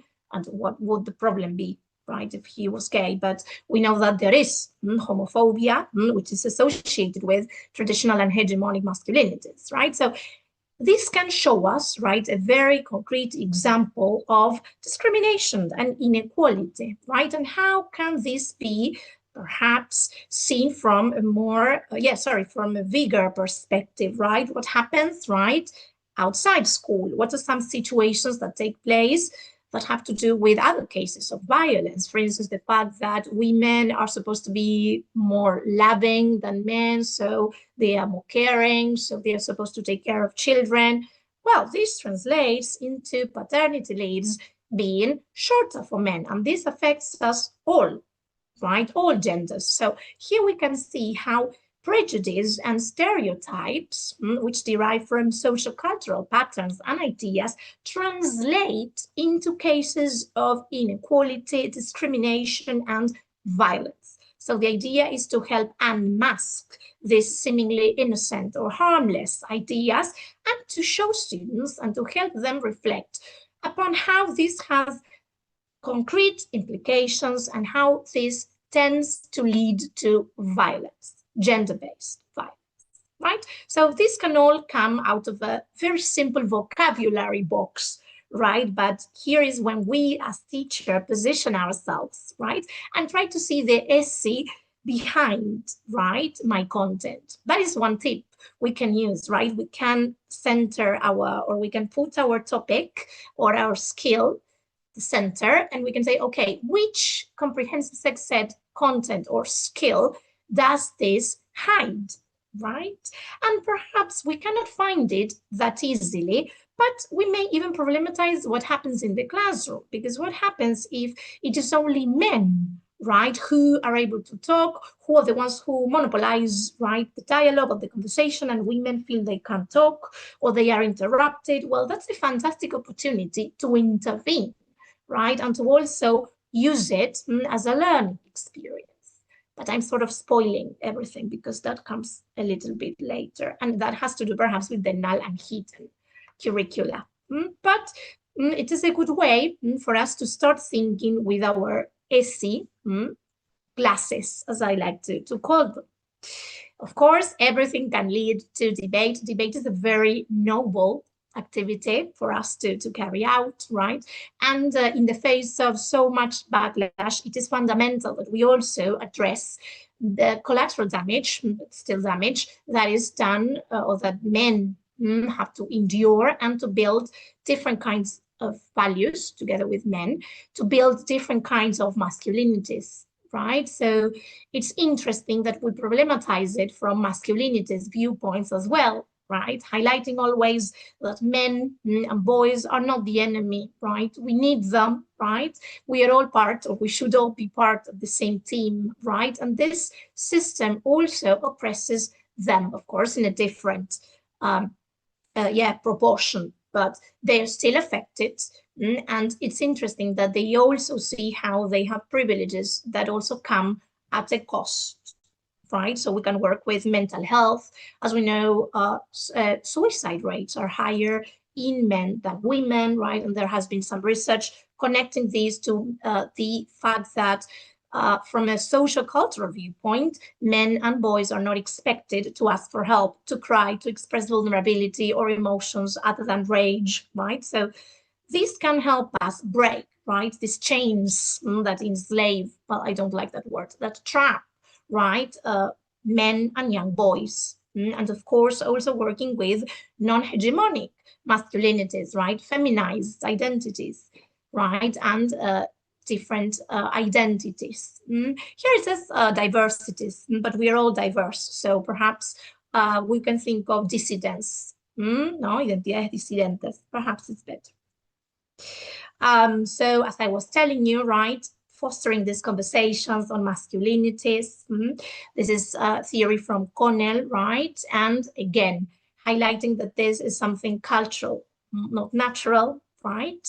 And apart from debating and making students engage in conversation, it's important that we recover the comprehensive sexuality education content. And we as teachers need to address, right, the fact that there is something called gender perspective, and there is a group that has been historically and traditionally excluded, right? That is women and feminized identities, right? Including men who perhaps do not fit these hegemonic standards or masculinity types.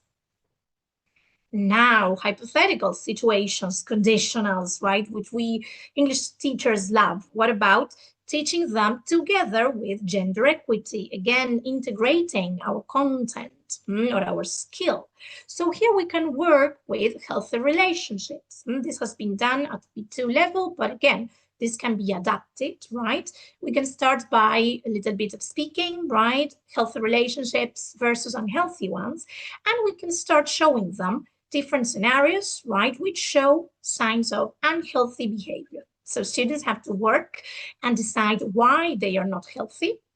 And here comes our second conditional and this, hypothetical scenarios, right? Okay, what would you do if you were in this situation? How would you feel, right? Again, connecting it with affectivity and other acts.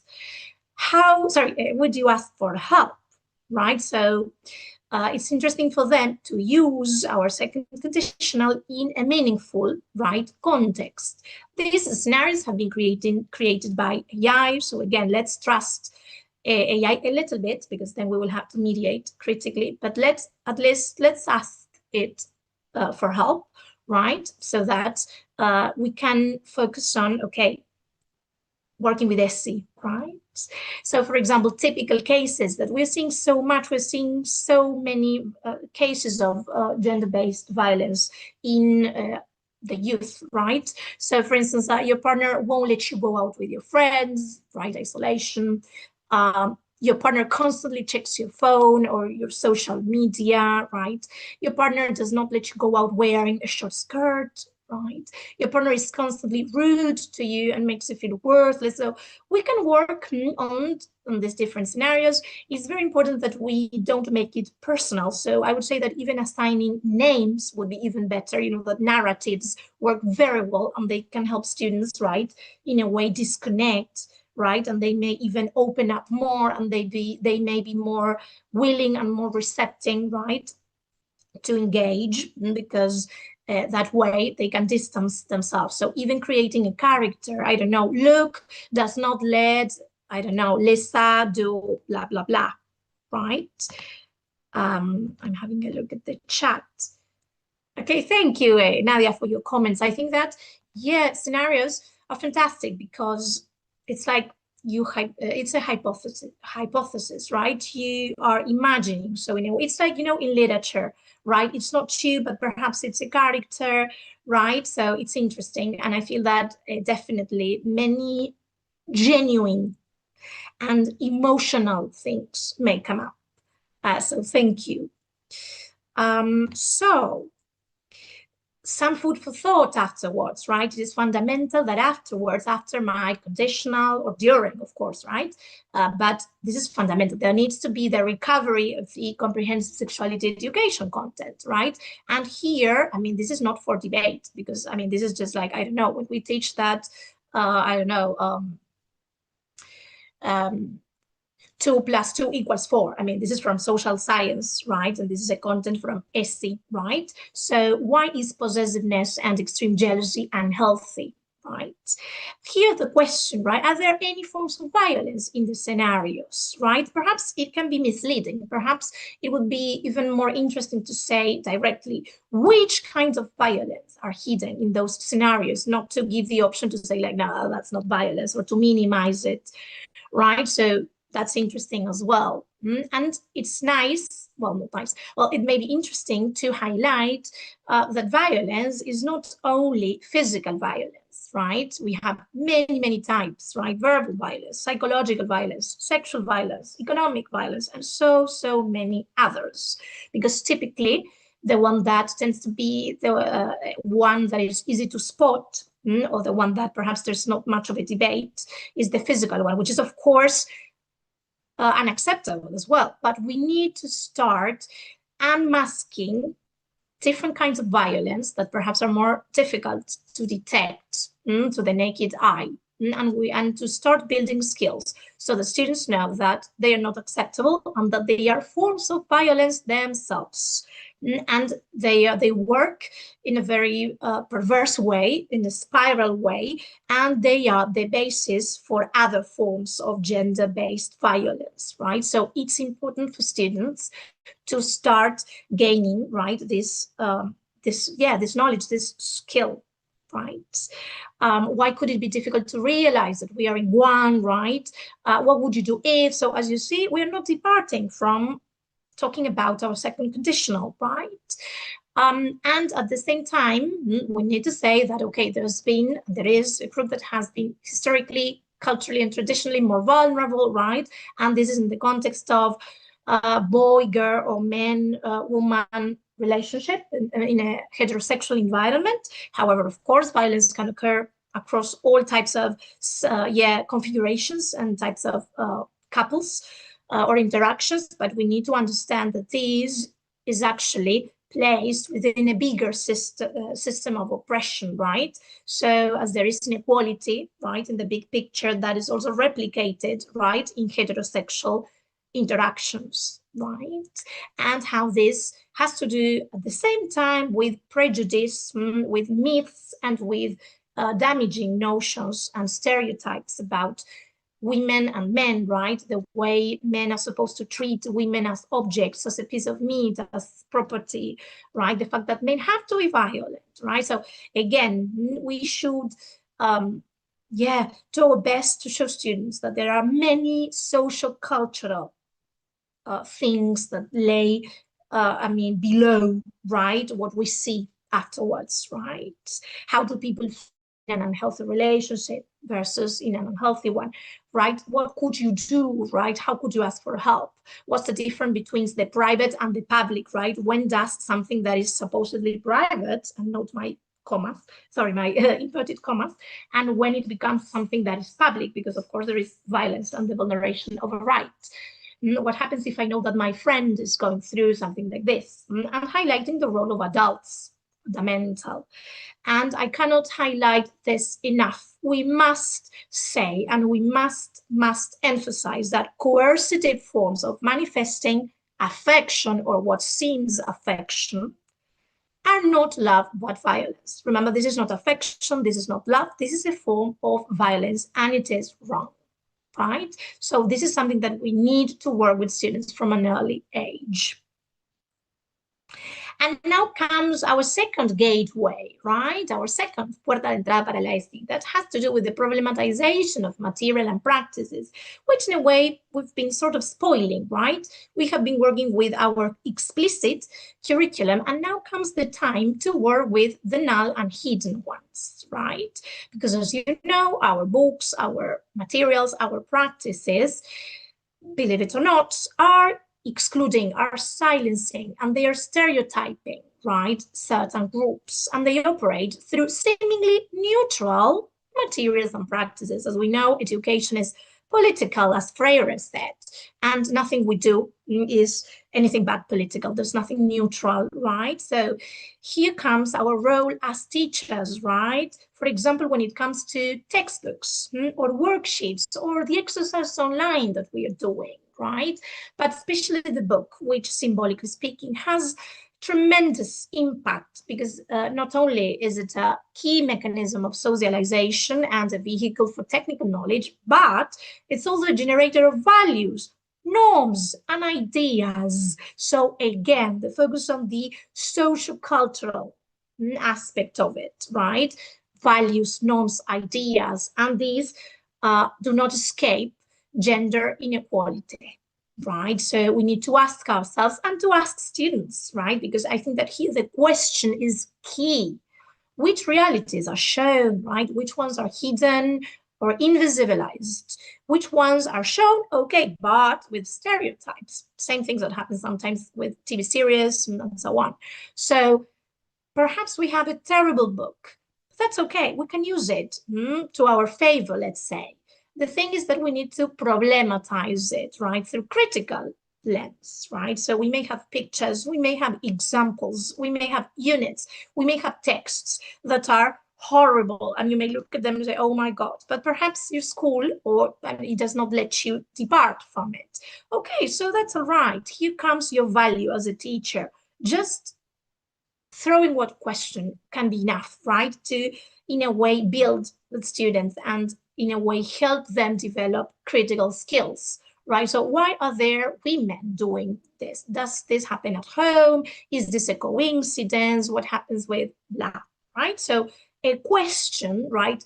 Or perhaps if you're starting, at least even a comment, right? It is a way, in a way, a seed, right? And it pays off, right? So asking questions, right? It could be at any level. And remember that ESI, and we're here talking about gender perspective, but again, we intersected with the other axes. So why are they all white? Why, do they own property at all cases? Why are they all slim, right? Why they are all heterosexual? well, we don't know if they are cis, but we can assume that they are cis, perhaps, right? So there are many questions for us to raise. To throw. Family, right? Classic example, right? Is this the only type of families possible, right? What other kinds do we have? Appearance, right? There is a lot of fat phobia, right? In our books, in our exercises. For example, here I have different levels, but there are many transformations from international exams, which tend to be at higher levels, right? So perhaps you think that, okay, there's nothing to do with between use of English and my first certificate, CAE proficiency exam and ESI, but there is. Right, so just problematizing to say, hey, what do you think? I mean, is there anything that you find problematic in this example? Is a lot, right? So also the way we approach our book, right? Okay, we need to teach vocabulary about jobs and professions. Well, there are tons of things connected with ESI and the gender perspective, right? So we can work with, okay, the problematization, the pictures shown in the book, right? Are these the only options? Why are there only boys playing sport, for instance, right? Sport, right? Why isn't there anybody with a disability shown in these pictures, right? Appearance on clothes, you have so much to say, colors on toys. So as you can see, in all levels, from kindergarten, right? So we can work with gender perspective from a very young age. And at the same time, the opportunities we offer our students, right? Because it's not enough that we say, okay, all genders can play with cars and dolls, or that, oh, okay, if a boy is playing with a doll, we let him. No, it's not like that. It's offering opportunities for everybody. Why don't we give them, all of the toys and let them decide? So it is, in a way, inhabiting our role as teachers from a different place through a gender perspective lens. Well, family, right? Money, even time, which may seem a very, disconnected and abstract topic. We can work with the inequality in time in terms of caring and housework duties, right? And that making women have less time to study, to get better jobs, right? To fulfill their hobbies, to rest, right? Money, gender pay gap. There are so many things, right, for us to see. Again, something that works for me is trying to put, right, the topic in the center and asking myself from the 5 axes, okay, what ESI topic or skill is this hiding, right? And we will probably find any. And if not, we may even ask AI, right? Couples, right? And as we said before, always through an intersectional lens, because you know that this is a fight that is collective and gender is not the only category that is suffering from oppression. So let's problematize, right? Skin color, class, gender identity, age, right? Ability, body size, immigration status, right? And so on and so forth. Thank you, Nadia, for your comment.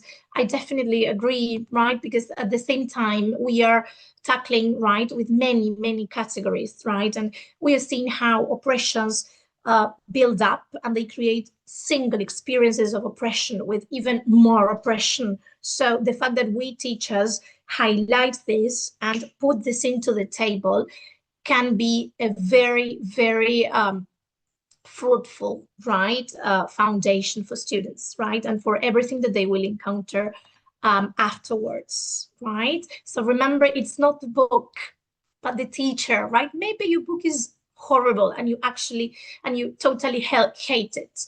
That's okay. Use it to your favor, right? Sometimes it's even more valuable, the fact that you problematize it, because we as the teacher have a very important symbolic role. We are the authority, right? And we challenging the book says a lot. Same thing in our blackboards, right? What about our examples, right? Why don't we write camouflage, right? Some examples to normalize, to naturalize realities that we know that, unfortunately, are still criticized and judged, right? And which are not fully naturalized, even though they are natural, right? So perhaps I'm teaching the past continuous. Oh, well, my dad was doing the dishes when, so I mean, there doesn't need to be like a very explicit moment. Hey, men do the dishes as well, right? No, I mean, it can also be, right, something that starts building unconsciously, right? And it's important because students learn this way, and we are modeling that naturalization for them, so they can start in a way naturalizing them as well, right? Sophie's car, right? Listen, Sue got married. What about our tests, right? What about the examples in our tests? Are they all cis heteronormative? So let's challenge that, right? The girl who was playing football is my cousin, I don't know, relative clauses, whatever, right? So let's be creative. Sometimes it takes 2 seconds, right? Because it takes 2 seconds, but we need to be intentional about it. And in the way we inhabit our role and our classroom, right? Pronouns, right? Do we introduce ourselves with our pronouns, right? Do we ask students for their pronouns? Do we teach the personal pronoun they, right? Do we avoid using androcentric language, or for instance, the pronoun his, assuming that if we don't know the gender, it's a male, right? Do we problematize? Hey, why his? Perhaps the student says it, why his? Are you referring to a man? I don't know, maybe they can like start realizing, right, how male-dominated language is. Let's not assume our students are cis or hetero, right? So let's avoid questions like, well, for example, to a girl, oh, do you like any boys, right? Perhaps we're talking to them informally during break. Or perhaps when they ask us, you know, the students like gossip and they like to know about our private lives. So perhaps at break, they ask us, oh, do you have a boyfriend? And we may encourage that, why boyfriend, right? And how do you know that, right? So it's interesting, and also building with them and asking them, which could be a more inclusive way of asking that question. And typically they come up with synonyms, well, not synonyms, but with other variants, like, okay, are you single? Do you have a partner, right? Are you in a couple, right? So it's interesting because we're building language with them. Let's avoid gender binarisms, right? Girls versus boys, because we keep perpetuating this thing that there are 2 genders when we know that that's not the case. So what about, okay, I don't know, this part of the class versus this half of the class, I don't know, or you give them a number, right, or whatever, another creative way. Of course, let's try not to use gender stereotypes, and when we use them, because we all do, because of course, we are all part of this system, and we, in a way, grasp all that, and we are not immune, even if we study ESI, right? So when we make a mistake, or when we say something that can be problematic, let's challenge ourselves. Hey, what I just said is not right, I'm sorry. Hey, what do you think of what I just said? Hey, I think that this has been a bit racist, don't you think? Like, show and model that we can make mistakes, because sometimes students may perceive that we are the know-it-all and that they can't say anything and they can't say mistakes. And that can also prevent them from participating for fear of getting it wrong, right? Or being attacked or having to say it perfectly. And let's show them that we are also in a process of deconstruction and that we make mistakes all the time. But the important thing is to problematize, to question ourselves, right? Well, language, we teach language. So we need to reflect on this. Which language are we using, right? Are we saying family instead of mom, typically, right? When we mean, okay, have you talked to your, even parents can be discriminatory, even if we don't mean it, because some students have different kinds of families. Some students don't have parents, right? Or don't live with their parents, right? And I think I covered them all. But this all contributes to creating safe spaces and, of course, expressing our zero tolerance towards discrimination, violence. So should we encounter one episode, okay, we must intervene. And this has to do with using emerging situations, another gateway for us. And this has to do with what we can't really predict, what happens in the classroom, right? Or in the break, right? It doesn't matter. Or in the stairs, it doesn't matter. When we listen to a comment that's not, that is problematic, or when we hear aggression, for example, slurs, shaming, when we hear explicit cases of discrimination or what sometimes students believe to be jokes, which we know aren't jokes, but forms of aggression and violence. Incidents in and outside the classroom, because it's not that you are the teacher only when you are those 40 minutes in your period. No, no, no. If you see them, right, in break, and you hear, or in the excursion, in the bus going to whatever, we must intervene, right? There cannot be pedagogical silence right here, because if not, we are perpetuating and we are in a way violating our students' rights. So there cannot be pedagogical silence. So as a recap, right, before we go, our strategies, right? The integration of contents. So remember that we don't need to depart from our skills and contents, but we have to teach them together through a gender perspective, an ESI lens. Secondly, the problematization of our material. Sometimes it's just a question, but it does a lot. And thirdly, the use of emerging situations, right, in order to challenge, right, what's happening, right? I'm taking the chat. Thank you. So tell me in the chats or in the comments, right, what is one takeaway, right, you will implement in your lessons? I'd love to hear from you. Before we go, we do a little bit of food for thought. So while you're thinking and writing, there is no such thing as not teaching gender equity. Even if we believe that we are not teaching gender equity because we're not addressing it, we are addressing that, right? This is the Naller-Heaton curriculum.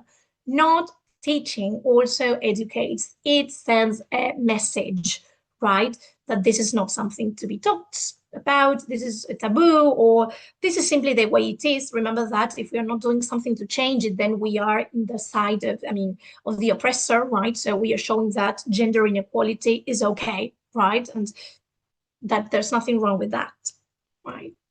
And it is our duty as teachers and our students, right? This is not because we're so cool and we're so nice and we are original and we are creative. No, no, no, no, no.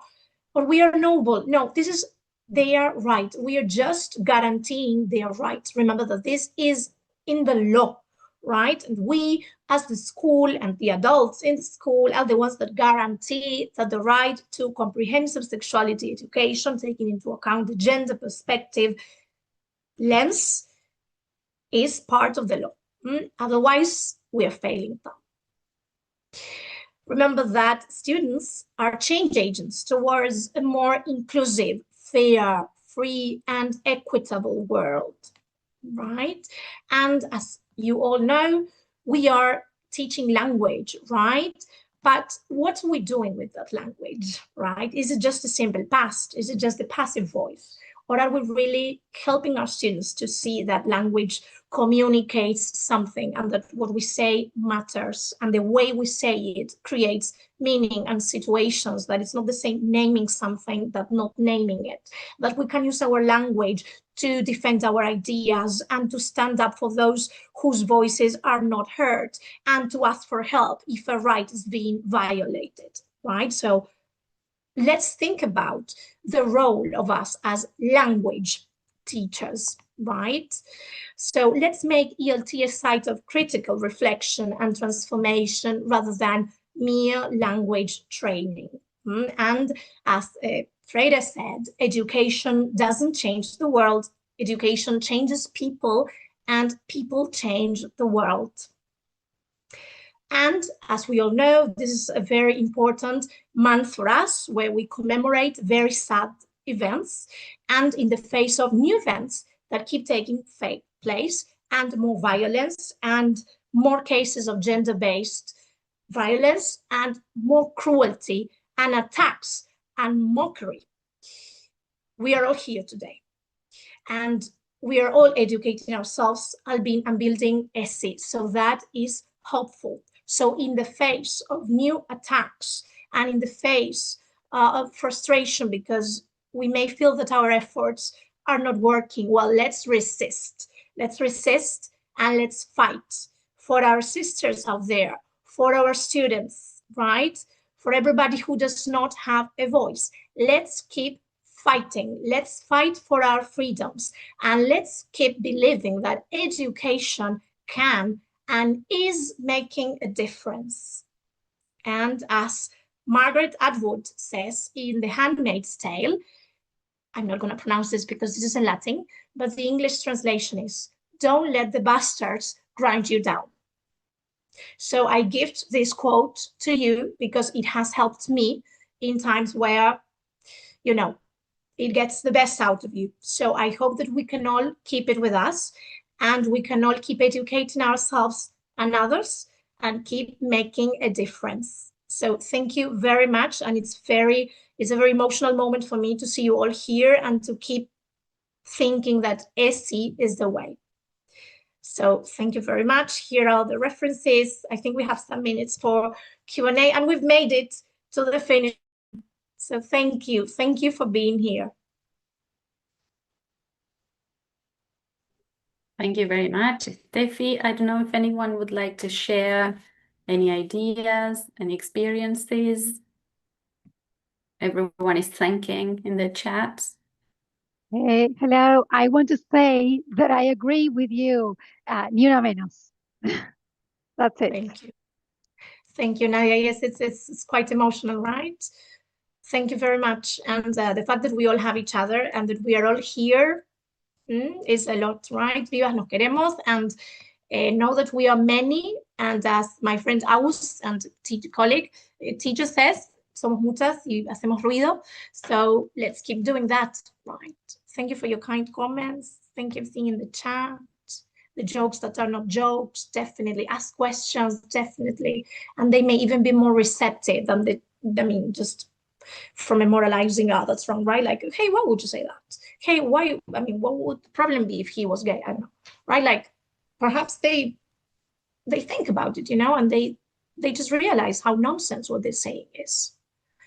So thank you very much, Miriam, Silvana, Nadia. Thank you, everybody. And feel free to write to contact me. I would be more than happy to share my worksheets and this presentation, or if you are finding it hard to connect your subject or a specific topic with ESI, right, and we can think together, right? I love talking about this. I could be here all day, so we can have we can talk, and I would be more than happy to help you build it. I'm reading the chat. Okay.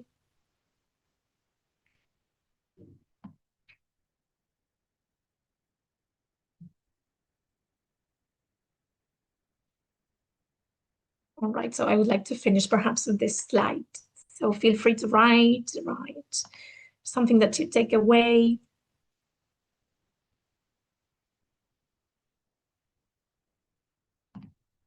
Oh, thank you. I'm seeing that you have created the list. Yes, oh, thank you. And Good. I'm sharing the form so that we can get feedback from the presentation. And if you have any questions or doubts, you can also write them in the form, and we'll contact you after the end of the marathon, because we're coming almost to the end. We are. In a few, we've made it. Yes.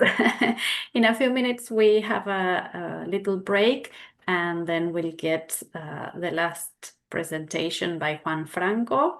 So I don't know if you'd like to share anything else, if you have any questions. Thank you, Marce. I'm just seeing your comments. Thank you very much. That's very nice. And we love you too.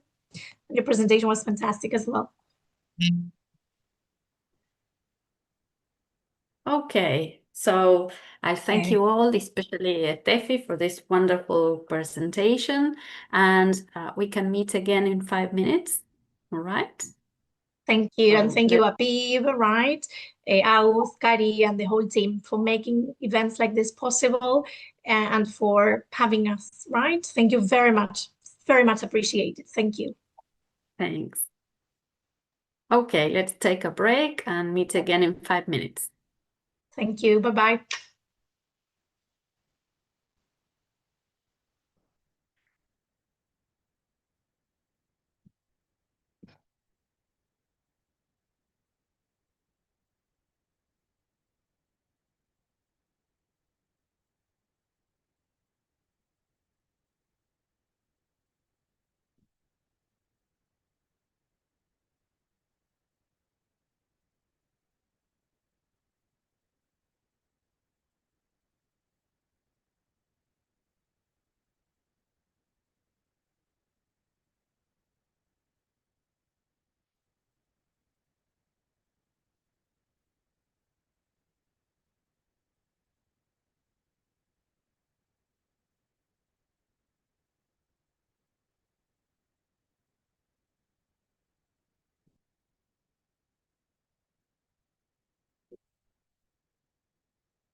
Hola, ¿qué tal? Buenas tardes. Ya estamos terminando nuestra maratón. Nos queda un último disertante. Y qué disertante que tenemos ahora, ¿eh? Así que, Juan, te voy a presentar. Juan Franco es profesor licenciado y doctor en psicología por la Universidad Nacional de San Luis, especialista en psicoanálisis y prácticas socioeducativas por Flasco, Argentina. Es docente de la asignatura Psicología del Departamento de Formación Docente de la Facultad de Ciencias Humanas y de la Facultad de Ciencias Exactas y Naturales. Fue docente durante 33 años en el Colegio Secundario de la Universidad Nacional de La Pampa. Es consejero suplente subclaustro, profesoras y profesores del Consejo Directivo de la Facultad de Ciencias Humanas. Actualmente es director del ICEI, Instituto de Ciencias de la Educación para la Investigación Interdisciplinaria. Desde hace varios años investiga acerca de las subjetividades y los vínculos escolares transferenciales entre adultos y jóvenes. También aborda el lugar que ocupan los procesos de subjetivización desde el psicoanálisis en la formación docente. Bienvenido, bienvenido, Juan. Cuando quieras, puedes comenzar. Bueno, muchas gracias. ¿Cómo estamos? Buenas tardes. ¿Qué tal? Yo denominé este cierre, cuando me pidieron las chicas de tanto Aurelia como Romina pensar un cierre, se me ocurrió que después de 2 sesiones de encuentro que ustedes tenían, llamarle algo así como final, que es un comienzo. Me gustó pensar en esa idea porque después de 2 sesiones de trabajo, se me ocurrió que lo que se producía, lo que se puede producir en este encuentro, en estos encuentros, podría ser el insumo para seguir ustedes pensando otras actividades y sus prácticas. Y en ese sentido, sin que nos pusiéramos de acuerdo con Chachi, la profesora que estuvo la sesión pasada, pensamos desde el instituto que sería interesante que estos trabajos pudieran tener la forma de alguna publicación, libro o producción, digo, ponencias para poder ser socializadas. Nos parece que sería importante que el trabajo que se ha hecho durante todo este tiempo pueda tener de alguna manera, sí, la síntesis a través de una publicación. Así que estaríamos como invitándolos a que se animen y escriban sus producciones, las amplíen, porque hay una riqueza en todo lo que ustedes han presentado que sería muy interesante que otros conozcan. Bueno, en primer lugar tendría que agradecer, o quiero agradecer la invitación, por supuesto, de las organizadoras de la maratón, las asociaciones que nos invitaron, y en ese sentido, el Instituto de Ciencia de la Educación para la Investigación Interdisciplinaria agradece mucho el haber estado dentro de ese paraguas especialmente. Así que bueno, nos pareció siempre interesante cuando lo charlamos en el Consejo Directivo, el nombre de la maratón, ESI en las voces de docentes y estudiantes. Y creo que de alguna manera, por lo menos yo estuve en la segunda sesión, entiendo que todo el tiempo se entrecruzaba, se entrelazaba, se tejía las voces de las y los estudiantes y las voces de las y los profesores. Así que nos parece que en ese sentido esa actividad estaría bastante más concretada. Pero ¿qué me pasó a mí cuando, cuando fui a escuchar? Yo primero lo que hice fue leer las síntesis que usted había mandado, obviamente que usé las redes para traducir. No soy un habitual señor que trabaja con el idioma extranjero, entonces, bueno, me parecía importante las traducciones y que les fui consultando a algunas compañeras si estaba bien la traducción y eso. Pero bueno, vieron qué interesante que es el proceso. O sea, una cosa es leer el trabajo y otra cosa es el momento de escuchar. Entonces, al escuchar, ahí entendí mucho más algunas de las cosas que ustedes estaban planteando y reconozco que fui utilizando la IA cada tanto con algunas fotos para ir entendiendo qué era eso de lo que estaban hablando. Pero digo, después de escuchar todas las propuestas, al menos creo que me voy y digo, nos vamos, con la idea de que la ESI en el aula de la lengua extranjera ya no es una idea, sino que es una práctica que está pasando también en nuestras escuelas, en los espacios de formación especialmente, y en los espacios donde ustedes están pensando propuestas que llevan al aula, ¿no? Propuestas que yo entiendo que son muy potentes, innovadoras, interesantes, algunas muy provocadoras, algunas muy reflexivas, y sobre todo me parece que ponen el acento en un proceso que es tanto el de la enseñanza como el del aprendizaje. Así que me parecía interesante que además traían estos temas. Observo, esto es una apreciación que logro hacer luego de escuchar por lo menos la segunda sesión, que los temas que abordan son temas donde aparecen fuertemente los afectos, los sentimientos y las emociones, todos temas centrales de una de las puertas de la ESI, por supuesto, ¿no? Pero temas que de alguna manera son una suerte de punta de lanza, porque hay poco escrito sobre eso, hay poco socializado sobre eso en el idioma inglés, y me parece que me gustaría remarcarlo porque están como en el inicio de una discusión interesante en vuestra área, creo, y podrían hacer un aporte también importante a la formación de profesores y a la formación docente, especialmente. Creo que en ese sentido sus trabajos tienen como esa particularidad que presentan una innovación de propuestas pedagógicas muy atractivas para que otros puedan ver, inclusive pensando en un repositorio de estas experiencias para que puedan ser socializadas luego a otros, ¿no? Creo que en ese sentido me gustó mucho cómo, cómo cada una de estas cuestiones.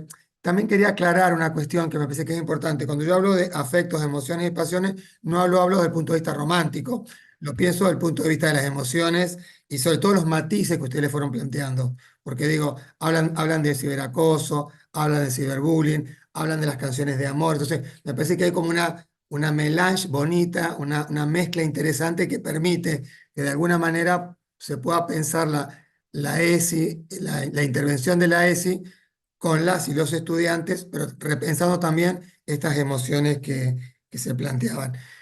Y en ese sentido yo estaba también pensando qué cosas en común, a veces es un error de las disciplinas pensar qué hay en común y qué hay en diferente. Entonces por ahí pensé, bueno, ¿qué cosas en común tienen sus exposiciones?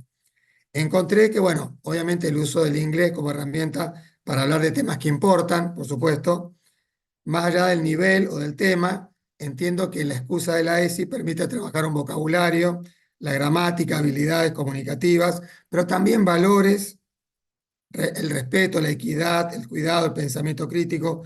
Todas estas propuestas, ustedes las pusieron en el centro dándole voz para preguntar, para debatir, para reflexionar. Creo que ahí hay una potencia interesante que está buena para recuperar, porque me parece que eso en todos los trabajos aparece fuertemente, ¿no? Y lo que me parece que está el revés de esta trama podría ser lo diferente, y acá me parece que está la riqueza de cada uno de vuestros trabajos, en el sentido de que cada uno abordó la ESI desde un lugar distinto. Y acá me gustaría remarcar por lo menos algunas cosas que me parecieron a mí muy significativas. Todos los trabajos son significativos, pero digo, tuvimos un trabajo que usó las redes sociales para analizar la salud mental y la comunicación tóxica. Y creo que en ese sentido el trabajo de María Sol, eh, con ese final que nos conmovió, y pienso en esa idea porque la verdad que nos sentimos todos muy movilizados, fue muy movilizante ese video, pero también la palabra conmover, si no la separa, eh, también nos permite pensar que es un movimiento con otros y otras. Entonces, me parece que nos llamó a la reflexión de, bueno, de prestar atención como docentes, como futuros docentes, como docentes que estamos en el aula, para poder trabajar mucho más sobre eso, ¿no? Hubo otro trabajo que abordó el tema del arte, la memoria, la identidad. Yo le puse a partir de los años 50 y del golpe militar más reciente, y ahí el trabajo de Silvana me parece que incluyó una idea que está fenómena, como para pensar el tema de la identidad digital. Me parece que esas tres esas tres maneras como aborda el trabajo, con los videos, con la muestra, con la historia de los nombres, me parece que le permite de alguna manera trabajar ESI, derechos humanos y sobre todo la historia reciente. Me parece que hay como un trabajo eh, con lo emocional, con la afectividad familiar que ata, hila otras cuestiones, ¿no? Hay también un trabajo que propuso los deportes mixtos para desafiar los estereotipos. De alguna manera no logré entender muy bien porque la traducción iba como a destiempo, pero entiendo que es interesante poder pensar cómo deconstruir que los deportes son para todos y todas, no importa los géneros, no importan los géneros ni las identidades. Y me parece que de alguna manera esa apuesta a pensar desde el deporte, digo, justo estamos iniciando casualmente el Mundial, entonces bueno, podría ser una excusa re linda para seguir trabajando con las y los estudiantes sobre esa cuestión, ¿no?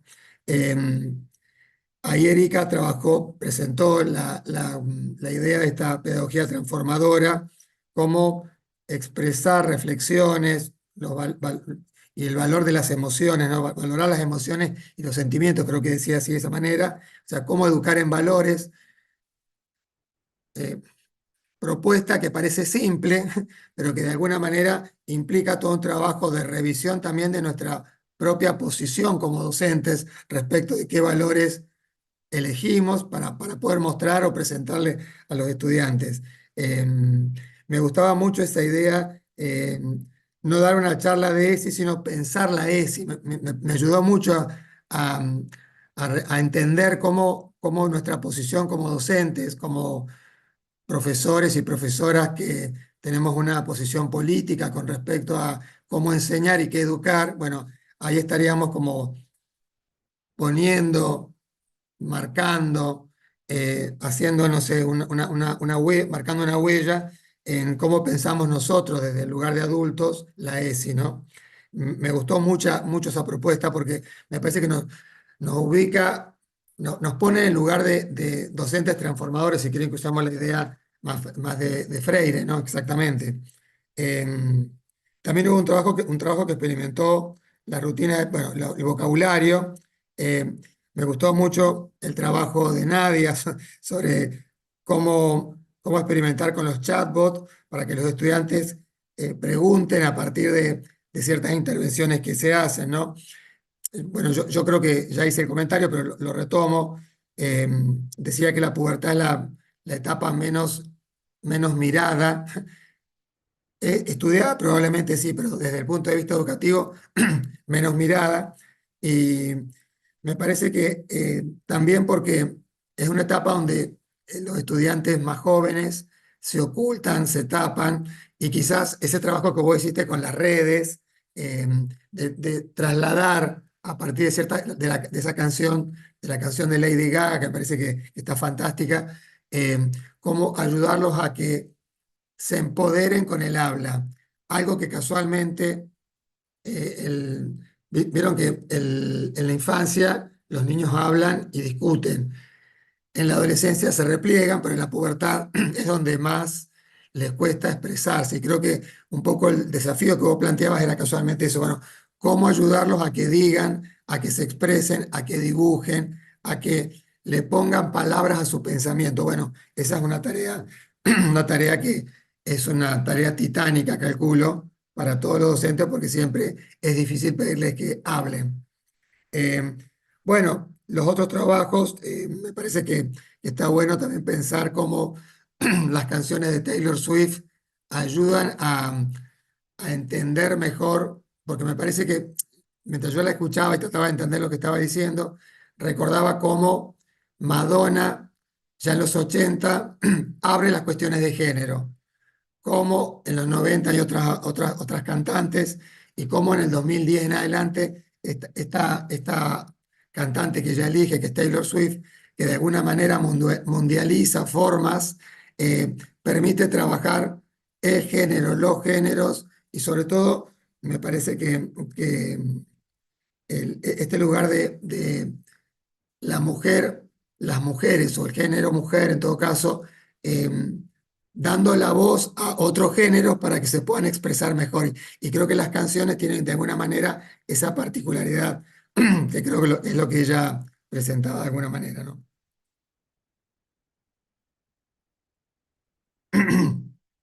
Bueno, y me parece que este último trabajo que presentaba la compañera, de alguna forma nos daba como estrategias concretas, nos aportaba estrategias concretas para integrar la perspectiva de géneros.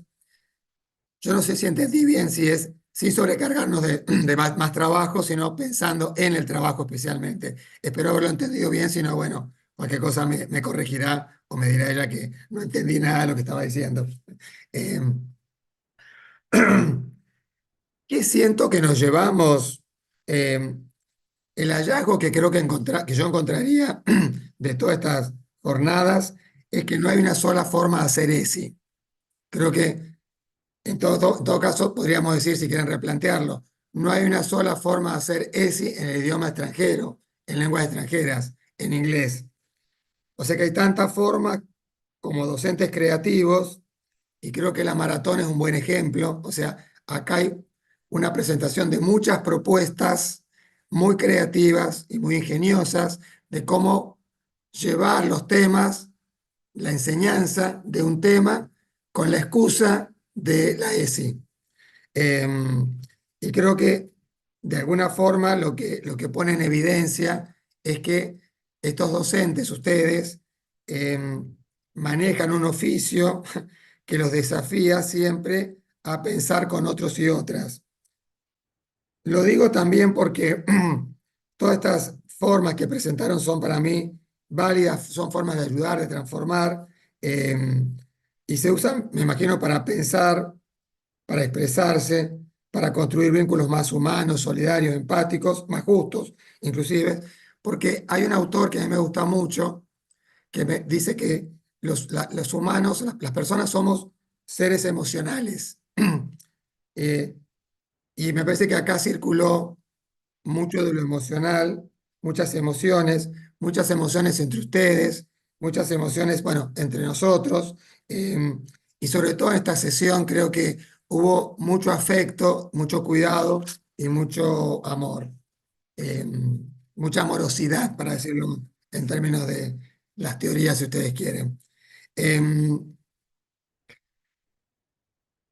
Una reflexión final que me gustaría dejar, si es posible.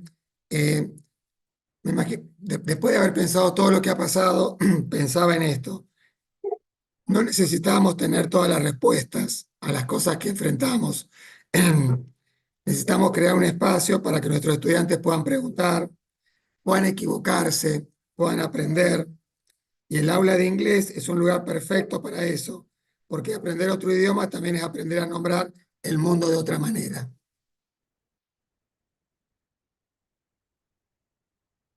Perdón, pero estoy con la voz muy tomada, pero bueno, espero que se haya escuchado bien.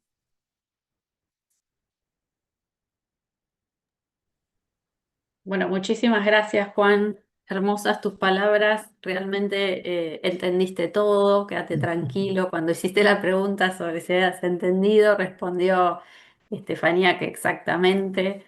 Eh, para nosotros y nosotras es recontra importante contar con gente de afuera, entre comillas, ¿no? No del círculo de profes de inglés, que, perdón, tengo acá el tema de la inclusión, tengo un gato acompañándome y haciendo lío. Para nosotros, como decía, es súper importante que desde afuera nos confirmes que evidentemente se transmite nuestra intención inicial, que es esto, ¿no? Me encantó este mensaje, tantas formas de trabajar la ESI como personas somos, como profesionales trabajamos. em, Todo desde un punto de vista bastante potente, lo puedo decir como espectadora de tantas experiencias, eso, interesantes, potentes, replicables también, tan interesantes. Miren, todos queremos estar en la maratón.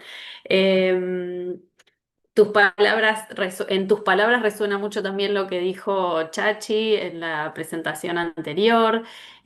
Así que bueno, yo sigo conmovida desde cómo comenzamos hoy a la mañana con la primera presentación, con ese final tan impactante y ahora tu cierre que de alguna manera engloba todo esto que estuviste mirando. Te agradecemos muchísimo por haber estado todo este día maratónico, si lo fue, que entiendo que por lo menos por momentos se debe hacer un poco intenso, ¿no? Porque así somos las de inglés, intensas. No, pero me Eh, gustó mucho, me gustó mucho. bueno, es un placer, es un placer. E invito a mis compañeras y mi compañero de las otras APIs a que compartan su visión de lo que han sido estas jornadas 2026. Digo yo, si quieren, a mí me encantó escuchar también como una especie de feedback y de retroalimentación de todo lo que pasó hoy. Y también se me viene a la mente la palabra diversidad, porque justamente fue tan diverso todo y eso es lo más, da mucha riqueza eh, y potencia, ¿no? Entonces eso me pareció como, se me vino a la mente la palabra diversidad, así que bueno, muchas gracias. Y también me encanta esto de que no hay solo una forma de enseñar ESI, sino muchísimas, y que es solo, y que no es una idea, como dijiste, creo que Steffi puso en el chat, sino que es una realidad, es un hecho, es una práctica. También me gustó mucho eso. Gracias.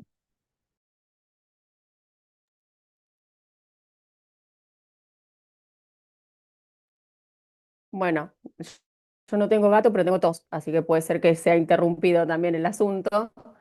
Em, eh, eh, Perdón que estuve ahí medio acompañando desde otro lado lo que surgía en estas últimas charlas, pero me quedo con lo que decís, Juan, que desde ya un gracias enorme a vos, a Chachi, que nos acompañaron, como a todas las personas que participaron compartiendo y exponiendo, y más que nada eso, compartiendo, ¿no? Porque no desde el lugar de vengo a exponer como si fuera un congreso de especialistas, sino que estamos todos en el aula compartiendo experiencias, construyendo juntos y nos vamos con más preguntas porque, como dijiste vos, Juan, no es cuestión de tener todas las respuestas, ¿no? O sea, también nosotros como docentes, de construir ese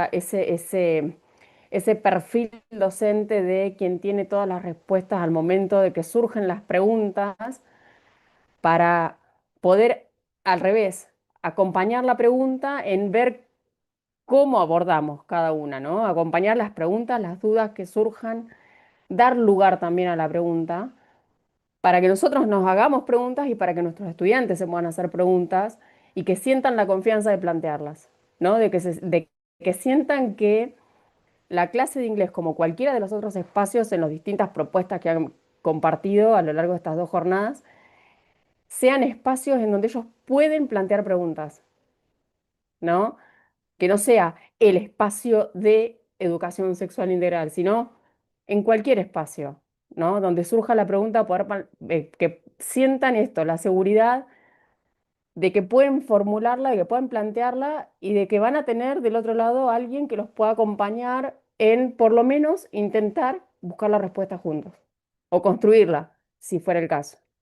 Y me parece que estos entornos, estas oportunidades que construimos juntos, porque inició API de Bahía Blanca con la propuesta, nos fuimos sumando y poder contar con estas instancias de precisamente eso, ¿no? De acompañamiento mutuo para poder seguir pensando juntos. Así que, nada, el gracias inmenso a todos los que han participado de una manera u otra, es súper valioso todo.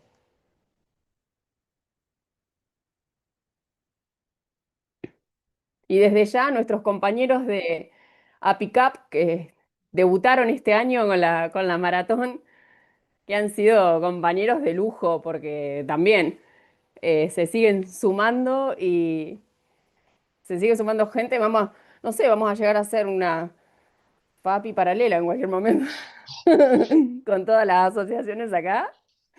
No sé, no sé, no sé, yo lo aviso hoy, después, Federal, federal, cada vez más federal.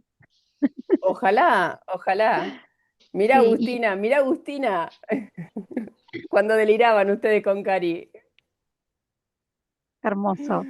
Y algo que me olvidé decir también, que me encantó esto que se haya construido, que haya salido en este grupo, o sea, lo colaborativo, lo colectivo, eso me parece que está buenísimo, y que haya salido una lista, una playlist de Spotify para tratarla de ESI, me parece que está buenísimo, y que ojalá, bueno, y que ya la vamos a compartir, y está espectacular. Bueno, yo recién vine, disculpen, tuve que hacer una cosita. Justo entré cuando estaban hablando. Nada, agradecer por la invitación a Pi Bebé, a Pi La Pampa. Bueno, siempre es bueno sumarse, ¿no?, a este tipo de propuestas y, bueno, que se vayan sumando más, como dicen, o no, pero que se mantenga la esencia y esto que decían de la playlist esta de Spotify, bueno, todos estos resources, igual que hablaba Juan, bueno, en un momento poder, bueno, generar algo para poder compartirlos, que bueno, en eso estamos. Estamos con algunos proyectos igual dentro del equipo de la maratón de ESI, bueno, pues, para ahí también parece camino, ¿no? Y que no quede por ahí solo para la gente que puede disfrutar y concurrir de la maratón en estos días específicos y pueda estar bueno, al alcance de la mano, ¿no? Así que, bueno, vuelvo a agradecer bueno, a las APs que nos invitaron este año a participar. Bueno, muchas gracias nada, de corazón, bueno.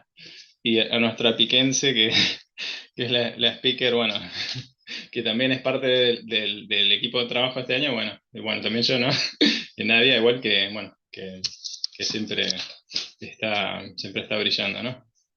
Y bueno, agradecer a todos los participantes, a todos los speakers, bueno, a todos en general.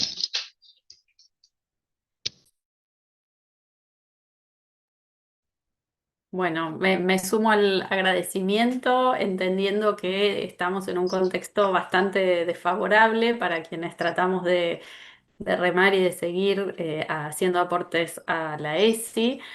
Así que entendemos todo el esfuerzo que implica para todos en un contexto tan bravo, haber pasado 2 jornadas completas, quienes pudieron, tratando de sumar, dando su tiempo y su conocimiento, compartiéndolo con el resto, haciendo que este tipo de eventos pueda seguir sosteniéndose y creciendo.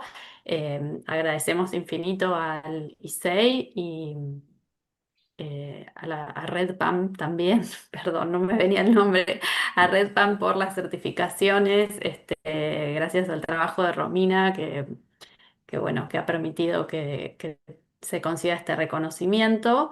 Y bueno, seguiremos trabajando en pos de seguir construyendo estos espacios juntos, invitándolos a que se acerquen a sus asociaciones, que nos contacten si necesitan algo y quedamos a disposición para lo que podamos aportar desde nuestro humilde lugar. Bueno, no sé si alguien más quiere compartir algo y si no, nos vamos a hacer la pausa final de la Maratón 2026.